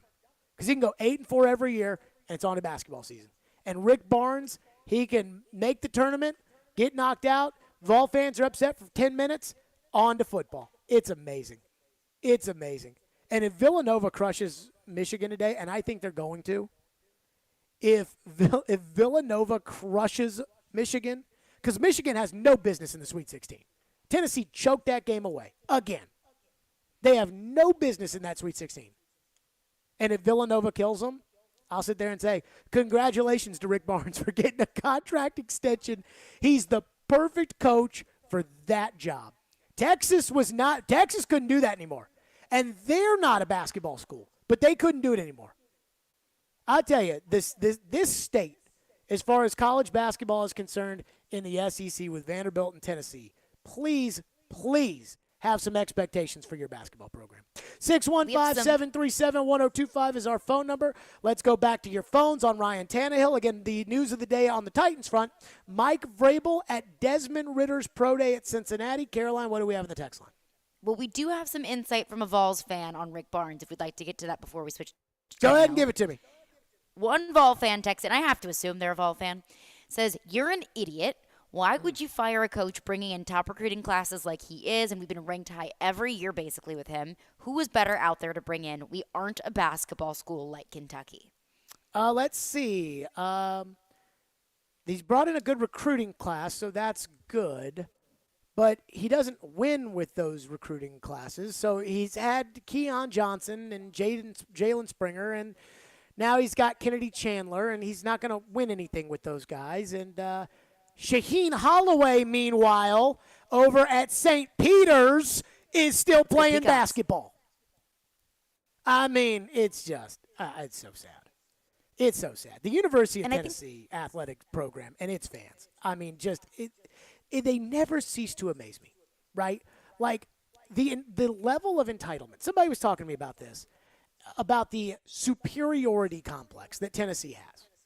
And this, if you're a Mississippi State fan or you're an Arkansas fan or you're take everybody in the SEC who's not LSU, Alabama, Auburn, Georgia, Florida, right? Tennessee thinks they're better than every single one of those programs that I didn't mention. So, like, they think they're a better program, like a better athletic program, which really means football, but everything else. They think they're better than Ole Miss, right? Yes. When's the last time Tennessee Kentucky, won a BCS South game? Carolina. Yeah, when's the last time Tennessee won a BCS game? 1998. Okay. When's the last time Ole Miss won a BCS game? I don't think they ever have. 2016. A BCS championship? No, a BCS game. Oh, a BCS game. Okay. Yes, like the Sugar Bowl, the Rose Bowl, Yes. I mean, 2016. When's the last time Tennessee played and won? Mississippi State played and won 2014. We know Florida plays in them. We know Georgia plays in them. We know Alabama plays in them. We know LSU plays in them. I mean, Arkansas went to the Sugar Bowl and Cotton Bowl in 2010, 2011. And you can sit there and say you're better than Arkansas, but who's playing basketball in 20 minutes? It ain't you. Who won a national championship in the 90s in basketball? It ain't you. It's Arkansas. And so I love the superiority complex of Tennessee fans of where they can protest down the streets because they don't like the Ohio State defensive coordinator who coached at Rutgers getting hired. But at the same time, they're not going to have any accountability for a basketball coach that can't get out of the first week into the NCAA tournament with teams that are capable of winning the tournament. It is amazing. I don't understand, like, how these people make decisions. I do not understand it. Like, how can these people be so mad about every football thing that they do? They get so mad at me when I'm like, maybe don't give Jeremy Pruitt an extension. No, Jared, you're an idiot. Okay. And then they have to fire him for cause. I mean, the coach they love now, the football coach, they didn't even like when they hired him. And guess what? If he has a good season every year, but then never gets them to the promised land, drops a game at the end, they never make it to Atlanta in the SEC tournament, they'll fire him. But, boy, basketball, don't worry about winning, coach. Just worry about getting us to the tournament and having a good time. I mean, it's amazing. Do they hand the players orange slices and Capri Suns after the games are over? Because that is the seriousness and the level of accountability that they have at Tennessee. It's okay, Johnny. It's T-ball. 615-737-1025. Go ahead. But the whole argument of we're not a basketball school is so weak. Like, it's either that's how they are defending it. Like, we don't care. We don't care about this loss because we're not a basketball school. Or, we're not a basketball school at Kentucky. Well, you want to be. Yeah, you want to be a basketball school like Kentucky. So act like it. I mean, yeah, don't. I said like 2 months ago, because people would always say, like, you never talk about the Vols and Rick Barnes in the regular season. I'm like, yeah, because ain't nobody care. And I was like, this is going to be the year. If he got to the Sweet 16 against Villanova and they lost, then you could say, tip your cap to Jay Wright and say, okay, they got to the Sweet 16. If they get to the Final Four, then the whole notion of Rick Barnes as a choker or is not a good coach in March, okay, that goes away. If they don't get to the Sweet 16, then Barnes is who he is. And Barnes showed who he was, and Tennessee fans don't care. And I find that to be amazing. 615-737-1025 is the phone number. Back to your phone, 615-737-1025. And Predators game day coming up next. Stillman and Company. It's ESPN 1025 The Game. Hey, it's Hal Gill here. Do you want to ride on the Zamboni before Sunday night's game against the Flyers? Be caller 3 at 615-737-1025 now to qualify. We'll announce the winner Friday morning at 9 o'clock. I got a golden ticket. I got a golden ticket. Your home for every moment of Predators action is right here On ESPN. 1025 The Game and the Game Nashville app. From the Fox 17 News Code Red Weather Center. Our cool weather pattern will continue into Friday. Look for mostly cloudy skies and even a few showers through the afternoon and early evening. Highs top off in the upper 50s. For Fox 17, I'm Chief Meteorologist Katie Morgan. This weather report brought to you by Hiller Plumbing, Heating, Cooling, and Electrical. Call the Happy Face Truck today. Meet Allison, teammate at Truist Bank. Hi. She was born to care, and she always had your back. You could say that. Like that time back in the mid-'80s when she spotted Stacy Kaminsky with her new perm, and a car was coming, about to hit a puddle. So Allison jumps in front of the splash, just in time to protect Stacy's fresh curls. Look, I had to do it. A wet perm just doesn't work. Today, Allison's a teammate at Truist, the bank that starts with care. When you start with care, you get a different kind of bank. Learn more at truist.com/care. Truist Bank, member FDIC.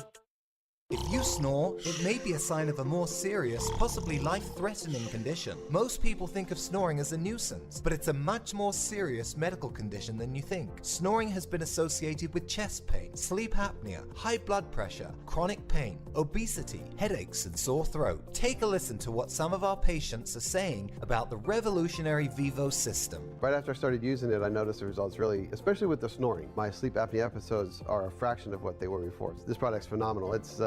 It changed my life. I am 100% happy that I did this, and I'm thankful every day that I have it. If you're curious about our sleep devices, call now for a sleep consultation. Don't let your spouse have to sleep in the guest room, and don't risk the severe health complications of snoring and sleep apnea. Dr. Kelly Rice is certified to provide the Vivo system to open the airway for a better night's sleep. Call 615-373-4488 or go to BrentwoodSleepApnea.com to see which therapy can work best for you. Individual results may vary. Always seek the advice of your health provider with any questions regarding a medical condition. Music City. Start a profitable new chapter of your life and be your own boss with your very own Little Guys Movers franchise. In fact, no matter where you are, from Green Hills to the Gulch to down in Franklin, if you can hear my voice, there's an affordable, profitable Little Guys franchise opportunity nearby. Use your existing 401k to invest in yourself. Financing options are available. Join a team with 30 plus years of growth and good times. Learn more at littleguysfranchise.com. That's littleguysfranchise.com. And then make that call. Smokeville Smoke Shop has been serving Hendersonville and Metro Nashville since 2015 and is committed to providing high-quality, hands-on, and personable customer service. Stop into Smokeville Smoke Shops in Hendersonville, Gallatin, Hermitage, and Goodlettsville to try any of their wide selection of locally sourced products and selection of top nationwide brands, including vapes, hookah, hand-blown glass, detox systems, e-juices, kratom products, leaf wraps, and much more. Visit Smokeville Smoke Shops today. Sometimes their glass is half full. That was unbelievable. It was the best NFL draft they've ever had. Sometimes glass half empty. What are we getting ourselves into here? Tough game. And sometimes it's all about the numbers. One win, and they've gone on this streak, and now they're at 500. Hang out with Darren, Donick, and Chase from 10 to 2 during your workday. Presented by Curacion CBD on Nashville's best sports talk. ESPN 1025 The Game and the Game Nashville app. Watch live on Twitter, Twitch, and YouTube.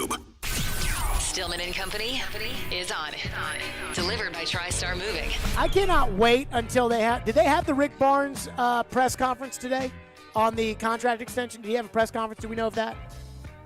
I do not know. Not that I have seen. Rick Barnes has agreed to a contract extension through the 2026-27 season. I will say this.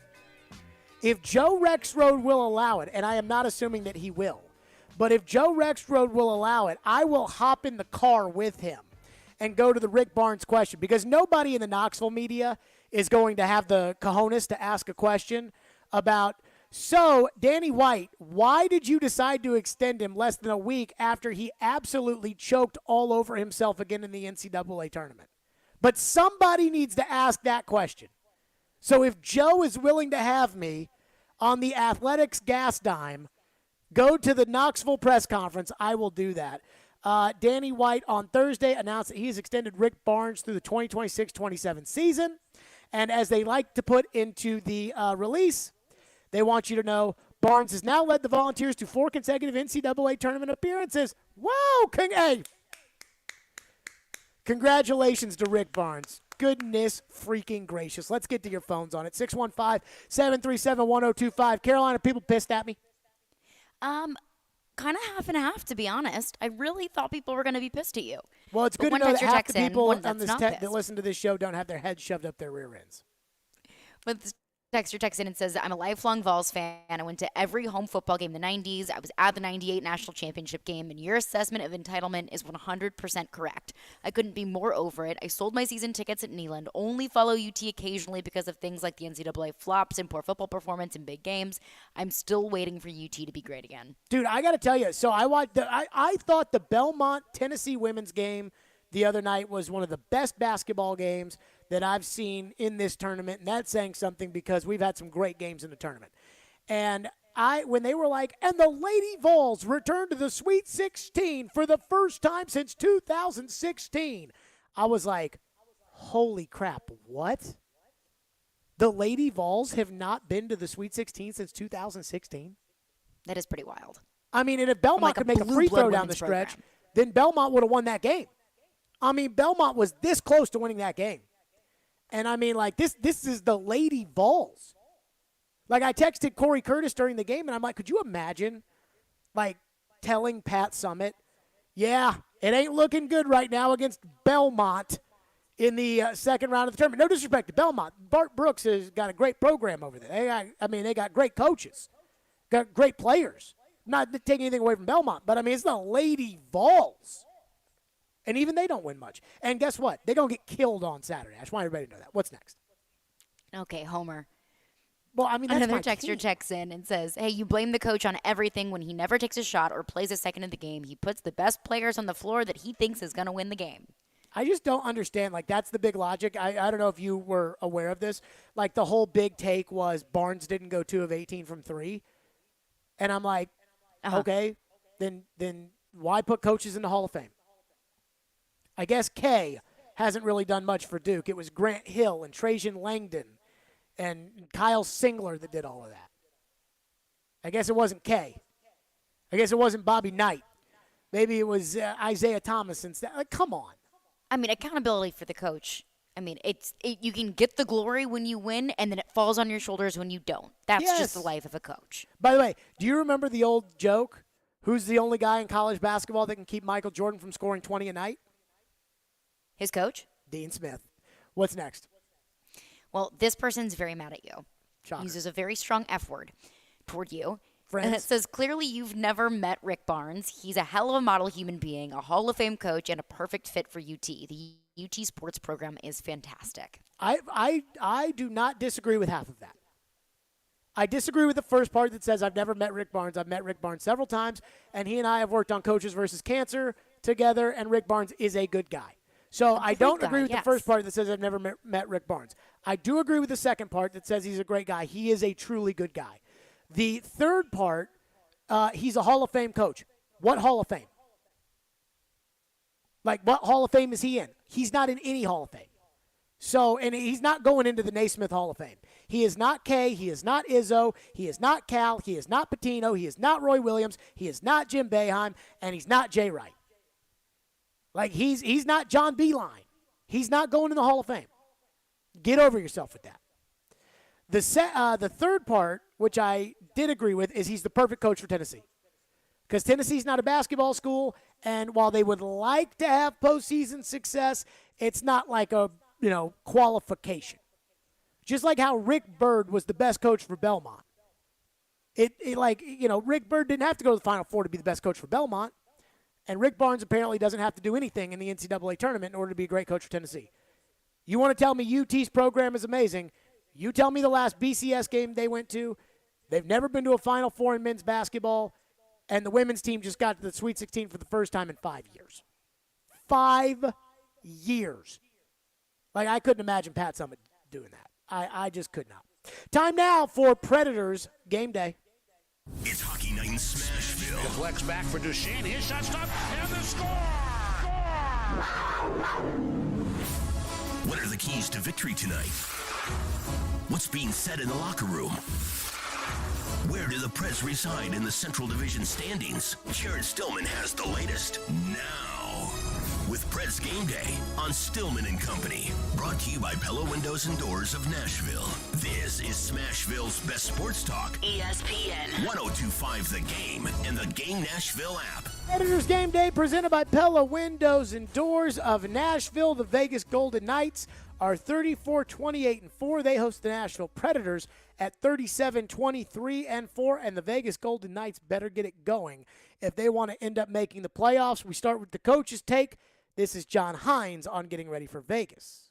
Well, I think one is really the mindset that we're ready to start the game with. I think when we're playing our best hockey, we want to be able to come out and set the competitive tone of the game and play at a high pace and try to dictate the terms of the game that gives us the best chance to win. And I think, tonight's going to be a high stakes game for both teams. I think, they're right, right out of the wild card. We're in there. So you're looking at, we're trying to separate, they're trying to catch, both teams come off 2 tough losses. So, I think it's going to be a high stakes game. And that's what's exciting about this time of year is just the competitive level and the meaningfulness of games down the stretch in situations like tonight. So I think if we make sure that we take ownership of our readiness to play and get to the game that gives us the best chance to win, it should be a real competitive game here tonight.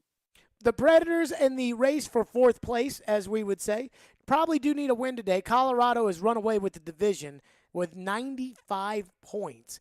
The St. Louis Blues are in 2nd place at 79. So Colorado, they've run away with this one. Colorado, the Avalanche, they're going to be the top team in the Central Division.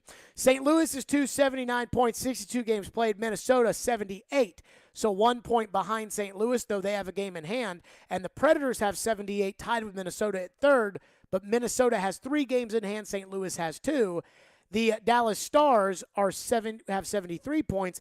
They have 2 games in hand, so the Predators need a win tonight against the Vegas Golden Knights in order to continue the push, or as I call it, the race for 4th place as they take on Vegas. Again, that game is at 9 o'clock. You can hear it right here on ESPN 1025 The Game, and the Predators are going to have to show up early, and you heard that in that clip from John Hines because last time out the other night, I felt bad for Big Save David Riddick because they did not do anything at the beginning of the game. Tonight, 9 o'clock, right here on ESPN 1025 The Game. Pete Weber will have the call alongside Hal Gill. And again, Philip Tomasino was the only one to score in the loss the other night, 6-1. Woof. Against the LA Kings. That's going to do it for us. We are out of here. We'll be back tomorrow at 2 with a full recap of everything. Meanwhile, Elijah Campbell and Michelle Knezovic will get you set for the Sweet 16, I would assume, with the 6. That's coming up next. Stillman and Company, we're back tomorrow at 2.